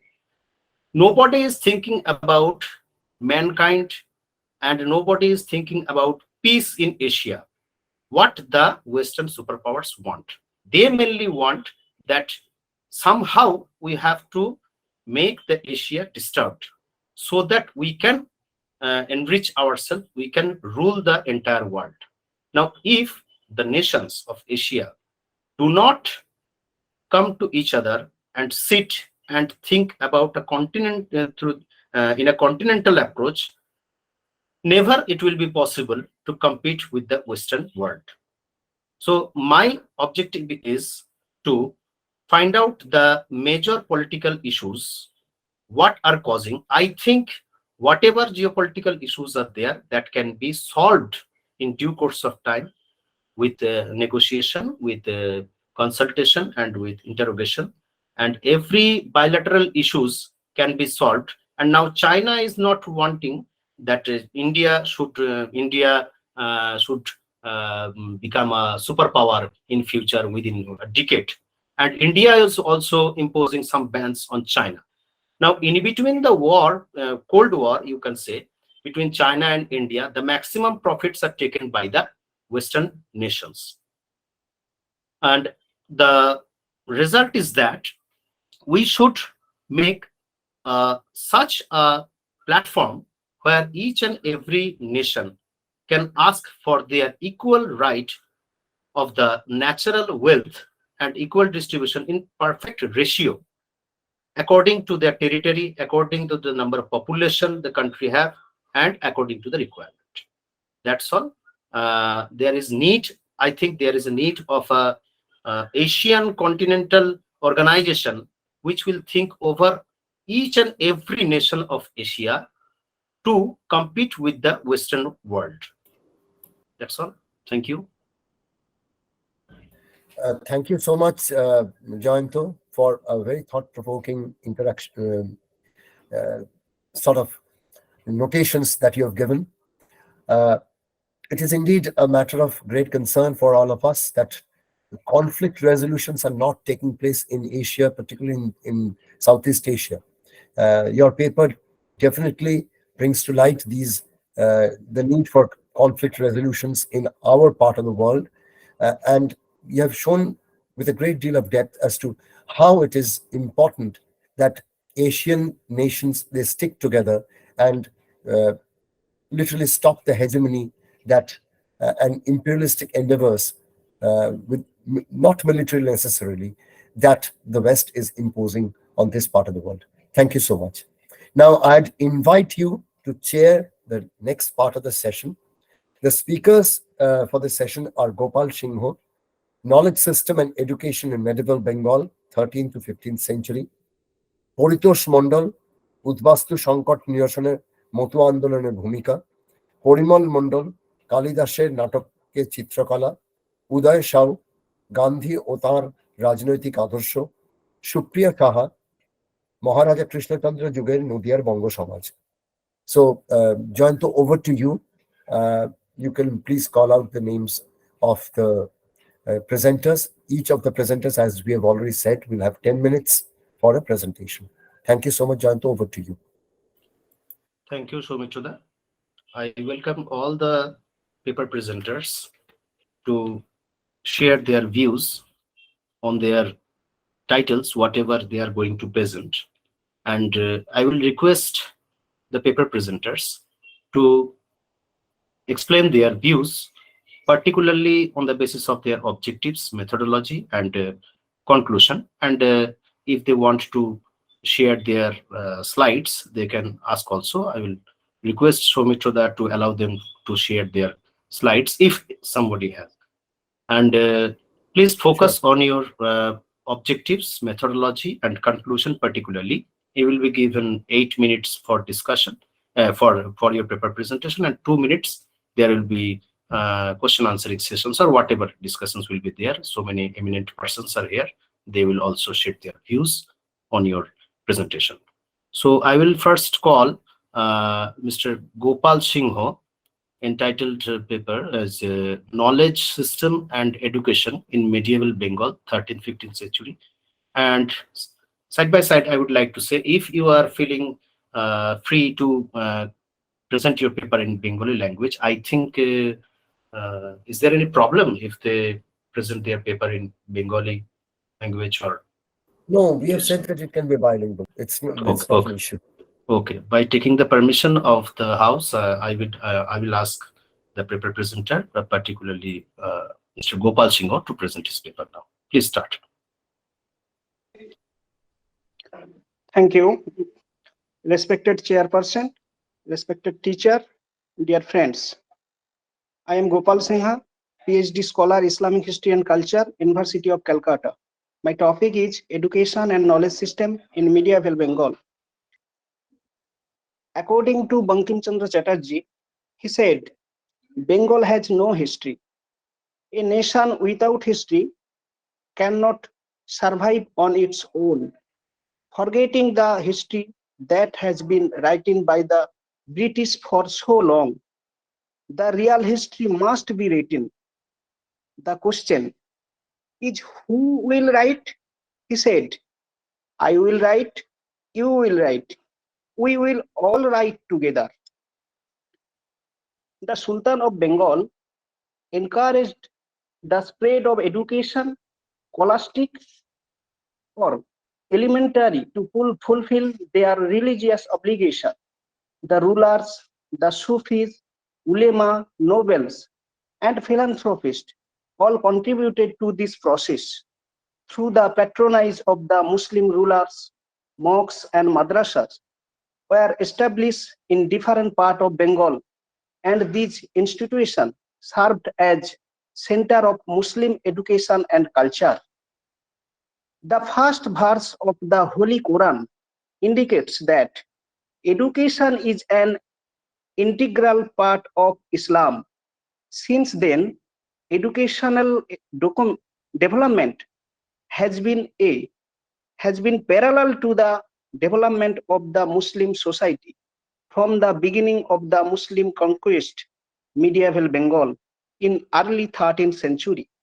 The society had also witnessed the rapid development of new education and knowledge system. Before Islam, in Bengal, the Buddhist and Brahmanic religious centers mainly survived as educational centers. Cultivation of knowledge system was instructed through the Sanskrit language and limited only to the upper classes people. But the scenario got a change under the Muslim both Turko-Afghan Sultanate and Mughal Bengals. The period witnessed a rapid advancement in the educational field which changed the traditional system. The rulers patronized the spread of education, considering it as their religious obligation. Besides sultans, the Sufi ulema nobles all contributed in this regard. Masjid and madrasa mainly served as culture of Muslim education. In the masjid, informal teaching was offered in all branches of Islamic studies, from elementary to the highest level. The imam of the masjid were acknowledged teacher of the community. Madrasa were the most important institution where formal education, which were organized either in the masjid or private house. Majlis were developed around individual scholars and higher educational center such as the learning center Mahisan, now known as Mahisantas, in the Rajshahi district, was one of the earliest center of learning of Muslim. According to Riyaz Salatin, Sonargaon, Satgaon, Nagor, present district Birbhum, was one of the greatest educational centers in medieval Bengal. Mandaran, present Bankura and Bishnupur, developed into a center of Islamic learning from the time of Sultan Hussain Shah. According to Firista, Pandua and Rangpur, one learning center from the medieval period. Muslim scholar and their works. In this time, Qazi Rukunuddin al-Samarkandi was one of the distinguished scholars of the early years of the Muslim rule in Bengal. Maulana Sarafuddin al-Tuama, he was the one of the greatest science and Sufi scholar in early year of Muslim Bengal. His academy at Sonargaon. Nami Haq, a significant work on fiqh, is considered a contribution of Muslim Bengal to the Islamic learning. Muhammad bin Izzuddin Box was a famous person. He conversant with the hadith of the time of Sultan Alauddin Hussain Shah, Sheikh Ali Sher, a descendant of Sheikh Nur al-Huda, who was a compassion disciple of Sheikh Jalal Mujarrad of Sylhet, was a distinguished scholar and Persian and Islamic mysticism. From above description, it can be said that the educational practice developed in Muslim Bengal through informal way. We may summarize the major characteristic of the educational system as below. Number one, education was provided freely and it was free from all kinds of fees. There was no discrimination based on caste and creed in providing education facility. Hindu education in this period. During the medieval period, Navadvip became the principal center of education for the Hindus and attracted students from various parts of Bengal. Navadvip was famous for the study of Nobbanay and the Sritis. Raghunath Shiromani, the unrivaled scholar of Nobbo, and Vasudeva Subramaniam, renowned for his scholarship, were teachers at Navadvip. My conclusion point, there was co-education at primary level, but the higher education for women was limited only to the higher educated and high middle class families. Different branches of Islamic science such as tafsir, hadith, fiqh, logic, together with many diverse subjects such as natural sciences, mathematics, medicine, Unani and Ayurvedic, agricultural, astronomy, geography, and Arabic and Persian language or literature are taught. In this institution, to maintain their educational institution, the rulers provided state patronage, granted rent-free land as endowment. Thus, a very new and diversified educational system flourished in the society of Bengal under the Muslim rulers, which opened learning facility for all the people, founding many educational institutions throughout the country. The paper is mainly aimed at discovering the nature and dimension of education and knowledge system which developed particularly during the medieval period, and identify how the system can contribute to improve the present educational system of the country. Thank you. Thank you, Mr. Gopal Singh, for your excellent paper presentation in due course of time. And within time, you have completed nicely. You have explained your objectives and methodology and conclusion also very nicely. You have told that less women education during the medieval period and co-education up to primary level, but the Sultanic in the Sultan period. Yes, sir. Ben Babu. I have some addition in this regard and suggestion to Gopal Babu. Should I render it? Oh, sure, sure, sure. Yes, sir. Bolun, sir. Sir, bolun. My objective is, while talking about the process of Islamization in Bengal, try to give a look on the western part, that is Bankura, Purulia, Midnapur and other area, because the Islamization process in that area was very slow. One. Second thing is Bishnupur was and still the place of education contributed much towards education as a whole and other allied disciplines, so that one should not ignore the contribution of Vishnupur, Raja and other. Similarly, Shaiva Acharyas, their mot Vaishnavacharyas, they are more Joydev and his contemporary Birbhum and others equally played an important role towards the expansion of education in Bengal. Chaitanya and post-Chaitanya in and around Navadvip, Bhatpara, Tribeni, and other areas of that part of coastal Bengal also relevant so far as your objective is concerned. So that my suggestion is try to look on this aspect. Yes, I fully agree with your in Islamic sources and Islamic materials and your major objective, but try to highlight this issue also. Namaskar. Thank you, sir, for ধন্যবাদ giving sir, a আমার খুবই উপকার হলো। আমি এই বিষয়গুলোকে আরো যুক্ত করতে চাইছি এবং আপনি যেগুলো সাজেশন দিয়েছেন আমি অবশ্যই পরবর্তীকালে আমি আমার গবেষণার ক্ষেত্রে এগুলো কাজে লাগাবো। অসংখ্য ধন্যবাদ স্যার।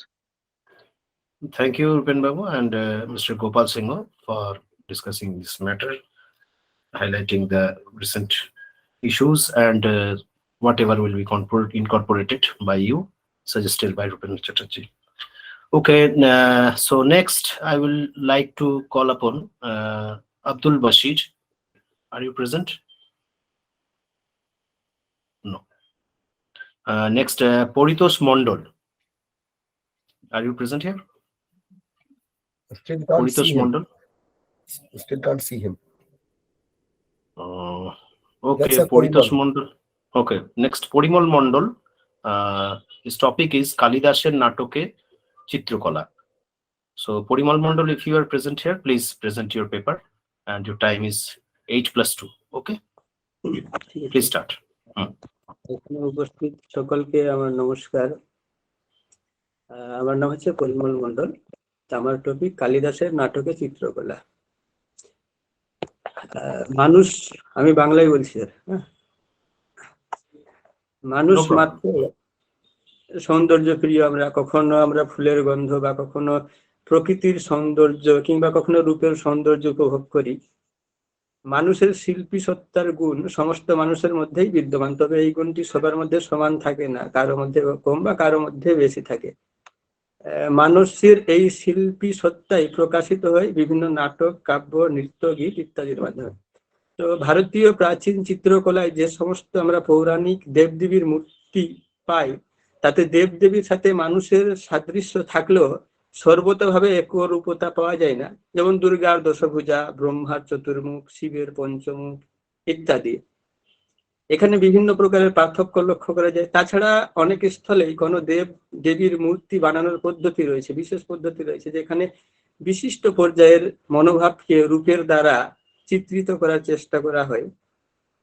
যেমন আমরা যদি সর্বজন বিদিত শিবের ধ্যানটা নিই, তাহলে দেখতে পাবো যেখানে বলা আছে ওম ধ্যায় নিত্যম মহিষম রজতগিরিনভম চারু চন্দ্রা বতংসং রত্না কল্পোজ্জলাঙ্গং পরশু মৃগ বরাভিতি হস্তম প্রসন্নম পদ্মাসিনম সমন্তাৎ स्तुतममरगैर्हि व्यग्रकृतिं वसानं विश्वाद्यं विश्वबीजं निखिलभयहरं पंचवक्त्रं त्रिनेत्रं। এই ধ্যানের মধ্যে আমরা দেখবো যে তিনি রজতগিরিনভ বা চারুচন্দ্র বতংসং, এর সাথে সাথে শিব হচ্ছে বিশ্বাদ্য, বিশ্ববীজ বা নিখিল ভয়হর। তাই মূর্তি করতে গেলে 5টি মুখ বা 3টি চোখ দিলেই হবে না, তার সাথে সাথে সেই মূর্তি নির্মাণ করতে গেলে তার মধ্যে এমন ভাব থাকা চাই যাতে মূর্তি দেখলেই মনে হয় ইনি সকল প্রকারের ভয় হরণ করতে সমর্থ, তিনি সর্বদা প্রসন্ন। কাজে একটি মূর্তি, মানুষের মূর্তি গড়ে তাতে 5টি মুখ 3টি চক্ষু জুড়ে দিলেই শিবের মূর্তি আমরা বলতে পারি না। তাকে গড়তে গেলে স্বাভাবিক ভয়হারিত্ব সেই মূর্তির মধ্য দিয়ে প্রকাশ পাওয়া যায়। তো কালিদাসের নাটকেও ঠিক সেইভাবেই সরাসরি চিত্রের উল্লেখ নেই, কিন্তু তার লেখনীর মধ্যে অনুসন্ধান করলে চিত্রের বর্ণনা পাওয়া যায়, যা আমরা শিল্প সম্পর্কে বা শিল্পকলা সম্পর্কে শাশ্বত। যেমন অভিজ্ঞান শকুন্তলম নাটকের মহাকবি কালিদাস নাটকের প্রারম্ভে চিত্রকলার সম্পর্কে বলছেন যে সমস্ত রাগ রং যেখানে সন্নিবিষ্ট থাকে সেই ধরনের নাট্যগৃহ বর্ণনা করছে। রাগ নিবিষ্টা চিত্তা বৃত্তি রা লিখিতা ইতা সর্বত রঙ্গহ। আবার নাটকের দ্বিতীয় অঙ্কে রাজা দুষ্যন্ত বিদূষকের কাছে শকুন্তলার সৌন্দর্যের প্রশংসা করছেন। চিত্রে নিবেশ্য পরিকল্পিত সত্য যোগা রূপোচ্চয়ন মনসা বিধিনা কৃতানু স্ত্রী রত্ন সৃষ্টিরপরা প্রতিভাতি সা মে ধাতুর্বিভূত্বা মনুচিন্ত্য বপুশ্চ তস্য। অর্থাৎ বিধাতা তার চিত্রের মধ্যে যে মূর্তিটি প্রত্যক্ষ করেছিলেন সমগ্র রূপসম্ভার দিয়ে এবং তাতে প্রাণ সংযোগ করে শকুন্তলাকে গড়েছিলেন। এখানে মনে হচ্ছে যে স্বয়ং ব্রহ্মা প্রথমে তার চিত্র নির্মাণ করে সেখানে প্রাণের সঞ্চার করেছেন। এই মতন নাটকের ষষ্ঠ অঙ্কে মাধবী লতামণ্ডপে যখন শকুন্তলার প্রতিকৃতির চিত্রফলক নিয়ে আসা হয়েছিল তখন সেই চিত্রের মধ্যে ভাব এবং রস উভয়ের মিশ্রণে চিত্রকলার প্রস্তুত করেছেন। এখানে বলছে তত্র আমি চিত্র ফলগতাম স্বহস্ত লিখিতাম তত্র ভগবত্যাহ শকুন্তলায়াহ প্রতিকৃতি মানয়েতি। সানুমতি দুষ্যন্তের চিত্র দেখে বলছেন যে মনে হচ্ছে সখী শকুন্তলাই সম্মুখে রয়েছেন। কালিদাস শুধুমাত্র যে মানুষের চিত্র অঙ্কন করেছেন তাই নয়, সাথে সাথে তিনি বিভিন্ন নদী, পাহাড়, হরিণ, কৃষ্ণ মৃগ প্রভৃতির বর্ণনাও করেছেন।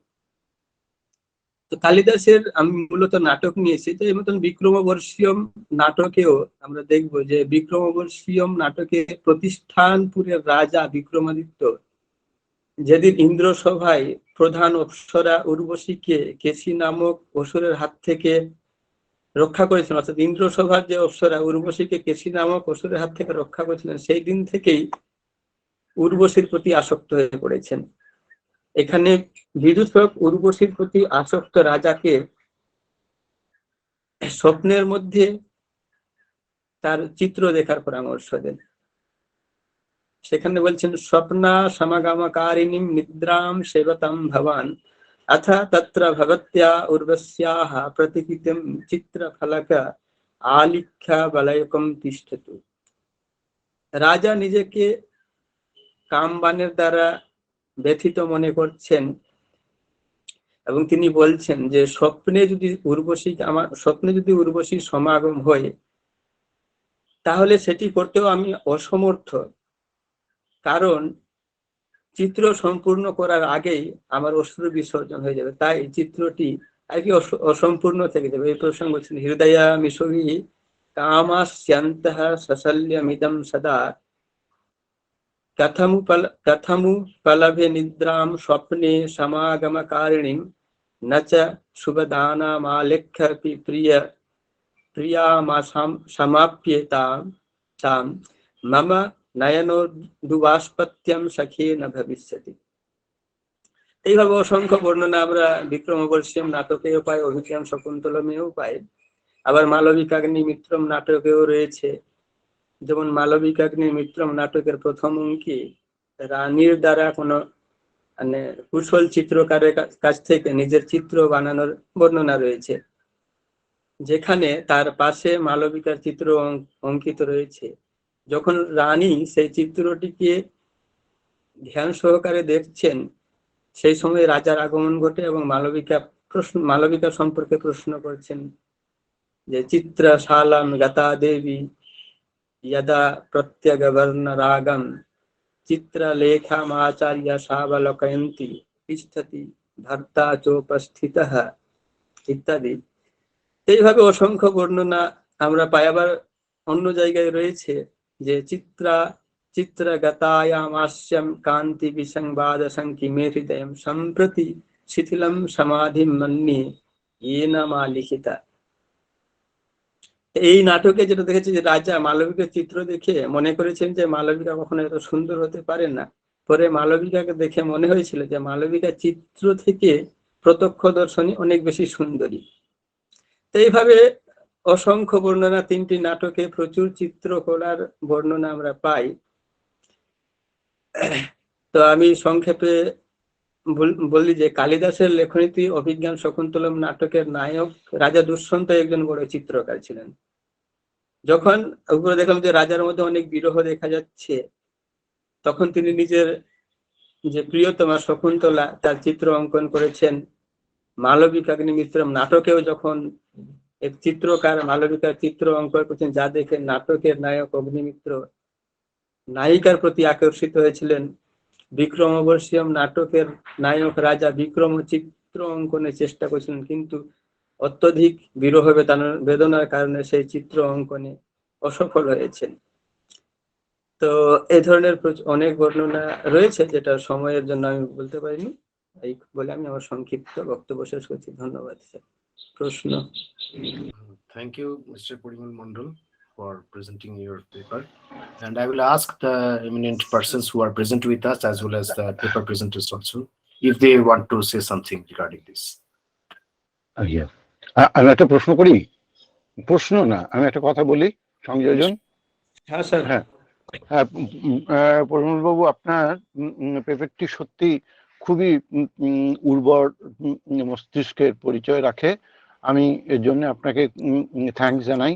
আপনাকে আমি দুটো তিনটে কথা এমনি আপনার সাজেশনের জন্য বলে রাখি। একটা হলো, যখন আইকনোপ্লাস্টিক ফর্মকে আমরা ভাবি, তখন তার যে এক্সপ্রেশন, একটা হলো সিম্বলিক, একটা হলো থেরিওমরফিক, আর একটা হলো আইকনোপ্লাস্টিক বা অ্যানথ্রোপোমরফিক যেটাকে বলে।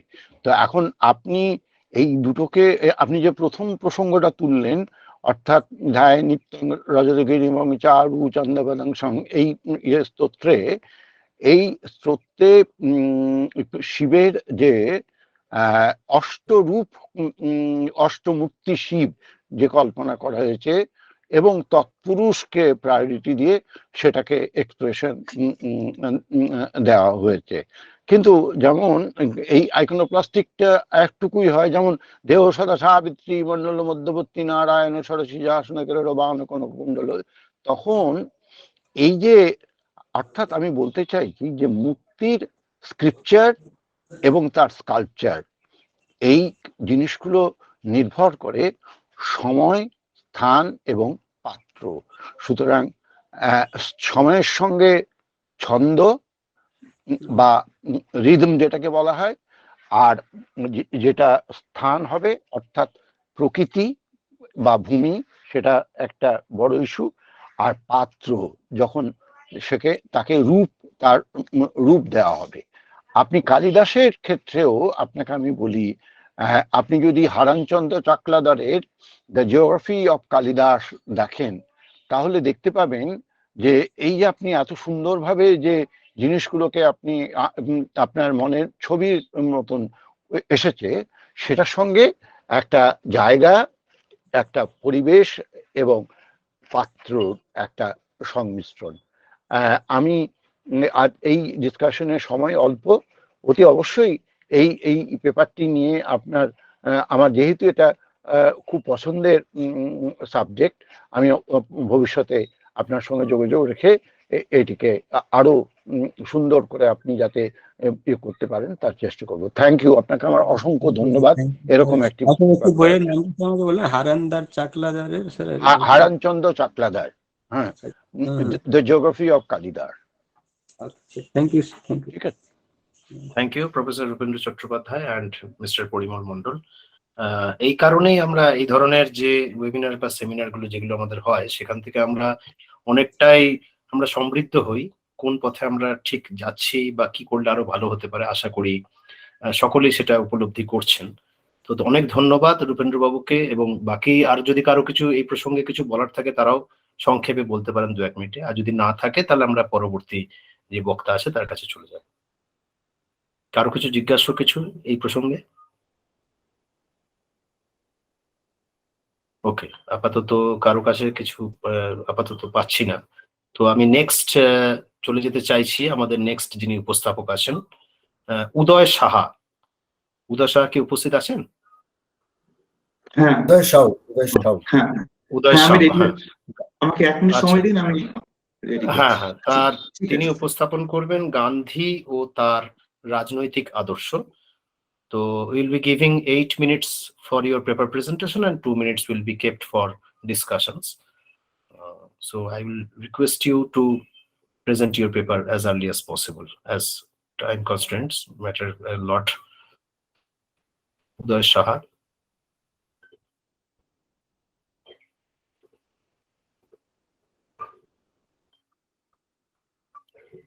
উদয় সাহা মহাশয়, আপনার ওটা পোর্ট্রেটে আনুন, আপনার ল্যান্ডস্কেপ মোডে চলে এসেছে এটা ভিডিওটা। সাহা না হ্যাঁ, সাউ? ওকে, উদয় সাউ, উদয় সাউ, হ্যাঁ সরি, উদয় সাউ, হ্যাঁ না, okay, it's okay. Now please start your paper presentation, please start.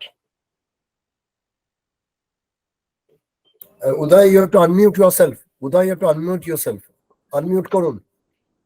একটু আনমিউট করুন। Unmute করুন। উদয় সাউ।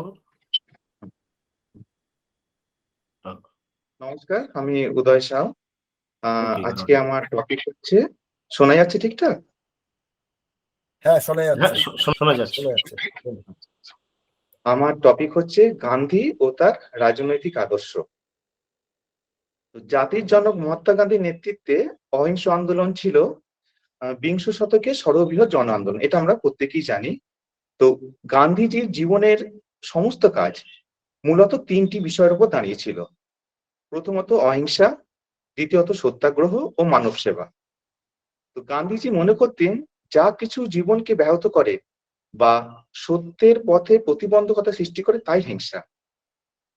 সেই জন্য তিনি সত্য অর্জনের জন্য অহিংসার পথকে বেছে নিয়েছিলেন।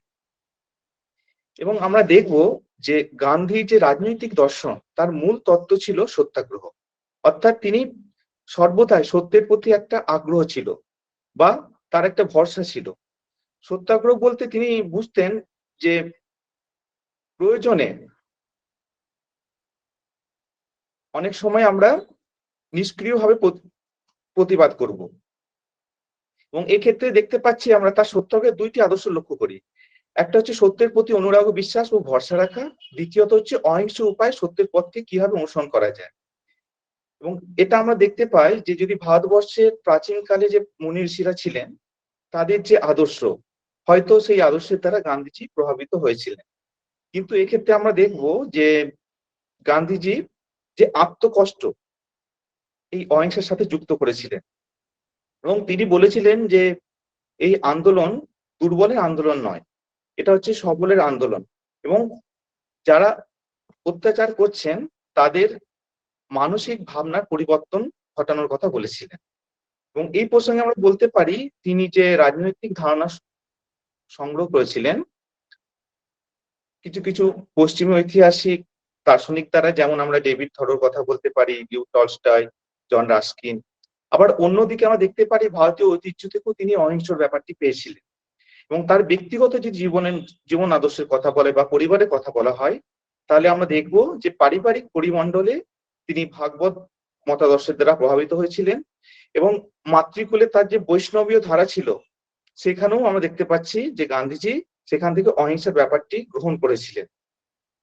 তো যাই হোক, আমরা দেখব যে পার্থ চ্যাটার্জি তিনি এই প্রসঙ্গে মন্তব্য করছেন যে গান্ধীজি বাস্তবিক রাজনীতিতে অনেক কলাকৌশলী তার জানা ছিল, এই জন্যই তিনি অহিংসার ব্যাপারটিকে বেছে নিয়েছিলেন। এবং তিনি বলছেন যে জাতীয় আন্দোলনের সাথে এই অহিংসাকে মিলিয়ে দিয়ে কিভাবে গণ আন্দোলনের রূপ দেওয়া যায়, গান্ধীজি সেই চেষ্টাই করেছিলেন। যখন প্রথম বিশ্বযুদ্ধ শুরু হচ্ছে এবং সেই প্রেক্ষাপটে আমরা দেখবো যে গান্ধীজি ভারতবর্ষে চলে আসছেন, তো দক্ষিণ আফ্রিকা থেকে গান্ধীজি যে ভারতবর্ষে আসছেন, এবং এর মাঝে আমরা দেখবো যে সর্বভারতীয় যে জন আন্দোলনে তিনি যে মঞ্চে আসছেন তার মাঝে দেখবো বেশ কিছু গ্যাপ রয়েছে, এবং এই পর্বে দেখবো বেশ কিছু তিনি আঞ্চলিক আন্দোলনে নেতৃত্ব দান করছেন। এ প্রসঙ্গে আমরা বলতে পারি বিহারের চম্পারণ বা গুজরাটের কৈরাতে যে কৃষক আন্দোলন হয়েছিল সেই প্রসঙ্গগুলো।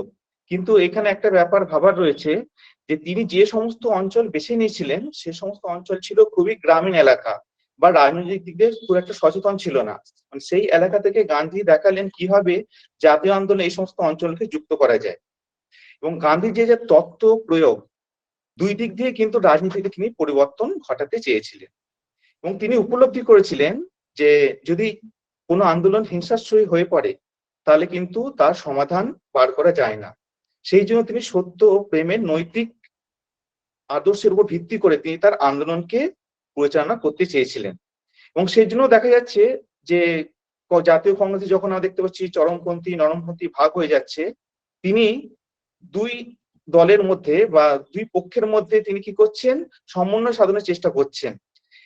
মানে নরমপন্থীদের তাদের যে সাংবিধানিক কর্মপদ্ধতি সহযোগিতা, হ্যাঁ, এবং তার দীর্ঘদিন যে আন্দোলন করছে এবং তাদের যে আন্দোলন ততটা সফল হচ্ছে না, তিনি এই ব্যাপারটিকে যেমন মানতে পারেননি, অন্যদিকে চরমপন্থীদের ক্ষেত্রে দেখা যাচ্ছে তারা যে সন্ত্রাসবাদী আন্দোলন গড়ে তুলছে সেটাও কিন্তু গান্ধীজি গ্রহণ করেননি। এবং দেখা যাচ্ছে সেই জন্য তিনি আন্দোলনের পথ হিসাবকে তিনি সত্যাগ্রহ বা অহিংসার ব্যাপারটিকে বাছছেন। এ প্রসঙ্গে অমলেশ ত্রিপাঠী তার যে গ্রন্থ ভারতের স্বাধীনতা সংগ্রামে জাতীয় আন্দোলন বা জাতীয় কংগ্রেস, সেখানে উনি বলছেন যে গান্ধীজি তার যে রাজনৈতিক আদর্শ, তিনি একদিকে যেমন এলিট পক্ষকে পাশে রাখতে চেয়েছিলেন, অন্যদিকে জনগণকেও রাখতে চেয়েছিলেন। অর্থাৎ দুই পক্ষের মধ্যে সমন্বয় সাধন করে একটা মাস মুভমেন্ট বা একটা মানে সার্বিকভাবে একটা জন আন্দোলনে হিসাবে তিনি গড়ে তুলতে চেয়েছিলেন এবং সেখানে সর্বস্তরের মানুষকে তিনি রাখতে চেয়েছিলেন। অর্থাৎ রাজনীতির সাথে যে জনসংযোগ স্থাপন, এই ব্যাপারটি কিন্তু গান্ধীজি অনেকটাই পাল্টে দিয়েছিলেন। এবং জাতীয় রাজনীতিতে দেখা যাচ্ছে তিনি বিভিন্ন বিষয়কে কেন্দ্র করে তিনি আন্দোলনে ডাক দিচ্ছেন। মানে খুব সহজ উদাহরণ দিলেই বোঝা যায় যে যখন রাওলাট আইন ভারতবর্ষে যখন নিয়ে আসা হচ্ছে বা প্রবর্তন করা হচ্ছে, বা 1930-এর যে লবণ আন্দোলন, একটা সাধারণ বিষয়কে কেন্দ্র করে তিনি আন্দোলন গড়ে তুলছেন। এবং এক্ষেত্রে দেখা যাচ্ছে যে তার আন্দোলন প্রথম পর্বে কিন্তু খুবই জনপ্রিয় হচ্ছে। আবার তিনি রাজনৈতিক দর্শনের ক্ষেত্রে তিনি যখন পশ্চিমী দার্শনিকদের দ্বারা প্রভাবিত হচ্ছেন, তাহলেও তিনি যখন যে একটা শান্তিপূর্ণ রাজ্যের কথা বলছেন, সেখানে তিনি ভারতীয় মতাদর্শ থেকে তিনি রাম রাজ্যের কথা তুলে ধরছেন। মানে রাম রাজ্য বলতে তিনি কোনো হিন্দু রাষ্ট্র না, মানে তিনি এমন এক সমাজ ব্যবস্থা গড়ে তুলতে চেয়েছিলেন যেখানে সত্য ন্যায় মূল্যবোধের উপর প্রতিষ্ঠিত হবে সেই সমাজ বা রাষ্ট্র। অর্থাৎ তিনি কখনোই চাননি যে হিংসা বা আরো অন্যান্য যে সমস্ত পশ্চিম উপাদান সমাজ এবং সভ্যতার পক্ষে ক্ষতিকারক সেগুলিকে বাদ দিয়ে তিনি এমন এক সমাজ গড়ে তুলতে চেয়েছিলেন যেখানে প্রত্যেক মানুষই তার সমান সুযোগ সুবিধা পাবে এবং শান্তি বজায় থাকবে। যাই হোক, তো গান্ধীজির যে আন্দোলন বা তার যে মতাদর্শ তার হয়তো অনেক উঁচুও থাকতে পারে, তবে আমরা দেখতে পেয়েছি তিনি কখনো কিন্তু তার নীতি থেকে বিচ্যুত হননি। তিনি কখনোই হিংসার সাথে আপোষ করতে চাননি এবং তিনি মনে করতেন যে হিংসার মধ্য দিয়ে কখনোই কোনো আন্দোলনকে সফল করে তোলা যায় না।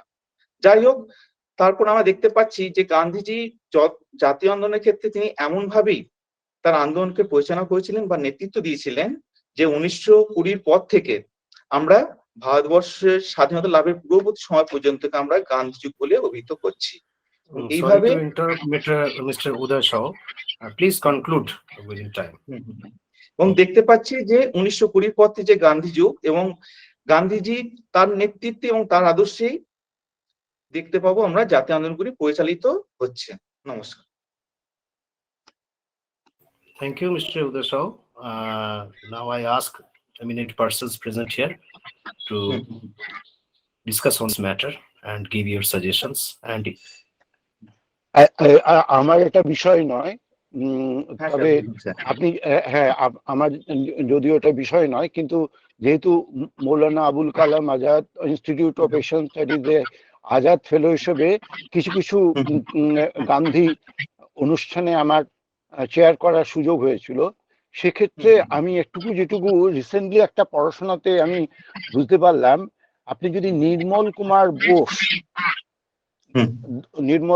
বোস ওনার দর্শক পত্রিকা, হ্যাঁ নির্মল কুমার বোস, তিনি গান্ধীর সহ সঙ্গী ছিলেন নয়াখালী এবং বিভিন্ন জায়গাতে। আপনি নির্মল বোসের লেখা গান্ধীর বিষয়ে, তাহলে আপনার যে প্রাসঙ্গিক আলোচনা সেটা আরেকটুকু সমৃদ্ধ হবে এবং আপনি নির্মল বোস সংকলন দেখতে পারেন।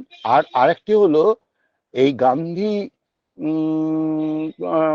আশ্রম ব্যারাকপুর, সেখান থেকে গান্ধী সংবাদ বলে একটি পত্রিকা বেরোয়, ওই গান্ধী সংবাদ পত্রিকার কিছু ইস্যু আমি দেখেছি, সেখানেও এই আপনার বিষয়টি আলোচনা হয়েছে। তো আপনি এই বিষয়ে যদি মনে হয় যে আরো কিছু তথ্য সংগৃহীত করবেন, তাহলে আপনি হয়তো এই লেখাটিকে আর একটু করতে পারেন। খুব ভালো লাগলো আপনি এখানে আমাদের এই পেপারটি প্রেজেন্ট করেছেন, এবং আমার হঠাৎ মনে হলো নির্মল বাবুর আমি লেখা কতগুলো পড়েছিলাম, যদিও আমার এটা বিষয় নয়। খুব ভালো লাগলো। নমস্কার, thank you. Thank you, Professor Upendra Chatterjee.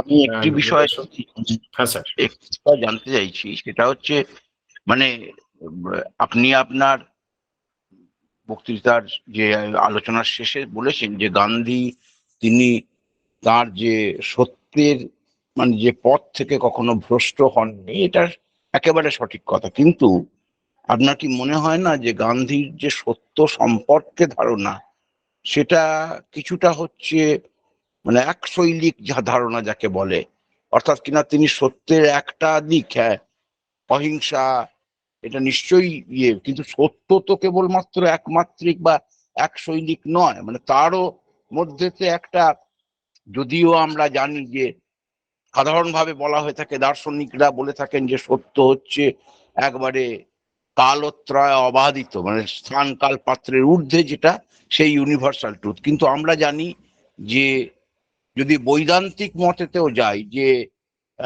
পারমার্থিক, ব্যবহারিক এবং প্রাতিভাষিক তিন ধরনের সত্য কথা বলা হয়েছে, সেখানে পারমার্থিক সত্য ইউনিভার্সাল হলেও ব্যবহারিক জীবনে আমরা যে সত্যের কথা বলি, যে সত্য হচ্ছে স্বাধীনতা আন্দোলন বা জাতীয় আন্দোলন বা আমাদের দৈনন্দিন যে কোনো সমস্যা মোকাবেলার ক্ষেত্রে যে সত্যের সঙ্গে আমাদের নিত্যদিন মোকাবেলা করতে হয়, মানে যার সঙ্গে আমাদের ওঠা বসা করতে হয়, সেই সত্য গান্ধী তার প্রতি নিষ্ঠাটা প্রশ্নাতীত, সেটা সত্যি কথা। কিন্তু সেই ধারণাটা মানে আমাদের একটা বিখ্যাত কথা আছে, you have to break an egg to make an omelette, অর্থাৎ কিনা আমি হিংসাকে বাদ দেবো বলছি, কিন্তু সবসময় কি হিংসাকে প্রতিটি জীবনের প্রতিটি স্তরে কি হিংসাকে আমরা বাদ দিতে পারি?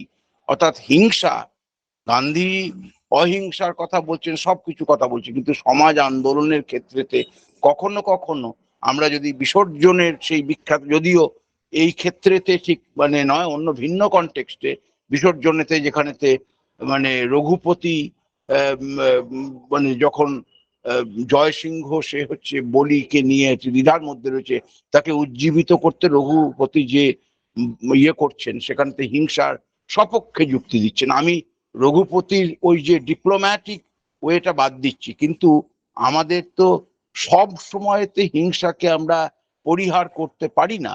গান্ধীর যে নিষ্ঠা সত্যের প্রতি, অহিংসার প্রতি, সেটাকে মানে কুর্নিশ জানিও, এটা কি মনে হয় না যে গান্ধীর সত্যের ধারণাটা মানে এক শৈলী এবং কিছুটা খণ্ডিতও বটে? হ্যাঁ স্যার, আপনি অবশ্যই ঠিক বলেছেন, একদম ঠিক বলেছেন স্যার। না, এটা একটু যাই হোক, ঠিক আছে, ধন্যবাদ জানাচ্ছি আপনাকে। ওকে, থ্যাংক ইউ সুকৃতি বাবু। উদয় সহ খুব ভালো প্রেজেন্ট করেছেন আপনি। আচ্ছা, যারা এখানে পত্র উপস্থাপক করছেন তারাও কিন্তু প্রশ্ন করতে পারেন, এবং সকলে মিলে সক্রিয়ভাবে অংশগ্রহণ করলে আমাদের এই ওয়েবিনারটা আরো আমরা সফল হবে বলে আমরা মনে করি। তো যদি কারো কোনো প্রশ্ন থাকে তারাও করতে পারেন, এবং আরো যারা রয়েছেন সকলে সক্রিয় অংশগ্রহণ করলে আমরা খুশি হব। তো নেক্সট, এরপর আমি ডেকে নেব আমাদের পরবর্তী পত্র উপস্থাপক সুপ্রিয়া সাহা। উপস্থিত আছেন? ওকে, তার টাইটেল অফ পেপার হচ্ছে মহারাজা কৃষ্ণচন্দ্র যুগের নদিয়ার বঙ্গ সমাজ। সুপ্রিয়া সাহা, আপনার হাতে 8 মিনিট সময় আছে আপনার পত্র উপস্থাপন করার জন্য, এবং 2 মিনিট আমরা ডিসকাস করব সকলে মিলে। Please start. ধন্যবাদ স্যার। আমি সুপ্রিয়া সাহা, বর্ধমান বিশ্ববিদ্যালয় ইতিহাস বিভাগের একজন পিএইচডি স্কলার। আমার আলোচনার বিষয় কৃষ্ণচন্দ্রীয় যুগীন নদিয়ার বঙ্গ সমাজ। অষ্টাদশ শতক, বিশেষত কৃষ্ণচন্দ্রীয় যুগীন যে বাঙালির সমাজ জীবন, প্রত্যেকটা ইতিহাস পাঠকের কাছে কৌতূহলের বিষয়, গবেষকের কাছে তো বটেই। একদিকে হিন্দুদের জীবন, বিশেষ করে হিন্দু পণ্ডিতদের জীবনচর্চা এই সময় গীতা, পুরাণ, হিন্দু দর্শনকে কেন্দ্র করে চলতো। অন্যদিকে কোরআন, হাদিস ও শরিয়তকে কেন্দ্র করে চলতো গ্রাম বাংলার মুসলিম জীবন। আবার এই দুই জীবনযাত্রার মধ্যে একটি ঐক্য বর্তমান, তা হলো বাঙালির বাঙালিয়ানা। চর্চা যেমন সংস্কৃতিরই লক্ষণ, চর্চা বা আচরণও তাই। বরং এক হিসেবে চর্চা বা আচরণই চর্চাকে সার্থকতা দান করে এবং উভয় মিলেই সংস্কৃতি গড়ে তোলে। তাই কোনো একটি সমাজের ইতিহাস আলোচনা প্রসঙ্গে সে সমাজের বসবাসকারী মানুষের দৈনন্দিন জীবনচর্যার আলোচনা সর্বাগ্রে প্রয়োজন। আমার আলোচনার বিষয় কৃষ্ণচন্দ্রের যুগীন সমাজ। তো 250 বছর আগেকার যে কৃষ্ণনগর রাজসভার ইতিহাস আমরা ভারতচন্দ্রের অন্নদা মঙ্গল থেকে সংগ্রহ করতে পারি। ব্রাহ্মণদের সেকালের উপাধি ছিল মুখ বা মুখুটি, চাকুটি, বারুড়ি প্রভৃতি। সেকালের রীতি অনুযায়ী অভিজাতরা প্রায়ই নিজ নিজ বাড়িতে বহু বিত্তহীন আত্মীয়কে প্রতিপালন করতেন। এক্ষেত্রে মর্যাদাহানির কোনো ব্যাপার ছিল না। মেয়েদের অনেক ক্ষেত্রে বিয়ে দিয়ে নিজ বাড়িতেই স্বামী পুত্র সহ রাখা হতো। তবে নগর কেন্দ্রিক জীবনযাত্রা ছিল এক ধরনের, আর গ্রাম বাংলার শ্রমজীবী মানুষের জীবনযাত্রা ছিল অন্যরকম। রামপ্রসাদের একটি গানের কলি এক্ষেত্রে উদ্ধৃত করা যেতে পারে। কেহ দিনান্তরে পায় না খেতে, কারু পেটে ভাত, কারু গেটে সোনা। কেহ যায় মা পালকি চড়ে, কেহ তারে কাঁধে করে, কেহ গায়ে দেয় শাল দোশালা, কেহ পায় না ছেঁড়া টানা। অর্থাৎ রামপ্রসাদের এই গানের কলির মধ্যে অষ্টাদশ শতকের বাংলার সমাজ ব্যবস্থার অর্থনৈতিক বৈষম্যের দিকটি আমাদের চোখে পড়ে। কৃষ্ণচন্দ্রীয় যুগে মধ্যবিত্ত এবং নিম্ন মধ্যবিত্ত পুরুষেরা গ্রীষ্মকালে ধুতি, দোবজা, এক পাট্টা ইত্যাদি পরত। শীতকালে দেখা যায় আর কি এরা মেয়ের যায় বা মাথায় টুপি পরতো কেউ কেউ। তবে মধ্যবিত্ত ব্যক্তিরা শীতকালে কার্পাসের রেজাই ব্যবহার করত। ঐতিহাসিক নিহার রঞ্জন রায় তার বাঙালির ইতিহাস আদি পর্বে বঙ্গ ললনাদের যে সেলাইবিহীন একখণ্ড বস্ত্র অর্থাৎ শাড়ি পরার বিবরণ দিয়েছেন। কৃষ্ণচন্দ্রীয় যুগের নারীরাও কিন্তু শীত কি গ্রীষ্ম সবসময় শাড়ি দিয়ে তাদের শরীরকে আবৃত করত। অভিজাতরা কেউ ভালো ভালো পোশাক পরিচ্ছদ পরতেন, যার মধ্যে শার্ট, পাগড়ি ইত্যাদি ছিল। নারী পুরুষ উভয়েই রূপচর্চা করত। ধনী সম্প্রদায়ের স্ত্রী লোকেরা কুমকুম, কস্তুরী, জাফরান ব্যবহার করত। অনেক সময় দেখা যায় মহিলারা চন্দনের সঙ্গে মৃগনাভি, চম্পক, কোয়াল রেণু, তাতে কাঁচা হলুদ, কাবাব চিনি, খাড়ি মুসুরি, কালো জিরে, নুনির সঙ্গে বেটে তাদের দেহের পরিমার্জনা করতেন। পুরুষেরাও রূপচর্চায় স্ত্রীলোকের চেয়ে কম যেত না। ব্রাহ্মণরা অনেকেই মাথায় ছুটি রাখত, আবার সাজি মাটি, আমলা, তেঁতুল ইত্যাদি এটা পরিষ্কার করত। অভিজাত যারা অধ্যাপক, পুরোহিত, বৈদ্য এরা ভ্রুর উপর থেকে প্রায় 1 বিঘত স্থান কামিয়ে ফেলতেন। গোঁফ রাখা সে সময়ে বেশ নিন্দনীয় বিষয় ছিল। তবে হিন্দুদের মধ্যে টিকি রাখার ব্যাপক চল ছিল। শূদ্রের সে সময় যদি মাথায় টিকি এবং গলায় কণ্ঠি না থাকতো তবে ব্রাহ্মণে তার জল গ্রহণ করতো না।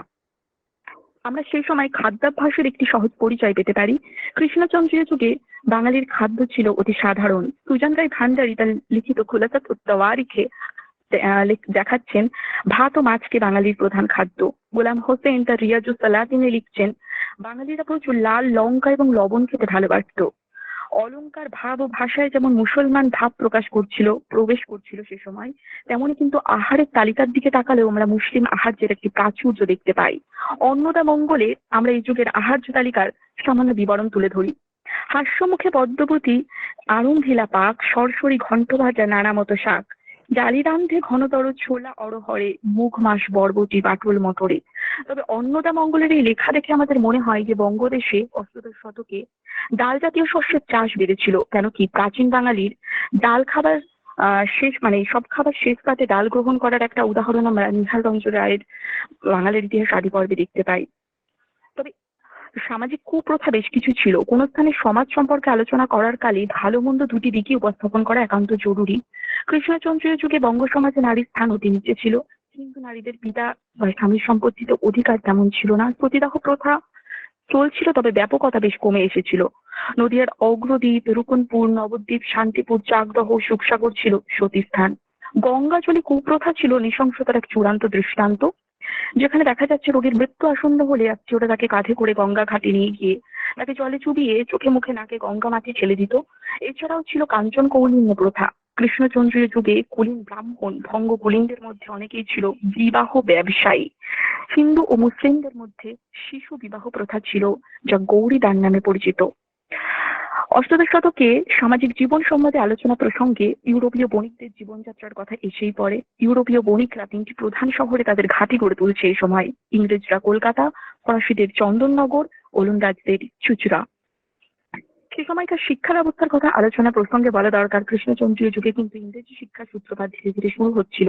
তবে ফার্সি ছিল দরবারি ভাষা। শিক্ষিত বাঙালিরা অনেকেই ফার্সি শিখতেন রাজদরবারে চাকরি পাওয়ার জন্য। কৃষ্ণচন্দ্র পণ্ডিত ছাত্রদের আবশ্যক ব্যয় নির্বাহের জন্য ভূমিদান ও বাৎসরিক বৃত্তির ব্যবস্থা করেছিলেন। তবে যেটা বলা প্রয়োজন, মহারাজা কৃষ্ণচন্দ্রের সময় রাজত্বকালে নদিয়ার সর্ববিষয়ে উন্নতি লাভ করেছিল। বর্তমানে কলকাতার সংস্কৃতি যেমন সমগ্র বাংলার সংস্কৃতি, কৃষ্ণচন্দ্রীয় যুগে নবদ্বীপ তথা নদিয়ার সংস্কৃতি ছিল সমগ্র বাংলার সংস্কৃতি। আর ঐতিহাসিক রমেশচন্দ্র দত্ত লিখছেন, কৃষ্ণচন্দ্র বাংলার সাহিত্যের পৃষ্ঠপোষক রূপে স্মরণীয় হয়ে থাকবেন। সে সময় স্থাপত্য শৈলীতেও তিনি অভিনবত্ব আনেন। তবে একজন সমাজপতি হিসেবে তিনি ছিলেন যথেষ্ট রক্ষণশীল এবং গোঁড়া। অষ্টাদশ শতকে বাংলার সমাজ ছিল ঘোর তমসাচ্ছন্ন। বহু বিবাহ, বাল্য বিবাহ, সতীদাহ, অন্তর্জনী যাত্রা, গঙ্গায় সন্তান বিসর্জন, কৌলিন্য প্রথা গোটা বঙ্গ সমাজকে কলুষিত করে রেখেছিল। এই বিষয়ে দেওয়ান কার্তিকেয় চন্দ্রের উক্তি Please প্রণিধানযোগ্য। conclude. Yes, sir. Yes, sir. Request you to complete quickly. Yes, sir. কৌলিন্য প্রথা গোটা বঙ্গদেশকে তখন কলুষিত করে রেখেছিল। সে সময় কার্তিকেয় চন্দ্র বলছেন যে কৃষ্ণচন্দ্র স্বদেশের কলুষিত ব্যবহার পরিশুদ্ধকরণে কখনো হস্তক্ষেপ করেন নাই। তো এ প্রসঙ্গে বলা প্রয়োজন যে অষ্টাদশ শতকের বঙ্গ সমাজের যে রূপটি আলোচনায় ফুটিয়ে তোলার চেষ্টা করা হলো তাতেও সংক্ষিপ্ত, পরবর্তীকালে সুযোগ পেলে এই বিষয়ে বিস্তারিত আলোচনা করার চেষ্টা করব। ধন্যবাদ। অসংখ্য ধন্যবাদ। খুব সুন্দর প্রেজেন্ট করেছেন এবং আশা করি যারা উপস্থিত আছেন তারা এই বিষয়ে তাদের সুচিন্তিত মতামত বা বক্তব্য বা কোনো যদি কিছু সাজেশন থাকে সেটা তারা এখানে বলবেন। যারা পত্র উপস্থাপক আছেন তাদের মধ্যে যদি কোনো প্রশ্ন থেকে থাকে তারা অবশ্যই এখানে প্রশ্ন উপস্থাপন করতে পারে। কেউ কিছু বলবেন? Jayanta, I think we need to wrap up this part of the session because I think there are no more questions. And so you can just wrap up the papers that you've heard about. Okay, thank you. তো আমাদের এখানেই প্রথম পর্বটা আমরা শেষ করছি পত্র উপস্থাপনার। এখানে আমাদের পত্র উপস্থাপন যারা করেছেন গোপাল সিংহ মহাশয়, পরিমল মণ্ডল, উদয় সাউ, সুপ্রিয়া শাহ, 4টি পত্র আমরা এখানে পেলাম। তো সেখানে প্রত্যেকেই তাদের নিজস্ব যে বিষয় থেকে তাদের আঙ্গিকে তারা তাদের মতো করে তুলে ধরেছেন। গোপাল সিংহ মহাশয়ের কাছ থেকে যেমন আমরা সুলতান যুগের যে আমাদের শিক্ষা ব্যবস্থার যে উন্নতি সেটা যেমন তিনি তুলে ধরেছেন, পরিমল মণ্ডল সেরকম কালিদাসের যে বিভিন্ন যে চিত্রকলা তার নাটকে দেখানো হয়েছে সে বিষয়ে খুব সুন্দরভাবে উপস্থাপন করেছেন। উদয় সাউ তিনিও খুব তার বক্তব্য সুচারুভাবে প্রকাশ করেছেন গান্ধীজির ব্যাপারে। আর সুপ্রিয়া শাহ তিনি আমাদের কৃষ্ণচন্দ্রের বিষয়ে নানান দিক তুলে ধরার চেষ্টা করেছেন। যদিও খুব স্বল্প সময় আমরা সকলকে বেশি সময় দিতে পারি না, আর একটু বেশি সময় পেলে সকলেই হয়তো তাদের নিজের মতো করে আরো সুন্দরভাবে ব্যাখ্যা করতে পারতেন, কিন্তু আমরা দুঃখিত আমরা সময় দিতে পারলাম না কারণ আমাদের সময় সীমিত। এবং অসংখ্য ধন্যবাদ জানাই আমাদের যারা এখানে উপস্থিত রয়েছেন মাননীয় বিশিষ্ট জনেরা, এবং সৌমিত্রদাকে অসংখ্য ধন্যবাদ। Again, I thank the director, president, vice president, secretary, and ICAC of Kazi Nazrul College, Churulia. So thank you for staying with us. Thank you. Over to Soumitra. Thank you so much, Dr. Jayanta Gaur. So we have just wrapped up the first part of our deliberations for today, and it has been very engrossing to listen to all these very young scholars. Now, quickly now, we move on to the second technical session of the morning session. And this will be chaired by Dr. Rupendra Kumar Chattopadhyay. In this section, we have come to know that Tejaswini Deepak Patil Gange and C. Vairavan have opted out of the session. So we have 4 presenters, Devapam Ghosh, Sabir Ali, Chopin Bhatt, and Miraz Haq. But beyond all this, we will first of all get to hear a very senior faculty member, one of the first members of Bharat Vidya Charcha Kendra, the very respected Shambhunath Kundu sir. So I'll now request Dr. Rupendra Kumar Chattopadhyay to kindly call up Shambhunath Kundu sir and to allow him to make his presentation. Yes. প্রথমে আমি শম্ভু বাবুকে আমার প্রণাম জানাই। আর শম্ভুবাবুর এত বয়সেও তিনি তার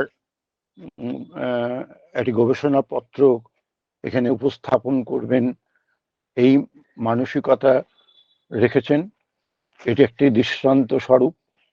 আমি আমার সংস্থার তরফ থেকে তাকে কৃতজ্ঞতা জানাই আর আমার ব্যক্তিগত শ্রদ্ধা প্রণাম জানাই। তো আশা করি শম্ভুবাবুর শরীর সুস্থ এবং পারিবারিক সমস্ত কিছু নিয়ে তিনি আনন্দেই আছেন। তো শম্ভুবাবুর গবেষণার ফসল আমরা বহুদিন ধরে বহুভাবে পেয়েছি। আপনারা সকলেই জানেন ওনার মেজর পাবলিকেশনগুলি আমি এখনো ছাত্রছাত্রীদের যখন আইকনোগ্রাফি পড়াই বা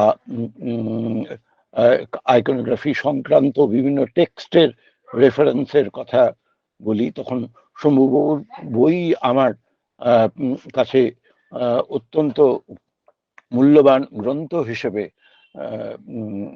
আমার ব্যবহার থাকে। সুতরাং আমার শিক্ষকতা গবেষণার জীবনেও শম্ভুবাবুর কাজ জড়িয়ে আছে। তো আজকে আর বেশি দেরি না করে শম্ভুবাবুকে আমি অনুরোধ করব রাজতরঙ্গিনীর আলোকে কাশ্মীরের সংস্কৃত চর্চা, এই প্রবন্ধটি তিনি উপস্থাপন করবেন এখানে। নমস্কার। নমস্কার। নমস্কার। শ্রদ্ধেয় director, president, vice president, secretary এবং আমাদের ভারত বিদ্যা চর্চা কেন্দ্রের যারা আছেন সকলকে আমি আমার নমস্কার, শুভেচ্ছা জানিয়ে আমার বক্তব্য একটু পেশ করছি। প্রথমে পরিচয় দিই। প্রফেসর রূপেন বাবু আমাদের প্রেসিডেন্ট, তিনি কিছুটা আমার পরিচয় দিয়েছেন, তার সঙ্গে আমার দীর্ঘদিনের সম্বন্ধ, সম্পর্ক, মধুর সম্পর্ক। আমি বোলপুর কলেজের সংস্কৃত বিভাগের প্রাক্তন অধ্যাপক। আমার বিষয়টাও একটু অন্যরকমের, একটু ইতিহাস নির্ভর বিষয়। রাজতরঙ্গিনীর আলোয় কাশ্মীরের সংস্কৃত চর্চা। রাজতরঙ্গিনী সংস্কৃতে রচিত একটি ঐতিহাসিক কাব্য। কবির নাম কলহন। কাশ্মীরের পরিহাসপুর নগরের এক সম্ভ্রান্ত ব্রাহ্মণ বংশে তার জন্ম। প্রতিটি তরঙ্গের উপসংহারে তিনি জানিয়েছেন যে তার পিতা চম্পক কাশ্মীর রাজ হর্ষের অমাত্য ছিলেন। আমি আর এগুলো বলছি না। তিনি কাশ্মীরের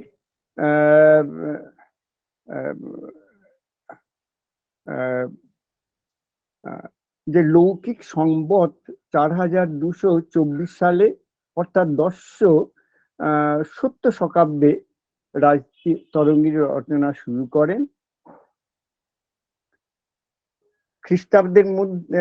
খ্রিস্টাব্দের হিসাবে শকাব্দের সঙ্গে 78 বছর যোগ করলেই খ্রিস্টাব্দ পাওয়া যায়।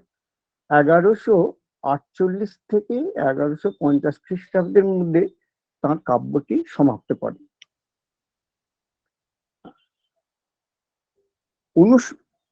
আগাগোড়া অনুষ্টুপ ছন্দে রচিত।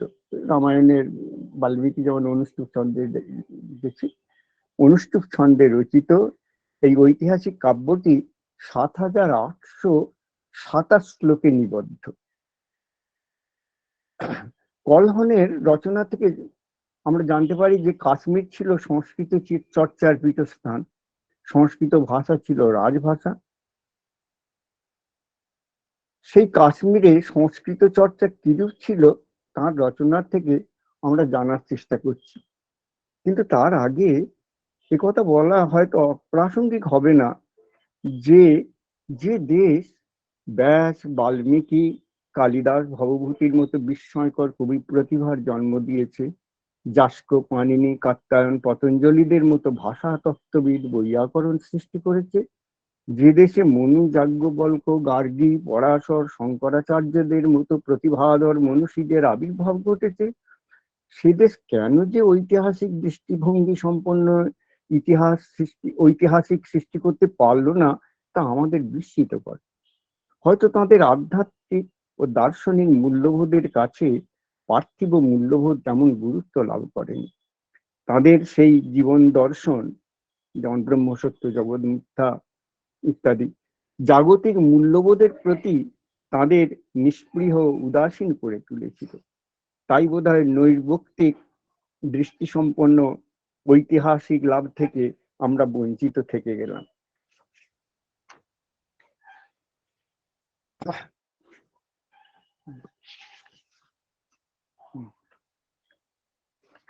তবে ভারতবর্ষে ইতিহাস রচনার চেষ্টা একবারে যে হয়নি তা নয়।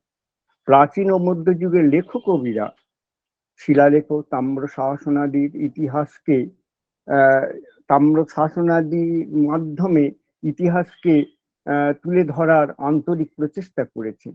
রুদ্রদামনের গিরনার পর্বত লেখ, হরিসেনের এলাহাবাদ প্রশস্তি, মেহরেউলি লৌহস্তম্ভ লেখ, শুশুরিয়া গুহালিপি, আইহোল পর্বত লেখ, মল্লসারুল তাম্রশাসন, খালিমপুর তাম্রশাসন, যশোধর্মনের মান্দাসুর স্তম্ভ লেখ প্রভৃতি অজস্র প্রত্নলেখ তার সাক্ষ্য বহন করে। ষষ্ঠ শতকের শেষ ভাগে ঐতিহাসিক কাব্য রচনায়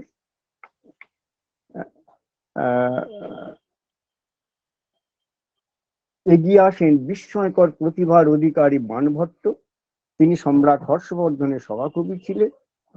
তিনি ইতিহাস রচনা করতে চাননি, চেয়েছিলেন পৃষ্ঠপোষক রাজার, সম্রাটের মনোরঞ্জনের জন্য জীবনী কাব্য রচনা করতে। স্বাভাবিকভাবেই ঐতিহাসিক কাব্য রচনার মূল শর্তগুলি তাঁর কাব্যে বারবার লঙ্ঘিত হয়েছে। ঠিক তেমনি বাক্পতিরাজ রচিত গৌরবহ, বিলহন প্রণীত বিক্রমাঙ্ক দেবচরিত, পদ্মগুপ্ত রচিত নব সাহসাঙ্ক, হেমচন্দ্রের কুমারপাল চরিত ইতিহাস পটভূমিতে রচিত হলেও ইতিহাস হয়ে ওঠেনি, ইতিহাসের ছায়ামাত্র রূপে বিবেচিত হয়। তাদের রচনায় পৃষ্ঠপোষক রাজার অতিশয়োক্তিপূর্ণ স্তুতি, অলৌকিক অবাস্তব কিংবদন্তির গল্প কাহিনীতে পরিপূর্ণ। কিছুটা ব্যতিক্রম সন্ধ্যাকর নন্দীর রায়চরিত। এটি শ্লেষ কাব্য এবং শ্লোকের শ্লিষ্ট অর্থ অনুধাবন করে তার মধ্য থেকে ইতিহাসের অনুসন্ধান করা এক কথায় দুঃসাধ্য, দুষ্কর। পক্ষান্তরে সংস্কৃত সাহিত্যের বিশাল পরিধির মধ্যে একমাত্র কলহনের রাজতরঙ্গিনী কাব্যটি ব্যতিক্রম। ঐতিহাসিক কাব্য রচনায় যে নিরপেক্ষতা, যে বিশ্লেষণী দক্ষতা, তথ্যাদি গ্রহণ বর্জনের যে পটুতার প্রয়োজন হয়, কবি কলহনের মধ্যে সেই দুর্লভ গুণগুলি পূর্ণ মাত্রায় বিদ্যমান ছিল। তিনি ইতিহাস রচনার সুনির্দিষ্ট পরিকল্পনা নিয়েই রাজতরঙ্গিনী রচনা করেছিলেন। আমাদের সৌভাগ্য যে তিনি কোনো রাজার অনুগ্রহ পুষ্ট সভাকবি ছিলেন না। তাহলে বাণভট্ট, পদ্মগুপ্ত, বাক্পতি রাজদের মতো পৃষ্ঠপোষক রাজার প্রশস্তি কীর্তনের মধ্যেই তাদের ইতিহাস চেতনা গণ্ডিবদ্ধ হয়ে পড়ত। রাজতরঙ্গিনী হলো সুপ্রাচীন কাল থেকে কলহনের কাল পর্যন্ত কাশ্মীরের রাজন্য বর্গের ইতিহাস। সেই ইতিহাস রচনা করতে গিয়ে কাশ্মীর সম্বন্ধে যা কিছু জানা এবং যতভাবে জানা যায় তা তিনি বিশ্বস্ততার সঙ্গে জানার চেষ্টা করেছিলেন। সে কথা তিনি সুস্পষ্টভাবে জানিয়েছেন, বলেছেন, সেই গুণবান কবি প্রশংসনীয়, সেই গুণবান কবি প্রশংসনীয় যিনি অনুরাগ বিরাগ ত্যাগ করে নিরপেক্ষ মধ্যস্থের মতো অতীত বিষয় উপস্থাপিত করেন। শ্লাঘ্য সৈব গুণবান রাগ দেশ বহিষ্কৃতা ভূতার্থ কাননে যস্য স্থিয়স্যে সরস্বতী। আদর্শ ঐতিহাসিক মতো তিনি নিরপেক্ষ ভূমিকা পালন করেছেন। কবির অন্তর্দৃষ্টি গবেষকের বিজ্ঞান মনস্কতা আর ঐতিহাসিকের নৈর্ব্যক্তিকতা তাকে সার্থক ঐতিহাসিকের মর্যাদা দান করেছে। তিনি স্বয়ং জানিয়েছেন যে কাশ্মীরের ইতিহাস রচনার উদ্দেশ্যে তিনি তাঁর পূর্ববর্তী লেখকদের 11খানি গ্রন্থ গভীরভাবে অধ্যয়ন ও পর্যালোচনা করেছেন। প্রাচীন লোক কথা, কিংবদন্তি সহ শিলালেখ, তাম্রশাসন, নাগ প্রকাশিত নীলমত পুরাণ, ক্ষেমেন্দ্রের নৃপাবলী, হেলারাজ প্রমুখ কবিদের রচনার ত্রুটি বিচ্যুতি বর্জন করে উপাদান সংগ্রহ করেছেন। তিনি যেমন রামায়ণ মহাভারত থেকে শুরু করে কালিদাস, ভবভূতি, বাণভট্টাদির গ্রন্থ অধ্যয়ন করেছেন, তেমনি সমকালীন কবি বিলহন, বাক্পতিরাজ, মঙ্খ, ভর্তৃমেণ্ঠ, শঙ্কুক, বামনদের রচনা পাঠ করে নিজেকে সমৃদ্ধ করেছেন উপাদান সংগ্রহের জন্য। দেবভূমি কাশ্মীর ছিল সংস্কৃত চর্চার পীঠস্থান। উচ্চবর্গের বিশেষত রাজা, অমাত্য, পুরোহিত ও পণ্ডিতদের কথ্য ভাষা ছিল সংস্কৃত। কলহন একটি শ্লোকে সেই প্রসঙ্গে জানিয়েছেন যে শঙ্কর বর্মা নামে এক ব্যক্তি মদ্য ব্যবসায়ীদের বংশে জন্মগ্রহণ করেছিলেন বলে তিনি দৈবী বাক অর্থাৎ সংস্কৃত বলতে পারতেন না। হ্যাঁ, রাজকীয় যে কাজকর্ম সংস্কৃত ভাষায় হতো, তবে জনসাধারণের কথ্য ভাষা ছিল অপভ্রংশ, যা থেকে কাশ্মীরি ভাষার উদ্ভব। কিন্তু রাষ্ট্রভাষা ও সাহিত্যের ভাষা অবশ্যই সংস্কৃত ছিল, শিক্ষার মাধ্যমও ছিল সংস্কৃত। পরবর্তীকালে কাশ্মীরে মুসলমান শাসনাধিকার স্থাপিত হলেও বেশ কিছুকাল সুলতানদের শাসন কার্য সংস্কৃত ভাষার মাধ্যমেই নিষ্পন্ন হতো। প্রসঙ্গক্রমে উল্লেখ করা যায় যে 1484 খ্রিস্টাব্দে শ্রীনগরে বাহাউদ্দিন সাহেবের সমাধি ক্ষেত্রে সংস্কৃত ভাষায় শিলালিপি স্থাপিত হয়। তাছাড়া পুরাতন গোরস্থানেও অনেক সংস্কৃত শিলালেখ স্থাপিত হয়েছিল। কলহন তার রাজতরঙ্গিনীতে যে সমস্ত সংস্কৃত কবিদের নাম, তাদের সাহিত্য কীর্তির পরিচয় দিয়েছেন, তা থেকে কাশ্মীরে সংস্কৃত চর্চার ব্যাপকতা ও জনপ্রিয়তার পরিচয় পাওয়া যায়। সংস্কৃত সাহিত্যের নানা শাখায় সেই সব কবিদের বৈদগ্ধে তথা প্রতিটি তরঙ্গে তাদের বৈদগ্ধ্য আর নৈপুণ্য সমীক্ষিত হয়েছে। ক্রমানুসারে তাদের কবিকৃতির সংক্ষিপ্ত পরিচয় দেয়া যায়। একটু বিস্তৃত হওয়ার ভয়ে সময় তো খুব কম, আমি কলহনের রাজতরঙ্গী 8টা তরঙ্গে রচিত, তো তার মধ্যে প্রতিটি তরঙ্গেই প্রায় ওই কিছু কিছু ওই কবি, নাট্যকার, ঐতিহাসিক কাব্য রচয়িতা, অধিকাংশ অলঙ্কারী, মানে ভারত প্রসিদ্ধ সমস্ত সর্বভারতীয় যাদের প্রসিদ্ধি আছে সেই সব আলংকারিক তাদের আমরা অনেক পাচ্ছি আর কি। তার মধ্যে তিনি যেমন উল্লেখ করেছেন সুব্রত, তেমন কিছু তার রচনার তিনি পাননি, সেই রচনা এখন তো অবলুপ্ত। ক্ষেমেন্দ্র তার নৃপাবলী বলে যে গ্রন্থ কাশ্মীরের ইতিহাস সম্বন্ধীয়। কলহন এই কাব্যের সমালোচনায় বলেছেন যে কাব্য হিসেবে উৎকৃষ্ট হলেও তার দেয়া তথ্যগুলি দোষদুষ্ট। যদিও তিনি বহু কাব্য রচনা করেছেন, আলংকারিক অভিগুপ্তের শিষ্য এবং কাশ্মীরাজ সভাকবি ছিলেন তিনি। তাছাড়া তিনি দশাবতার চরিত, রামায়ণ মঞ্জুরি, মহাভারত বৃহৎ কথা মঞ্জুরি, নীতি কল্পতরু, সময় মাতৃকা এইসব রচনা করেছে। নীলমত পুরাণটা একটা পুরাণ, যেটা নীল নাগ প্রকাশিত গ্রন্থ থেকে আমরা জানতে পারি।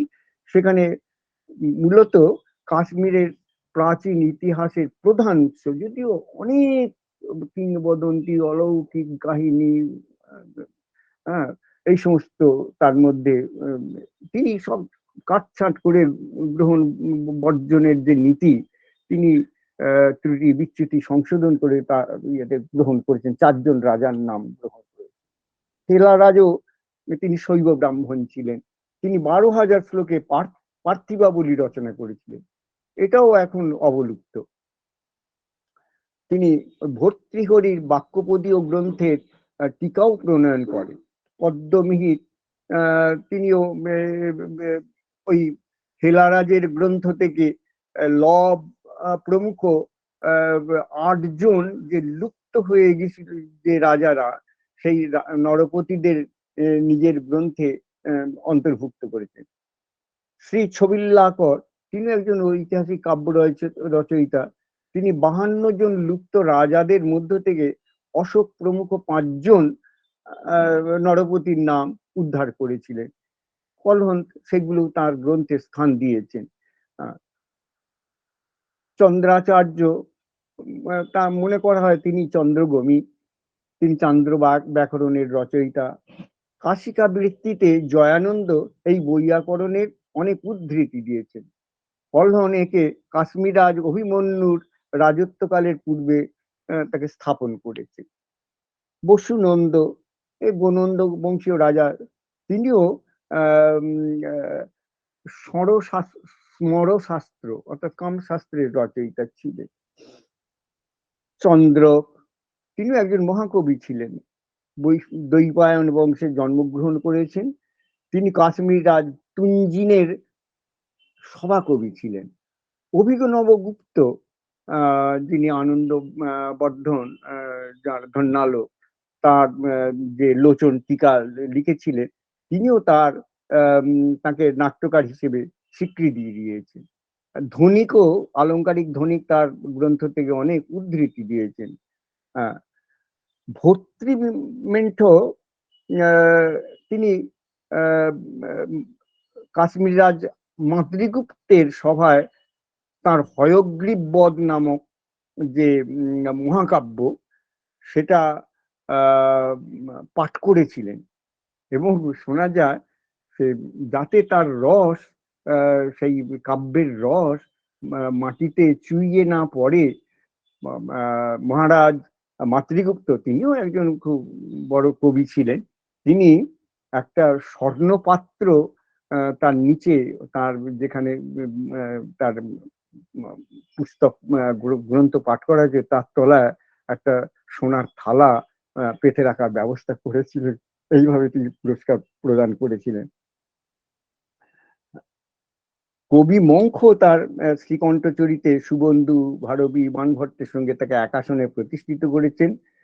রাজশেখর কাব্যমীমাংসা, তার বিখ্যাত কাব্যমীমাংসা অলঙ্কার গ্রন্থ, তাতে তিনি যে ওই ভর্তৃবেন্ঠের জন্মান্তরীয় মূর্তি, মানে তিনি পরপর কখন বাল্মীকি হয়েছেন, কখন কি হয়েছেন ইত্যাদি হয়ে তিনি তার সময়ে অর্থাৎ রাজশেখরের সময় তিনি রাজশেখর রূপে অবতীর্ণ হয়েছেন, মানে অবতার রূপে অবতীর্ণ হয়েছেন। মাতৃগুপ্ত কাশ্মীরের প্রসিদ্ধ কবি ছিলেন।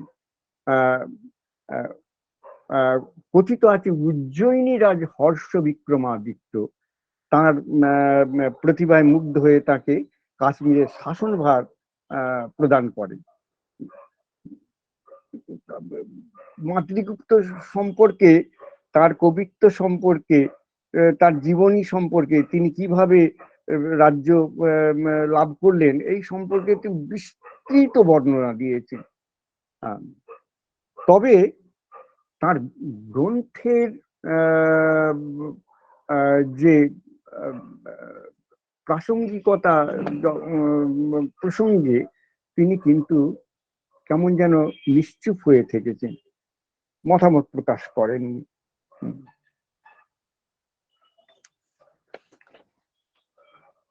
বাক প্রতিবাদ, ইনিও একজন কাশ্মীরের কবি।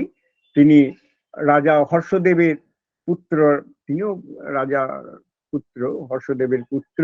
বা প্রাকৃত ভাষায় তিনি গৌরবহ বলে একটি ঐতিহাসিক কাব্য রচনা করেন। গৌরবহ মানে গৌরবধ। 1209টি শ্লোকে রচিত। তিনি কনৌজরাজ যশবর্মনের সভাকবি ছিলেন। তার এই কাব্যে ওই তিনি যে গৌর নরপতিকে পরাস্ত ও নিহত করেন, হত্যা করেন, সেটা তিনি দাবি করেছেন তাতে। কিন্তু গৌড় রাজ্যে কে ছিলেন সে কথা তিনি কোথাও উল্লেখ করেননি। শঙ্কু শঙ্কু তার লেখা ভুবনাভ্যুদয় কাব্যটি তিনি মূলত অলঙ্কারী, কিন্তু তিনি ভুবনাভ্যুদয় বলে একটি কাব্য, ঐতিহাসিক কাব্য রচনা করেছিলেন। তিনি কাশ্মীর রাজ অজিতা পীরের রাজত্বকালে জন্ম তিনি সভাকবি ছিলেন, রাজত্বকালে রাজসভায় সভাকবি ছিলেন। তবে তার ওই ভুবনাভ্যুদয় কাব্যটা, ঐতিহাসিক কাব্যটি আর পাওয়া যায় না, কাল কবলিত। শঙ্কু ভরতের রসসূত্র সম্বন্ধীয় ভট্ট লোল্লটের মতের সমালোচনা করেছেন। কাশ্মীরি কবি অভিনবগুপ্ত নাট্যশাস্ত্রের উপর তাঁর টিকার উদ্ধৃতি দিয়েছেন। দামোদর গুপ্ত কাশ্মীরের অধিবাসী। তিনি কাশ্মীর রাজ জয়াপীর অত্যন্ত বিদ্যোৎসাহী নরপতি ছিলেন। জয়াপীর তার ধী সচিব ছিলেন এবং তিনি উত্তুরি মতম নামে একটা শৃঙ্গার রসাত্মক শতক কাব্য রচনা করেছিলেন। ক্ষীরস্বামী তিনিও জয়াপীরের ব্যাকরণ শিক্ষক ছিলেন। তিনি অমরকোষের প্রসিদ্ধ টিকাকার। আর কৈয়ট, উবট এবং মোহাম্মদ। শম্ভুবাবু, এবার একটু সংক্ষেপে করে দেন, আপনি উপসংহারে চলে যান। তারপরে যেটা হচ্ছে বামন, ইনি জয়াপীরের মন্ত্রী ছিলেন। এইভাবে আনন্দবর্ধন ওখানে জন্মগ্রহণ করেন। তার বিখ্যাত ধন্যালোক অলঙ্কার শাস্ত্রের সুপ্রসিদ্ধ একটি গ্রন্থ।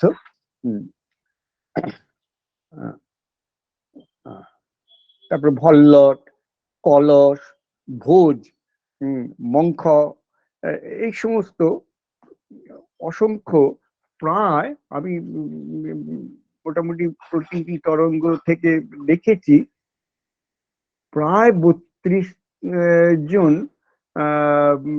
কবি, অলঙ্কারী, এদের তিনি পরিচয় দিয়েছেন। আমি আসছি অল্প সময়। কল্হণ তার রাজতরঙ্গিনীতে নানা শাখায় নিষ্ণাত কবিদের ন্যূনাধিক 30 জন নানা শাখায় নিষ্ণাত কবিদের নাম এবং তাদের কবিকৃতির পরিচয় দিয়েছেন। তিনি দৃঢ়ভাবে বিশ্বাস করেন যে প্রজাপতির তুল্য কবিরা দিব্যদৃষ্টির অধিকারী হন। তিনি এটা দাবি করছেন যে তিনিও প্রজাপতির তুল্য কবি এবং অতীত ও ভবিষ্যৎ কালকে তাদের অলৌকিক কবি প্রতিভার দ্বারা প্রত্যক্ষ করেন। কুঅন্য কালমতিক্রান্তম নেতুম প্রত্যক্ষতাং সম কবি প্রজাপতি তক্ত্বা রম্য নির্মাণশালীন। মমতাজের তাই বলছে, অপারে হলু কাব্য সংসারে কবিরেব প্রজাপতি। আশা করি বিদগ্ধ সত্রীমণ্ডলী কবির সমকালীন ও পূর্ববর্তী সংস্কৃতজ্ঞ কবিকুলের কাব্য, অলঙ্কার, ইতিহাস আদির বিবরণ জেনে এবং কাশ্মীরে সংস্কৃত ভাষার চর্চার ব্যাপকতা উপলব্ধি করে আনন্দ পাবেন, মুগ্ধ হবেন, পরিতৃপ্ত হবেন। একদা দেবলোকের মতো মর্তের সুরলোক কাশ্মীরের আকাশ বাতাস, নদ নদী, গগনচুম্বী শৈলরাজি, যে দেবভাষার মধুর সঙ্গীত মূর্ছনা তে সঙ্গীত মূর্ছনা নিরন্তর ধ্বনিত হতো, তারই প্রতিধ্বনি শোনা যায় কালজয়ী এই রাজতরঙ্গিনীর তরঙ্গে তরঙ্গে। সমস্যাটা একটু বিস্তৃত হয়ে গেল, বিশাল না না তো। না না, খুবই আমরা আমরা খুবই সমৃদ্ধ হলাম আপনার এই বক্তৃতায়, এবং আমার মনে হলো আপনাকে আমার একটা কথা স্মরণ করিয়ে দিই। 1982 সালে দীনেশচন্দ্র সরকার সাংস্কৃতিক ইতিহাসের প্রসঙ্গ বলে তিনি বাংলায় দুটি খণ্ডে করেছিলেন। সেখানে তিনি আপনার মতনই বহু ভাবনা আমাদের জন্য রেখে গেছিলেন। সেই ভাবনাগুলি বর্তমান যুগের ঐতিহাসিকরা পাতা উল্টে দেখেননি। আর দেখতেন যিনি, তিনি সদ্য চলে গেলেন, প্রফেসর ব্রজদুলাল চট্টোপাধ্যায়। তিনি, তার সঙ্গে আমার যেহেতু ব্যক্তিগত সম্পর্ক ছিল, সেই জন্যে প্রায়শই শেষ জীবনের বহু সুখ দুঃখের সঙ্গে আমি ওনার ভাবনা শেয়ার করতাম। কিন্তু আজকে যারা ওনার স্মরণ সভায় বিভিন্ন বক্তৃতা দেন, তারা কিন্তু কখনোই ব্রজদুলাল চট্টোপাধ্যায় কিভাবে দীনেশচন্দ্র সরকারের লেখাগুলির রিভিজিট করার কথা বারবার বলতেন, সেটা আর করেননি। আপনি মনে হলো এই দীনেশ বাবুর প্রসঙ্গকে আপনি রিভিজিট করতে চাইছেন। ঈশ্বরের কাছে আমি করি যে আপনার এই ইয়েতে সমৃদ্ধ হোক। এই বিষয়ে দুটো প্রসঙ্গ আপনাকে আমি বলে রাখি। দীনেশ বাবু কাশ্মীরের দুর্ভিক্ষ আপনি নিশ্চয়ই পড়েছেন। বলতে চাইছিলাম, আমি তো অরিজিনাল টেক্সটগুলো পর্যন্ত দেখেছি না, এই নিয়ে তো অনেক কথা বলা যায়, কি ভয়ঙ্কর বলা যায়। এবং সেই প্রসঙ্গে উনি করেছিলেন। এবং আপনি তো জানেন এ ব্যাপারে, আর আপনাকে আমার কোনো এটা আমার কাছে ধৃষ্টামি হবে, কেননা আপনি যেভাবে এই বিষয়টাকে পরিচর্যা করেছেন, আমি তো আপনার কাছে 420-র মতন। যাই হোক, এই একটা কথা, এই প্রসঙ্গটা আপনি যতটুকু পারেন করে যান, এবং নতুন প্রজন্ম আশা করি আপনার এই বিষয়ে একটুকু মনোনিষ্ঠ হবে। তা নাহলে এই ধরনের চর্চাগুলো দিনের দিন খুবই হারিয়ে যাওয়ার মতন। আপনাকে আমি আর একটা প্রসঙ্গে আসি।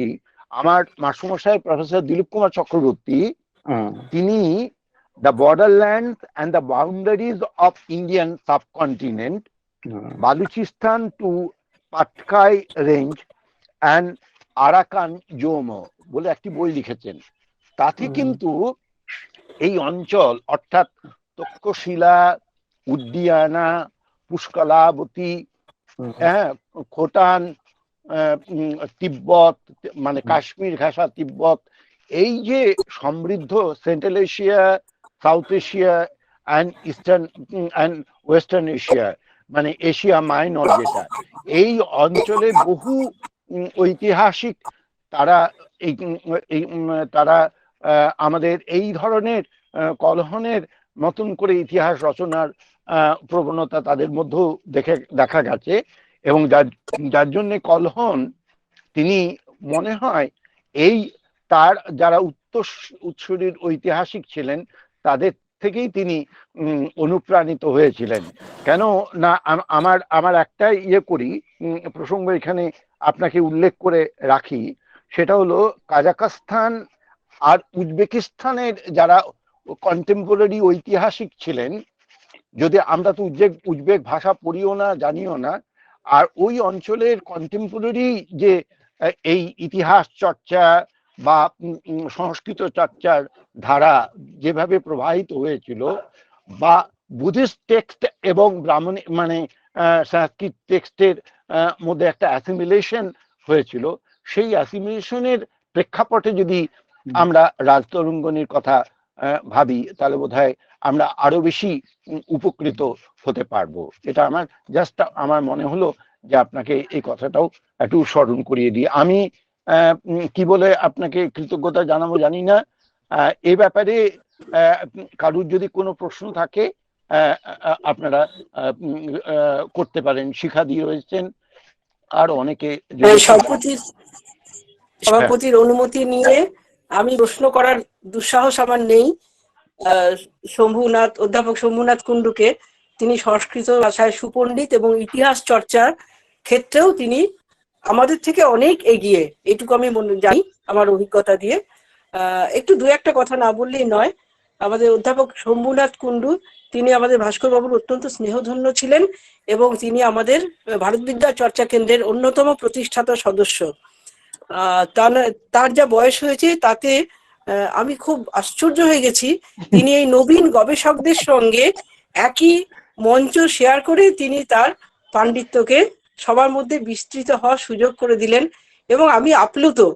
ভারত বিদ্যা চর্চা কেন্দ্রের পরিচালনার একটু সামান্য অংশ আমি বহন করি, তো সেখান থেকে আমি আমাদের শম্ভুদার এই উৎসাহ উদ্দীপনা দেখে সত্যি আমি আপ্লুত হয়ে গেছি এবং শম্ভুদাকে ধন্যবাদ জানাবো না, প্রণাম জানাচ্ছি তার পাণ্ডিত্যকে, এবং এটাও আশা করছি যে তিনি এইভাবেই আমাদের সঙ্গে আমাদের মধ্যে থাকবেন। ভবিষ্যতেও তার কাছে আমি ভালো লেখা, আমাদের জার্নালের জন্য ভালো লেখা এবং আমাদের এই ধরনের বক্তব্য শোনার আশা রেখে আমি আমার বক্তব্য শেষ করছি।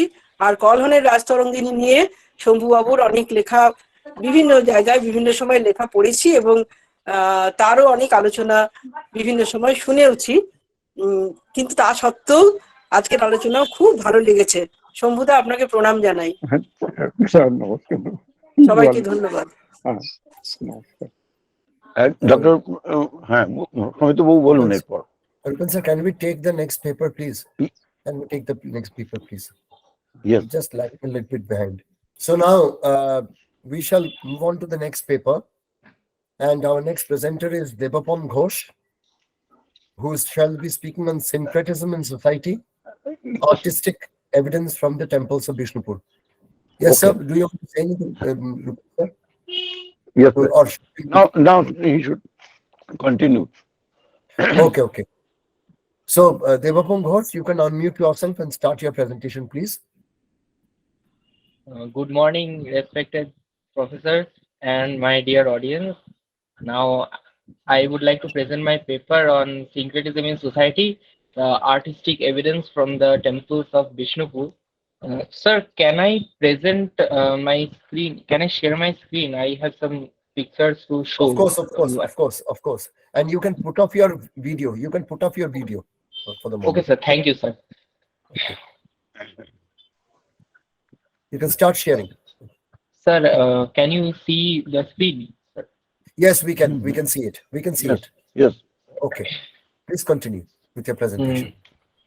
The terracotta temples of Vishnupur are a group of 17th and 18th century Hindu temples located in the town of Vishnupur in Bankura district in West Bengal, India. And these temples are known for their intricate terracotta carvings on their walls and facades, which depict scenes from Hindu mythology and everyday life. Vishnupur was the capital of the Malla dynasty, which ruled over the region from the 7th to the 18th century.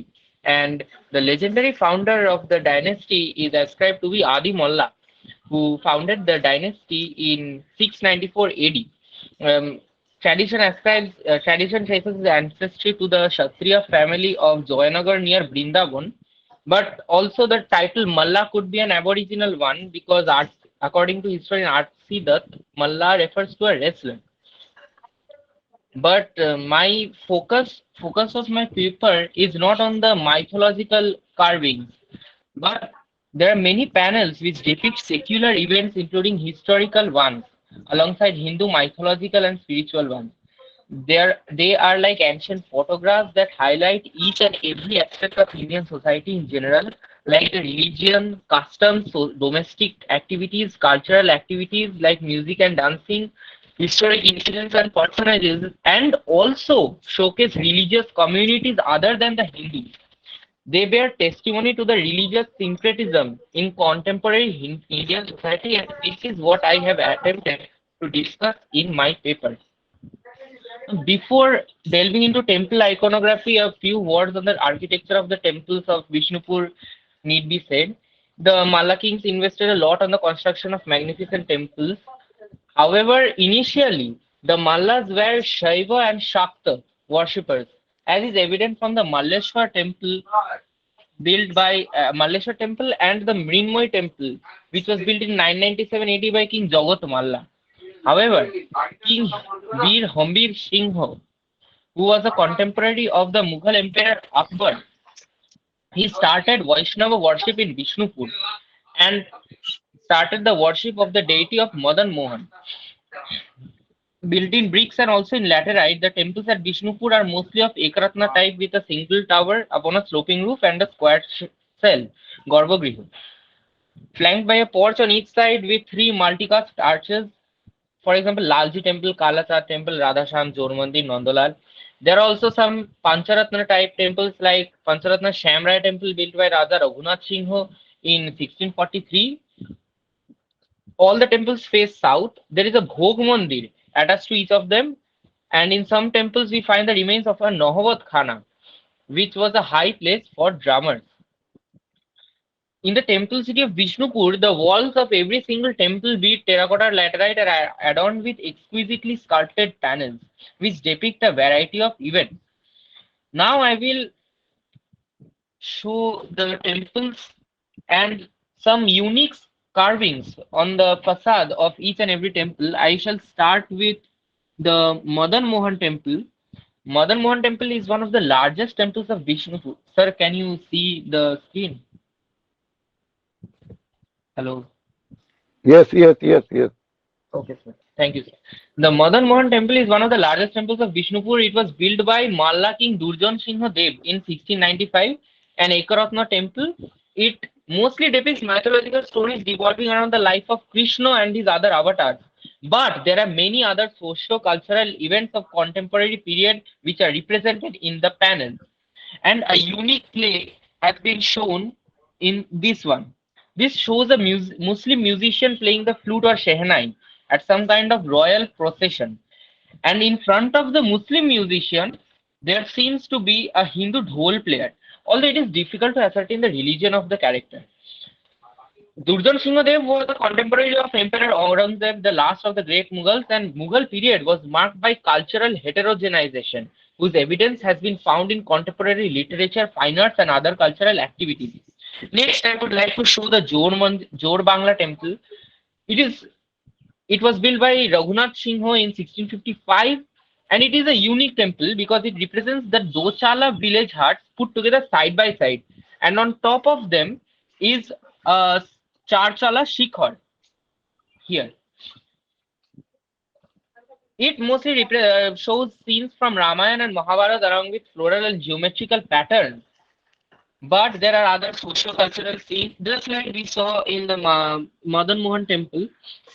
And here, in the bottom, in the lowermost row, a hunting scene is depicted. The men are armed with swords, which suggests that firearms were not extensively used. And in the row above the hunting scene, we find three main characters who are flanked by their courtiers. The central figure is seated on a throne and is dressed in Mughal attire, so he could be the Nawab or the Mughal Badshah, which in this case would be Jahangir, who ruled from 1627 to 1658, and this temple was constructed in 1655. And on the left side of the Nawab, we find a Muslim noble. He has a pointy beard and is dressed in traditional robes, and he is a noble. This is evident from the fact that he is not sitting on a throne. He is either pointing towards the ruler or he might be stealing something.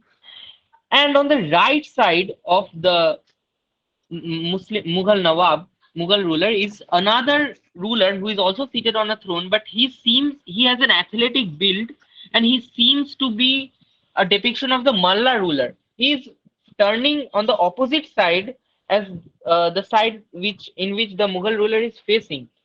He has an athletic build, and this could be ascribed to the fact that he was a Malla, and Malla means wrestler. He is also flanked by courtiers, and this carving skillfully depicts the political scenario.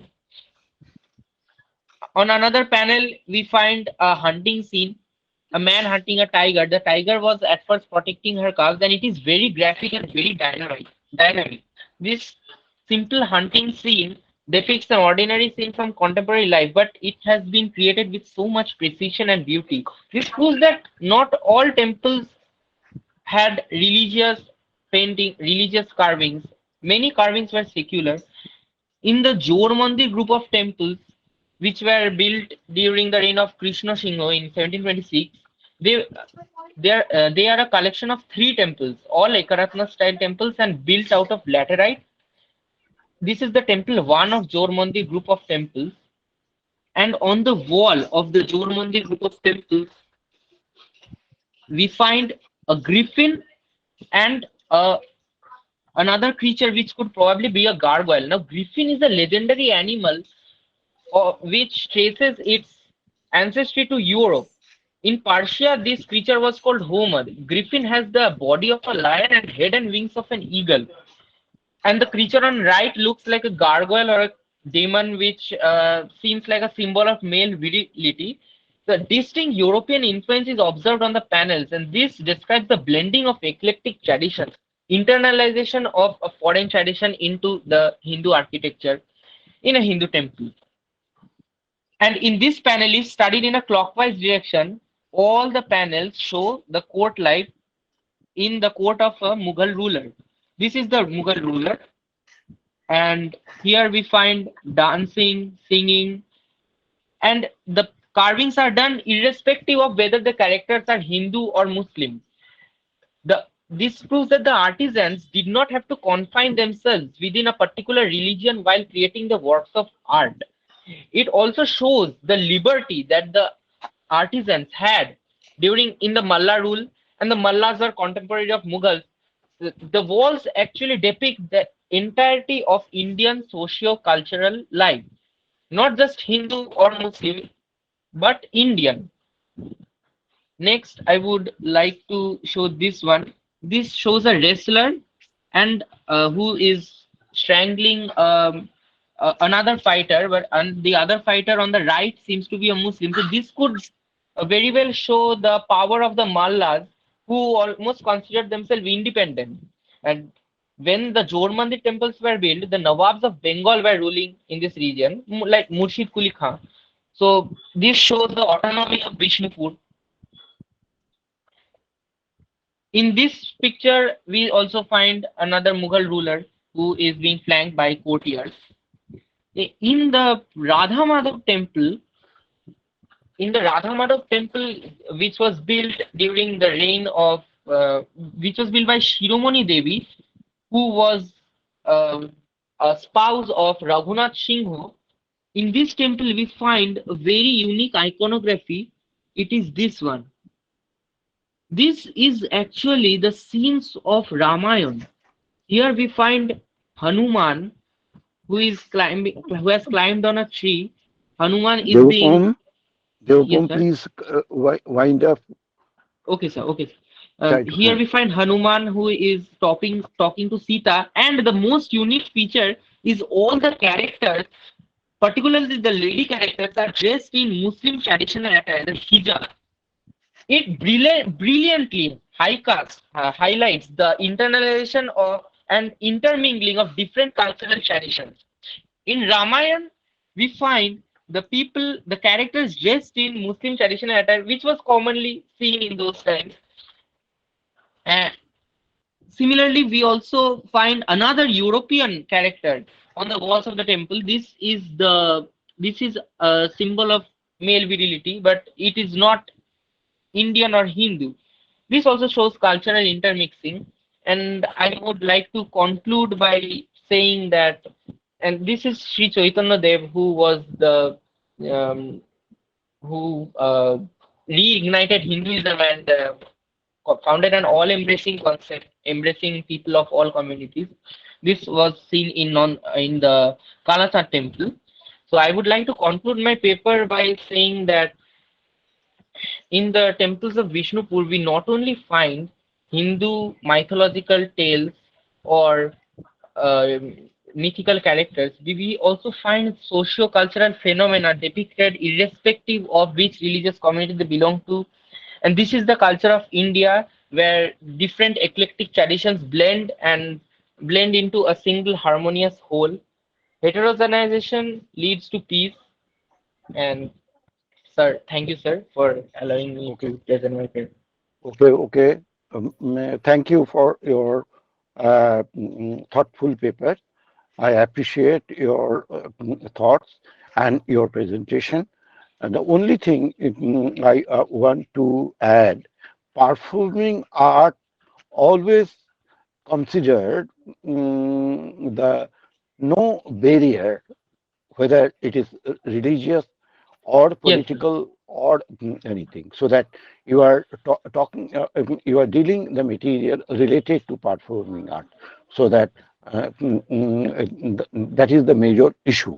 So your attempt certainly give us enormous data as well as thoughts regarding your topics. Thank you. Thank you, sir. Now, Soumitra Babu, next. Yeah, the next speaker is Sabir Ali, who shall be speaking on Western medicine as a tool of empire in British India. So, can we please have Sabir Ali? And please unmute yourself and start speaking, sir. Sabir, Thank can you. you hear us? Thank you, sir. May I speak in Bengali? Of Is it course. In the- whichever language you are comfortable with, you can Yes, speak. thank you, sir. আমার নাম সাবির আলী। আমি বর্তমানে আলিয়া বিশ্ববিদ্যালয়ে Western Medical Instructions and the Response of Muslim Society 1823 to 1941 এই বিষয়ে গবেষণারত। আজকে আমার যে বিষয়টা নিয়ে আমি একটু আলোচনা করব সেটা হচ্ছে western medicine as a tools of empire in British India. Actually এই বিষয়টা একটু অন্যরকম বিষয়। 1981 খ্রিস্টাব্দে ড্যানিয়েল হার্ডিক একটা গ্রন্থ লিখেছিলেন, খুব নাম করা গ্রন্থ। সেটা হচ্ছে the tools of empire technology and European imperialism in 19th century। Actually tools of empire এই বিষয়টা কি, আমি যখন উনি বইটার মধ্যে অনেক কিছু বিষয়ে আলোচনা করেছেন, যেখানে একটা সাম্রাজ্য ব্রিটিশ ইম্পেরিয়ালিজম গঠন করতে গেলে যে বিভিন্ন টুলস ছিল, সেই টুলস এর মধ্যে আমি আমার ওয়েস্টার্ন মেডিসিনটাকে পুট করার চেষ্টা করেছি। তো একটু প্রথম থেকে শুরু করি। আমরা সকলে জানি যে ইস্ট ইন্ডিয়া কোম্পানি তার একটা নির্দিষ্ট একটা পলিসি, একটা নির্দিষ্ট নীতি দিয়ে প্রাচ্যের বিশেষ করে ভারতবর্ষে এসেছিল। তারা প্রধানত বাণিজ্য এবং ব্যবসাকে কেন্দ্র করেই ভারতবর্ষের মানে আগমন, এবং তারপরে আমরা জানি যে রাজনৈতিক অস্থিরতাকে সুযোগ নিয়ে তারা 1765 পর থেকে একটা রাজনৈতিক ক্ষমতার দিকে ক্রমশ এগুচ্ছিল, এবং ধীরে ধীরে তারা রাজনৈতিক কর্তৃত্ব বেশ মানে জোর কদমে শুরু করে দিয়েছিল। কিন্তু সমস্যাটা সেই জায়গায় নয়, সমস্যাটা সাম্রাজ্য গঠন করলেই হবে না, সমস্যা সেই সাম্রাজ্যকে টিকিয়ে রাখার জন্য যথেষ্ট যথেষ্ট আরো তার হ্যান্ডস দরকার। তার মধ্যে একটা অন্যতম হ্যান্ডস হচ্ছে সৈন্য। কারণ সাম্রাজ্য যত দিনে দিনে বাড়ছে, ইঙ্গ মারাঠা যুদ্ধ বা তার পরবর্তীকালে আরো যুদ্ধে যখন ভারতবর্ষে তার কর্তৃত্ব ধীরে ধীরে ব্রিটিশ সাম্রাজ্য স্থাপন করছে, সেই সাম্রাজ্যগুলোকে স্থিরতা আনতে প্রয়োজন ছিল যথেষ্ট সৈন্য। এবং টেরিটরিতে সৈন্য যখন নিযুক্ত হতো, সেইখানে তার সাথে বিভিন্ন রকম সমস্যাও জড়িত ছিল। তার মধ্যে একটা অন্যতম সমস্যা ছিল তাদের অসুস্থ হওয়া। কারণ বেশিরভাগ ক্ষেত্রে যারা বাইরে থেকে বাইরে মানে ওয়েস্টার্ন কান্ট্রি থেকে যে সমস্ত সৈন্যগুলো ভারতবর্ষে আসতো, তারা কি করতো, তারা এই ট্রপিক্যাল এরিয়ার মধ্যে এসে বিভিন্ন রকম রোগ, বিভিন্ন রকম অসুস্থর মধ্যে দিয়ে তাদের ইয়ে করতে হতো। এবং সেই সৈন্য যদি অসুস্থ হয়ে পড়ে, তাহলে সাম্রাজ্যকে ঠিকঠাক করে মেনটেন করাও খুব মুশকিল। সেই জন্য কি তাদের অসুস্থতাকে দূর করার জন্য প্রয়োজন ছিল ডক্টর। এবং আমরা এটাও জানি যে প্রথম দিকে যে সমস্ত ইংল্যান্ড থেকে যে সমস্ত ডাক্তাররা ভারতবর্ষে আসতেন, প্রথম তারা তারা নিজেরা অসুস্থ হয়ে পড়তেন, কারণ তারা নিজেরা ওই ট্রপিক্যাল এরিয়ার মধ্যে খুব একটা নিজেকে ফিট করতে পারতেন না। এবং ধীরে ধীরে কি হচ্ছে, তাদের ডাক্তারের সংখ্যা কমে যাচ্ছে, এরপরে সৈন্যদের সুস্থ রাখার যে প্রসেসটা সেটাও ব্যাহত হচ্ছে, এরপরে একটা বিরাট একটা বিশাল পরিমাণ সাম্রাজ্যের মানে প্রোটেকশন নিয়ে প্রশ্নচিহ্ন শুরু হচ্ছে।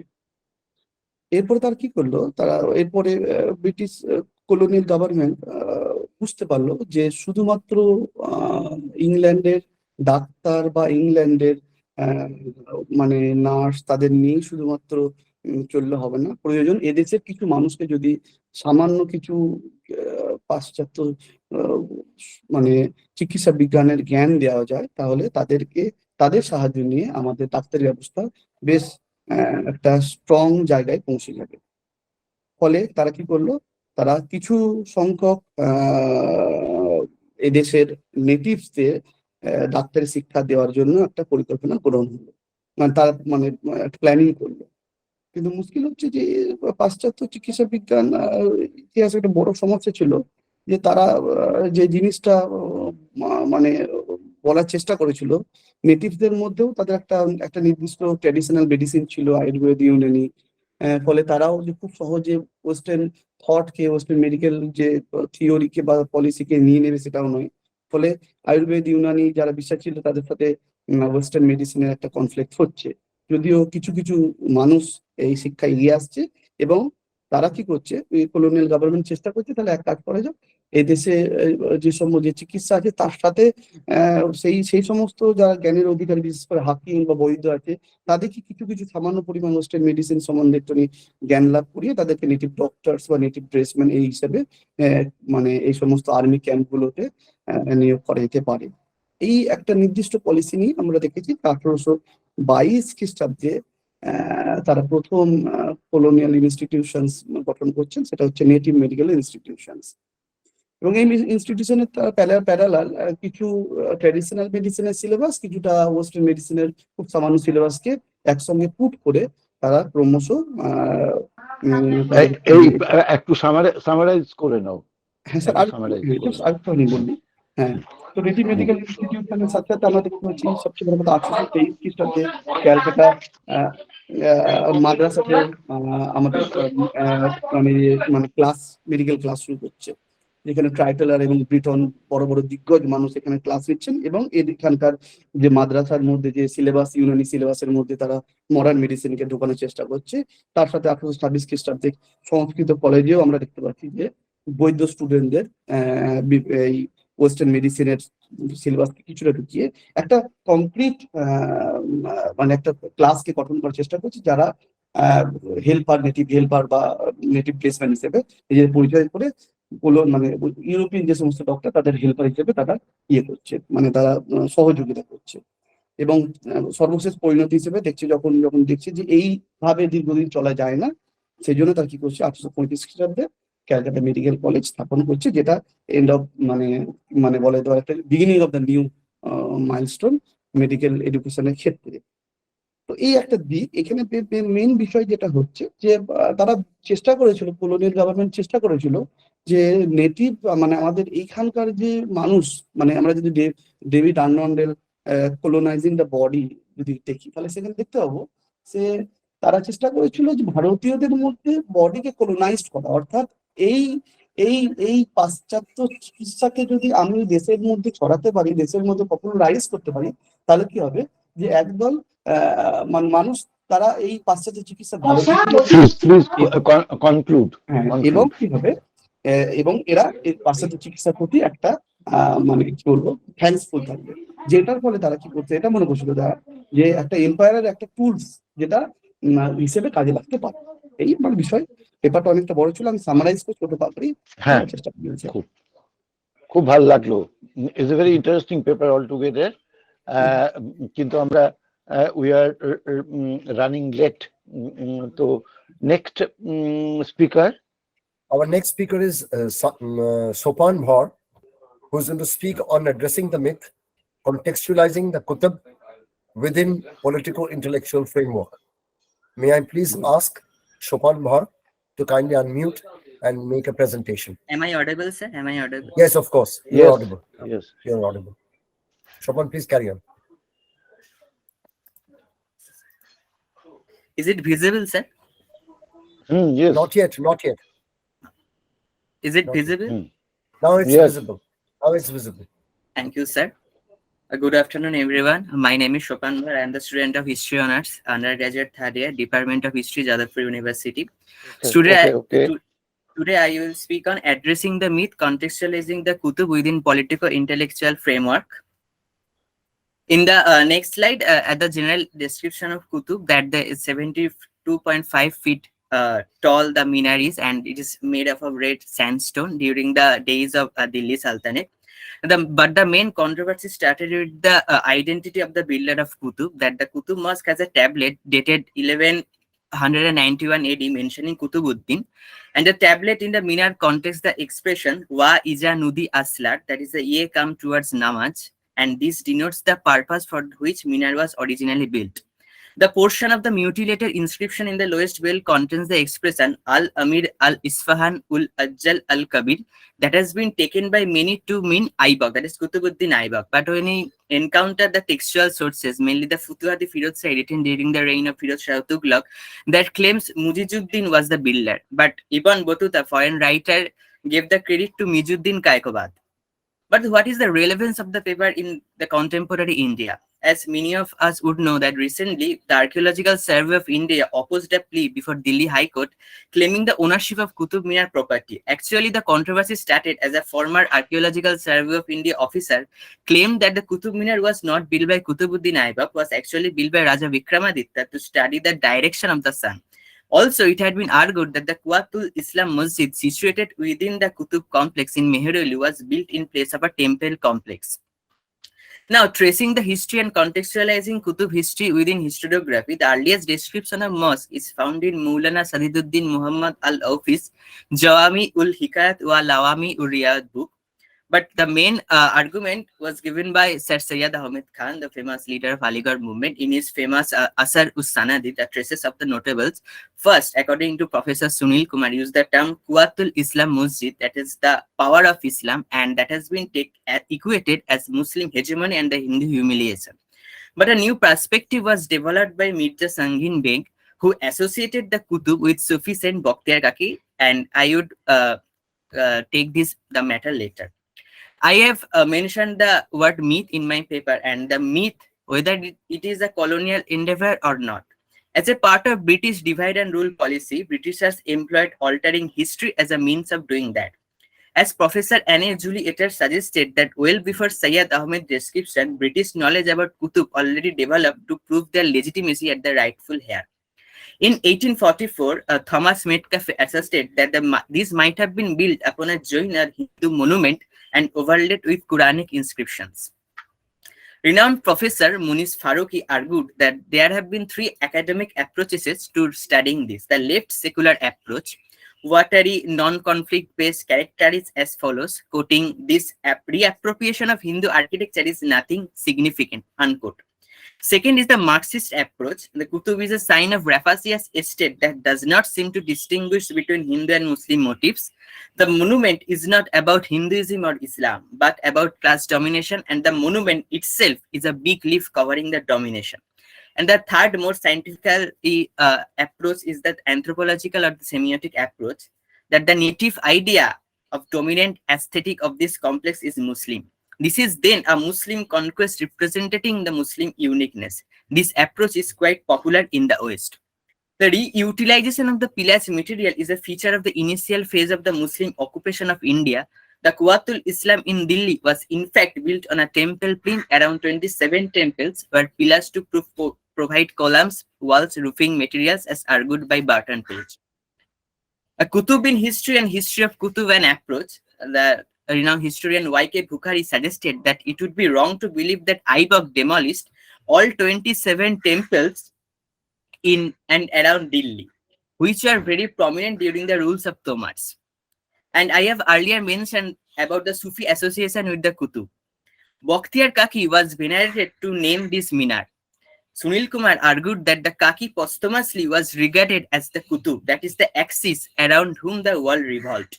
This interpretation was also provided an iconic representation when the 13th century Masjid-i-Jam was described as Kutub Sahib Ki Lat. In this view, Kubatul Islam was the same, that is the sanctuary of the Islam was embedded within the same, not the congregated mosque. As Sunil Kumar in his famous and seminal work on Kutub and modern memory argued that the minaret was named after the military commander Kutubuddin Aibak, not anyone else. In concluding, I would say that UNESCO already awarded World Heritage Site status to Qutub Minar, and as an Indian, it is our onus to recognize its legacy and value. That would be more important than to dig out earlier controversies to make out this type of quote-unquote towering dispute that can affect delicate social fabric of India. And this unique piece of Indo-Islamic architecture should be seen as mutual correlation between Hindu and Muslim identities, symbol of pride within politico-religious domain. To conclude, by using Sunil Kumar's evocative phrase, I am quoting, "The spoils of the Hindu and Jain temples are only a small part of story of the Kutub," unquote. And thank you for patiently listening me. That's all from my side. It is just excellent summary of all the findings, primary sources and secondary sources. I must extend my thanks to you, and I hope it will. You must add some of the story related to the contemporary history of Delhi. Thank you. Thanks a lot, sir. Thanks a lot. So our last presenter for today is Miraz Haq, whose paper is titled Nemocultures Through the Prisms of Orality and Indigeneity, an inquiry into the lived realities of the border regions of Cooch Behar. May I please ask Miraz Haq to unmute himself and make his presentation. Am I audible, sir? Yes, please. Please continue. Yes. Good afternoon, everyone. My paper is titled Nemocultures Through the Prisms of Orality and Indigeneity, an inquiry into the lived realities of the border regions of Cooch Behar. I would first take the opportunity to explain the terms that I have used in my paper title. Orality refers to the thought and verbal expression in societies where the technologies of literacy and mass education are unfamiliar to most of the population. And we have found out that orality is a strong marker of identity and socio-cultural value. Mnemonics, the word mnemonic is derived from the ancient Greek word mnemonoikos, meaning of memory or pertaining to memory. Mnemonics emerges from a positivistic investigation of the past in favor of research into the actuality of the past and not the factuality of it. So the difference between actuality and factuality boils down to how the present generation of any particular language or cultural phenomena responds to their past heritage. With your permission, I would like to share my screen. Is it okay if I share my screen?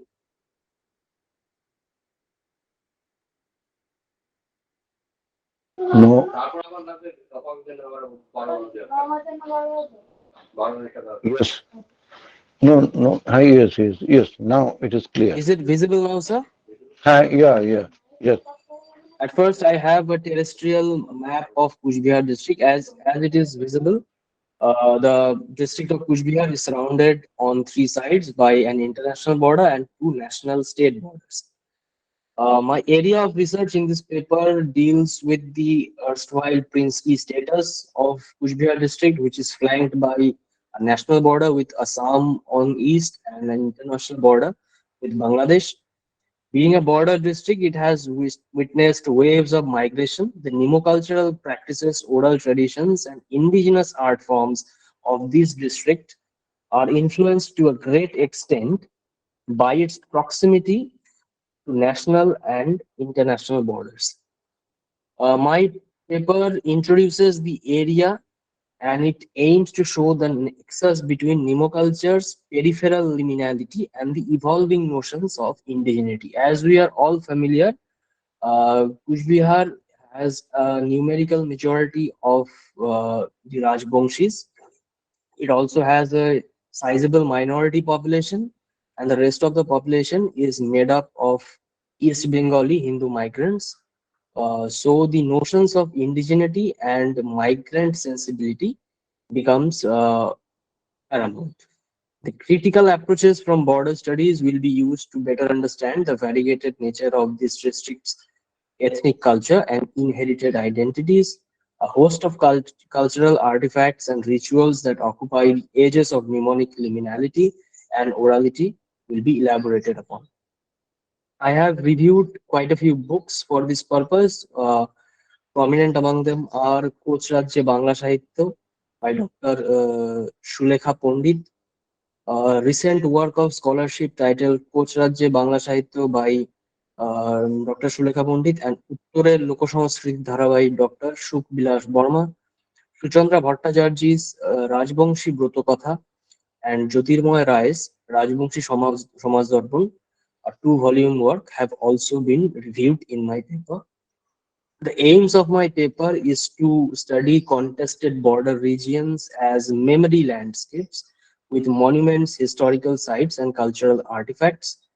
And my paper will focus on the following strands: the analysis of borders as markers of historical memory and local identity, the evaluation of borders as conditioners of local milieu and everyday attitudes, the analysis of borders as socially permeable zones Kuch Bihar. As the third point is especially relevant because unlike in Western India, in Eastern India we have porous borders. So cross-border migration is quite rampant here. Research questions that have been answered in my paper include: how do the borders that give this district a unique geopolitical position impact the dissemination of its cultural artifacts? What are the reasons behind the overall syncretic atmosphere in a district where the indigenous population and the migrant Bengali population have very little cultural similarities? I attribute the syncretic atmosphere in this district mostly to the commonalities regarding language and religion. And why do the performers and custodians of the indigenous culture in this district still rely heavily on oral traditions? My paper argues that orality is a constant informer in our understanding of our performative and cultural traditions. And lastly, this paper wants to treat mnemocultural traditions in this district, that is the district of Kuch Bihar, as essentially liminal expressions of an indigenous artistic sensibility, and it tries to find a broad anthropological pattern to this phenomenon. As a result of this, I have found out that in a district as marginalized and peripheral as Kuch Bihar, it is not surprising to find the dominance of local art and performances as the main modes of entertainment for the masses. This means that the local knowledge systems find a variable way of occupying the discursive space among the local population. In conclusion, I would like to point out that because of such a contemporary nature of the native art forms, people can relate to them on a much deeper level and find it within themselves to appreciate it. In consequence of that, the syncretism of this border district gets increased with each passing day. Thank you. Thank you. Now I must summarize the entire academic session. Am I right? May I ask one Yes, question? yes, of course, of course. Yes, yes. I typed it also. Sorry to disturb. I would like to ask the paper presenter, sir, that what are your recommendations on preserving the nemocultural traditions in Kuch Bihar? Number one. Number two is what are the views of the bordering people of Bangladesh regarding this matter? Just these two queries I have. Uh, what I have found out is that in order to preserve and successfully assimilate the nemocultural traditions within the mainstream genre of entertainment, we must look forward and incorporate into our practices the idea of the culture industry as has been expressed by Theodore Adorno, and look from there for inspiration into the dissemination of nemocultural traditions and a certain amount of commercialization, which is an unfortunate impact of globalization, has also made nemocultural practices such as Bhavaya Shongit and Bhatiyali Shongit to totally disrupt their local and traditional artistic atmosphere, which means that Bhavaya is now not only enjoyed by the people of Kuchbihar but also by people of North Bengal and South Bengal alike. As a result of it, it is getting more prominent. And regarding the views of the bordering people of Bangladesh, in the last few years, the contested border regions, which in the case of Kuch Bihar include the Chitmahals, the former enclaves lying in the no man's land between India and Bangladesh. These enclaves have been exchanged, and the people living on those settlements have now been repatriated into the greater fold of the Indian democracy. So this Okay, thank you. identity that if you are born on the wrong side of the border, you will not have democratic rights is slowly moving away from our consciousness. Thank you. So I hope this Thank you. answers your question. Thank you so much, Miraj. Yes. May I now Hmm. please request Dr. Chattopadhyay to kindly wind up this Yes. session? Yes. Altogether, 5 papers presented in this academic session. So, as I mentioned earlier, Dr. Kundu, the excellent deliberation on Rajatarangani and the Sanskrit cultural framework. So, as Devapam Ghosh paper is excellent presentation towards the reconstruction of syncretism in the society and in the context of temples of Vishnupur. As I mentioned, the performing art that conceived in different ways, and it had no barrier so far as the political ideology or religious ideology. This is my assumption. Shabir Ali's paper is a very excellent, thought-provoking. I hope he will prepared a good paper, and will definitely publish our proceedings, and we will be benefited. Chopin's words, thoughts, or rather a summary of existing primary and secondary sources is also a very important issue. At his early academic career is excellent endeavor altogether.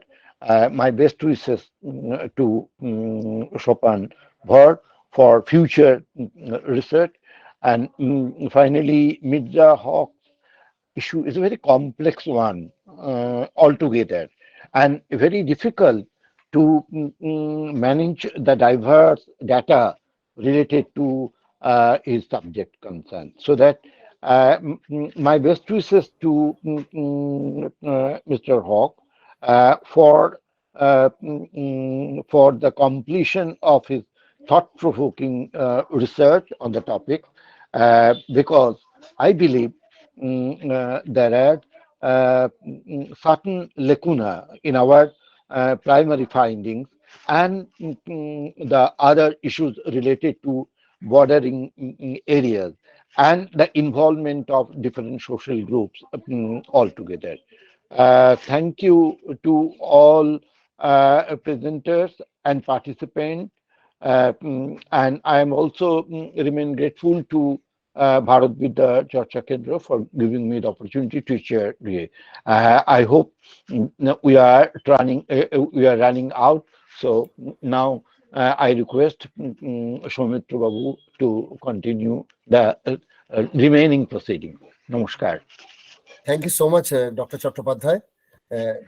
But I'd request you to stay back because we are now at the end of the 2-day session, and it is, as is the general idea and practice amongst all academic matters related to conferences and seminars, we have now entered the valedictory session. So it will be chaired by Dr. Rupendra Kumar Chattopadhyay, who is part of the think tank that we have for this organization as the president of BVCK. So it is my great pleasure to actually be one of you, because Kazi Nazrul Islam Mahavidyalaya Chirulia is a collaborator to this endeavor that we have been having over the last 2 days. And as part of that process, where I belong to both BVCK and to Kazi Nazrul Islam Mahavidyalaya, I take this opportunity to extend all sorts of gratitude to BVCK for coming, making this possible. But I'd now request Dr. Surojit Raut, the convener of this 2-day webinar, to kindly make his closing remarks. And then we shall go into, after Surojit speaks, we shall go into the vote of thanks, which will be delivered by Dr. Rupendra Kumar Chattopadhyay. So Surojit, first of all, you. Thank you, Soumitra. A very good afternoon to all. Respected Director, Bharat Vidya Charcha Kendra, Professor Jaydev Sarkel, President, Professor Rupendranath Chattopadhyay, Vice President, Professor Sukriti Ghoshal, and Secretary, Dr. Shikha Aditya. I express my gratitude to all of them for their kind help they have extended in arranging this conference, and all other members of BVCK present here. I especially wish to express my gratitude to Mr. Soumitra Rai. Soumitra is suffering from fever and cold, I know personally, but in spite of that, he is performing his duty as moderator and took maximum load of this webinar on his shoulder. I wish to thank Mr. Domrupani Bhattacharya for his kind help in all the matters. Thanks are also due to Dr. Jayanto Gaud and Dr. Rajasri Bose and Deepasri Mondal. I thank to all the paper presenters. The 21st Annual Conference of Bharat Vidya Charcha Kendra is being organized this year in collaboration with Kazi Nazrul Mahavidyalaya Chirulia, as you have been already informed. The 2-day long this webinar has been called upon in a very small time, I think even before 1 month. We could not give even 2 weeks to the paper presenters to prepare their papers. I, as a convener of this webinar, feel sorry and apologize for this. Actually, we have wanted to organize an international seminar in collaboration with Kazi Nazrul Islam Mahavidyalaya this time. But sorry to say, we have not been able to bring any financial grant from any national funding agency like ICHR and ICSSR. And after this webinar, we have decided to arrange an international seminar jointly once we get the fund in the first quarter of the coming financial year. In the first day of the webinar, we listened very nice 3 papers from 3 learned personalities, namely from Professor Amit De, Professor Anil Sarkar, and Professor Durga Basu. All the professors have presented their papers nicely and in a lucid manner. I express my deep gratitude to all of them. I express my thanks to all the paper presenters, especially to Professor Shambhunath Kundu. Professor Kundu is a live member of Bharat Vidya Charcha Kendra from the very beginning. My gratitude and pranam to Sir for his nice presentation. I request all the paper presenters to give full paper in the mail ID given in the flyer of this webinar within 15 days from the completion of this webinar. If you have any query regarding the paper, you may contact with the phone number given in the flyer. I again thank to all for being with us in this webinar, and I take all the responsibilities of all mistakes and flaws took place in arranging this webinar to myself. Thank you all. Thank you, Surajit, for your remarks. I now please request Dr. Chattopadhyay to make his valedictory remarks. It is just a ritual rather than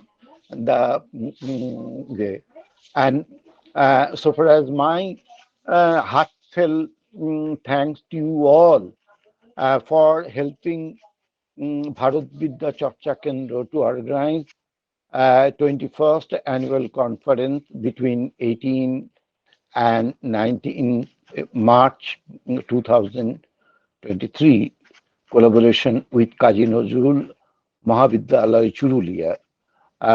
It is not only a thought-provoking seminar altogether, it is really a surprised and very fascinating affair so far as my academic understanding is concerned.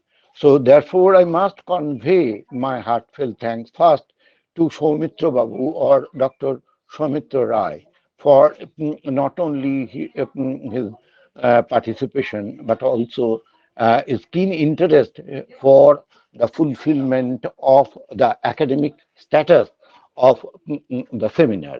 And I hope in future the similar type of online and offline seminar will give us more extra academic mileage towards the academic world, and so as the basic interest of the Bharat Vidya Charcha Kendra, and to give a memorious honor to Professor Bhaskar Chattopadhyay.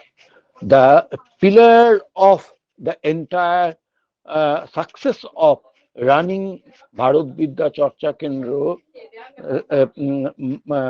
lies on Professor Joydev Sharkle, the director, and Dr. Shikha Aditya, as well as Dr. Sukriti Ghoshal, so that it is my not only the duty, it is my heartfelt urge to convey my gratefulness or gratitude to all of them for their active interest as well as participation to run on the society or Bharat Vidya Charcha Kendra, the academic forum.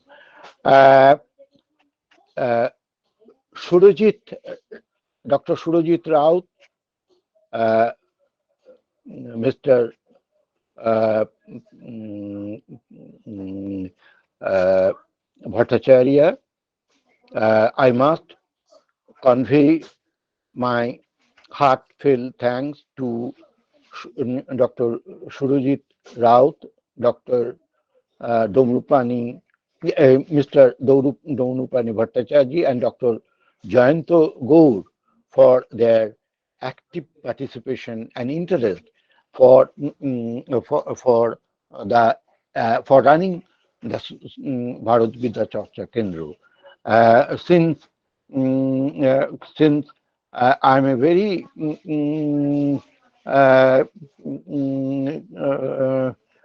in a very difficult position to render my duty or heartfelt participation in all occasions to run the all day-to-day as well as special days running of Bharat Vidya Charcha Kendra. On behalf of Bharat Vidya Charcha Kendra, I must first convey my thanks to Professor Amit De for his brilliant lecture, প্রাক উপনিবেশিক ও উপনিবেশিক ভারতবর্ষের সাংস্কৃতিক বহুত্তরবাদের স্বরূপ সন্ধানে is a really a very fascinating, thought-provoking paper altogether, and he raised different issues related to the cause and consequence of Islamic rules as well as the arrival of Islam in our spiritual as well as social world. Uh, I must convey my heartfelt thanks to Professor Anil Sarkar, equally thought-provoking paper, Dr. B.R. Ambedkar and Lower Caste Society. He has also raised different issues related to subaltern groups or the marginal communities of India and its relationship with the reconstruction of our historical discourse. So that I hope we will be we are already benefited by his thought-provoking presentation. Similarly, Professor Durga Basu, my former colleague, Department of Archaeology, University of Calcutta, she also presented a very good paper with PowerPoint, that is Dynastic Art of India, from the 3rd century BCE to 12th century AD, so that I convey my heartfelt thanks to Professor Durga Basu.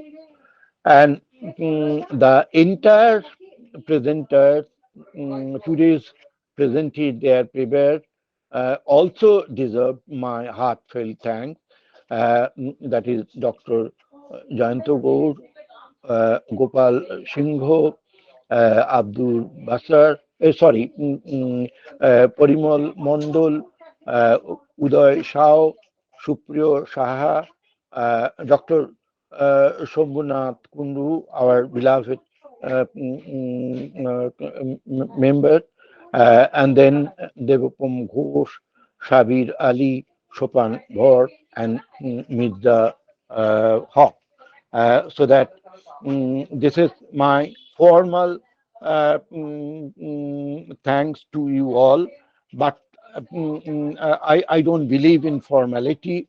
So my also my thanks to all those who are associated with the 2 days program. So if I missed, I'm extending my excuse or apology for the same, so that it is the duty of our Soumitra Babu to convey my thanks to all that I failed to, I left to mention. Okay. Thank you so much, Dr. Chattopadhyay. So over the last 2 days, we have had brilliant presentations.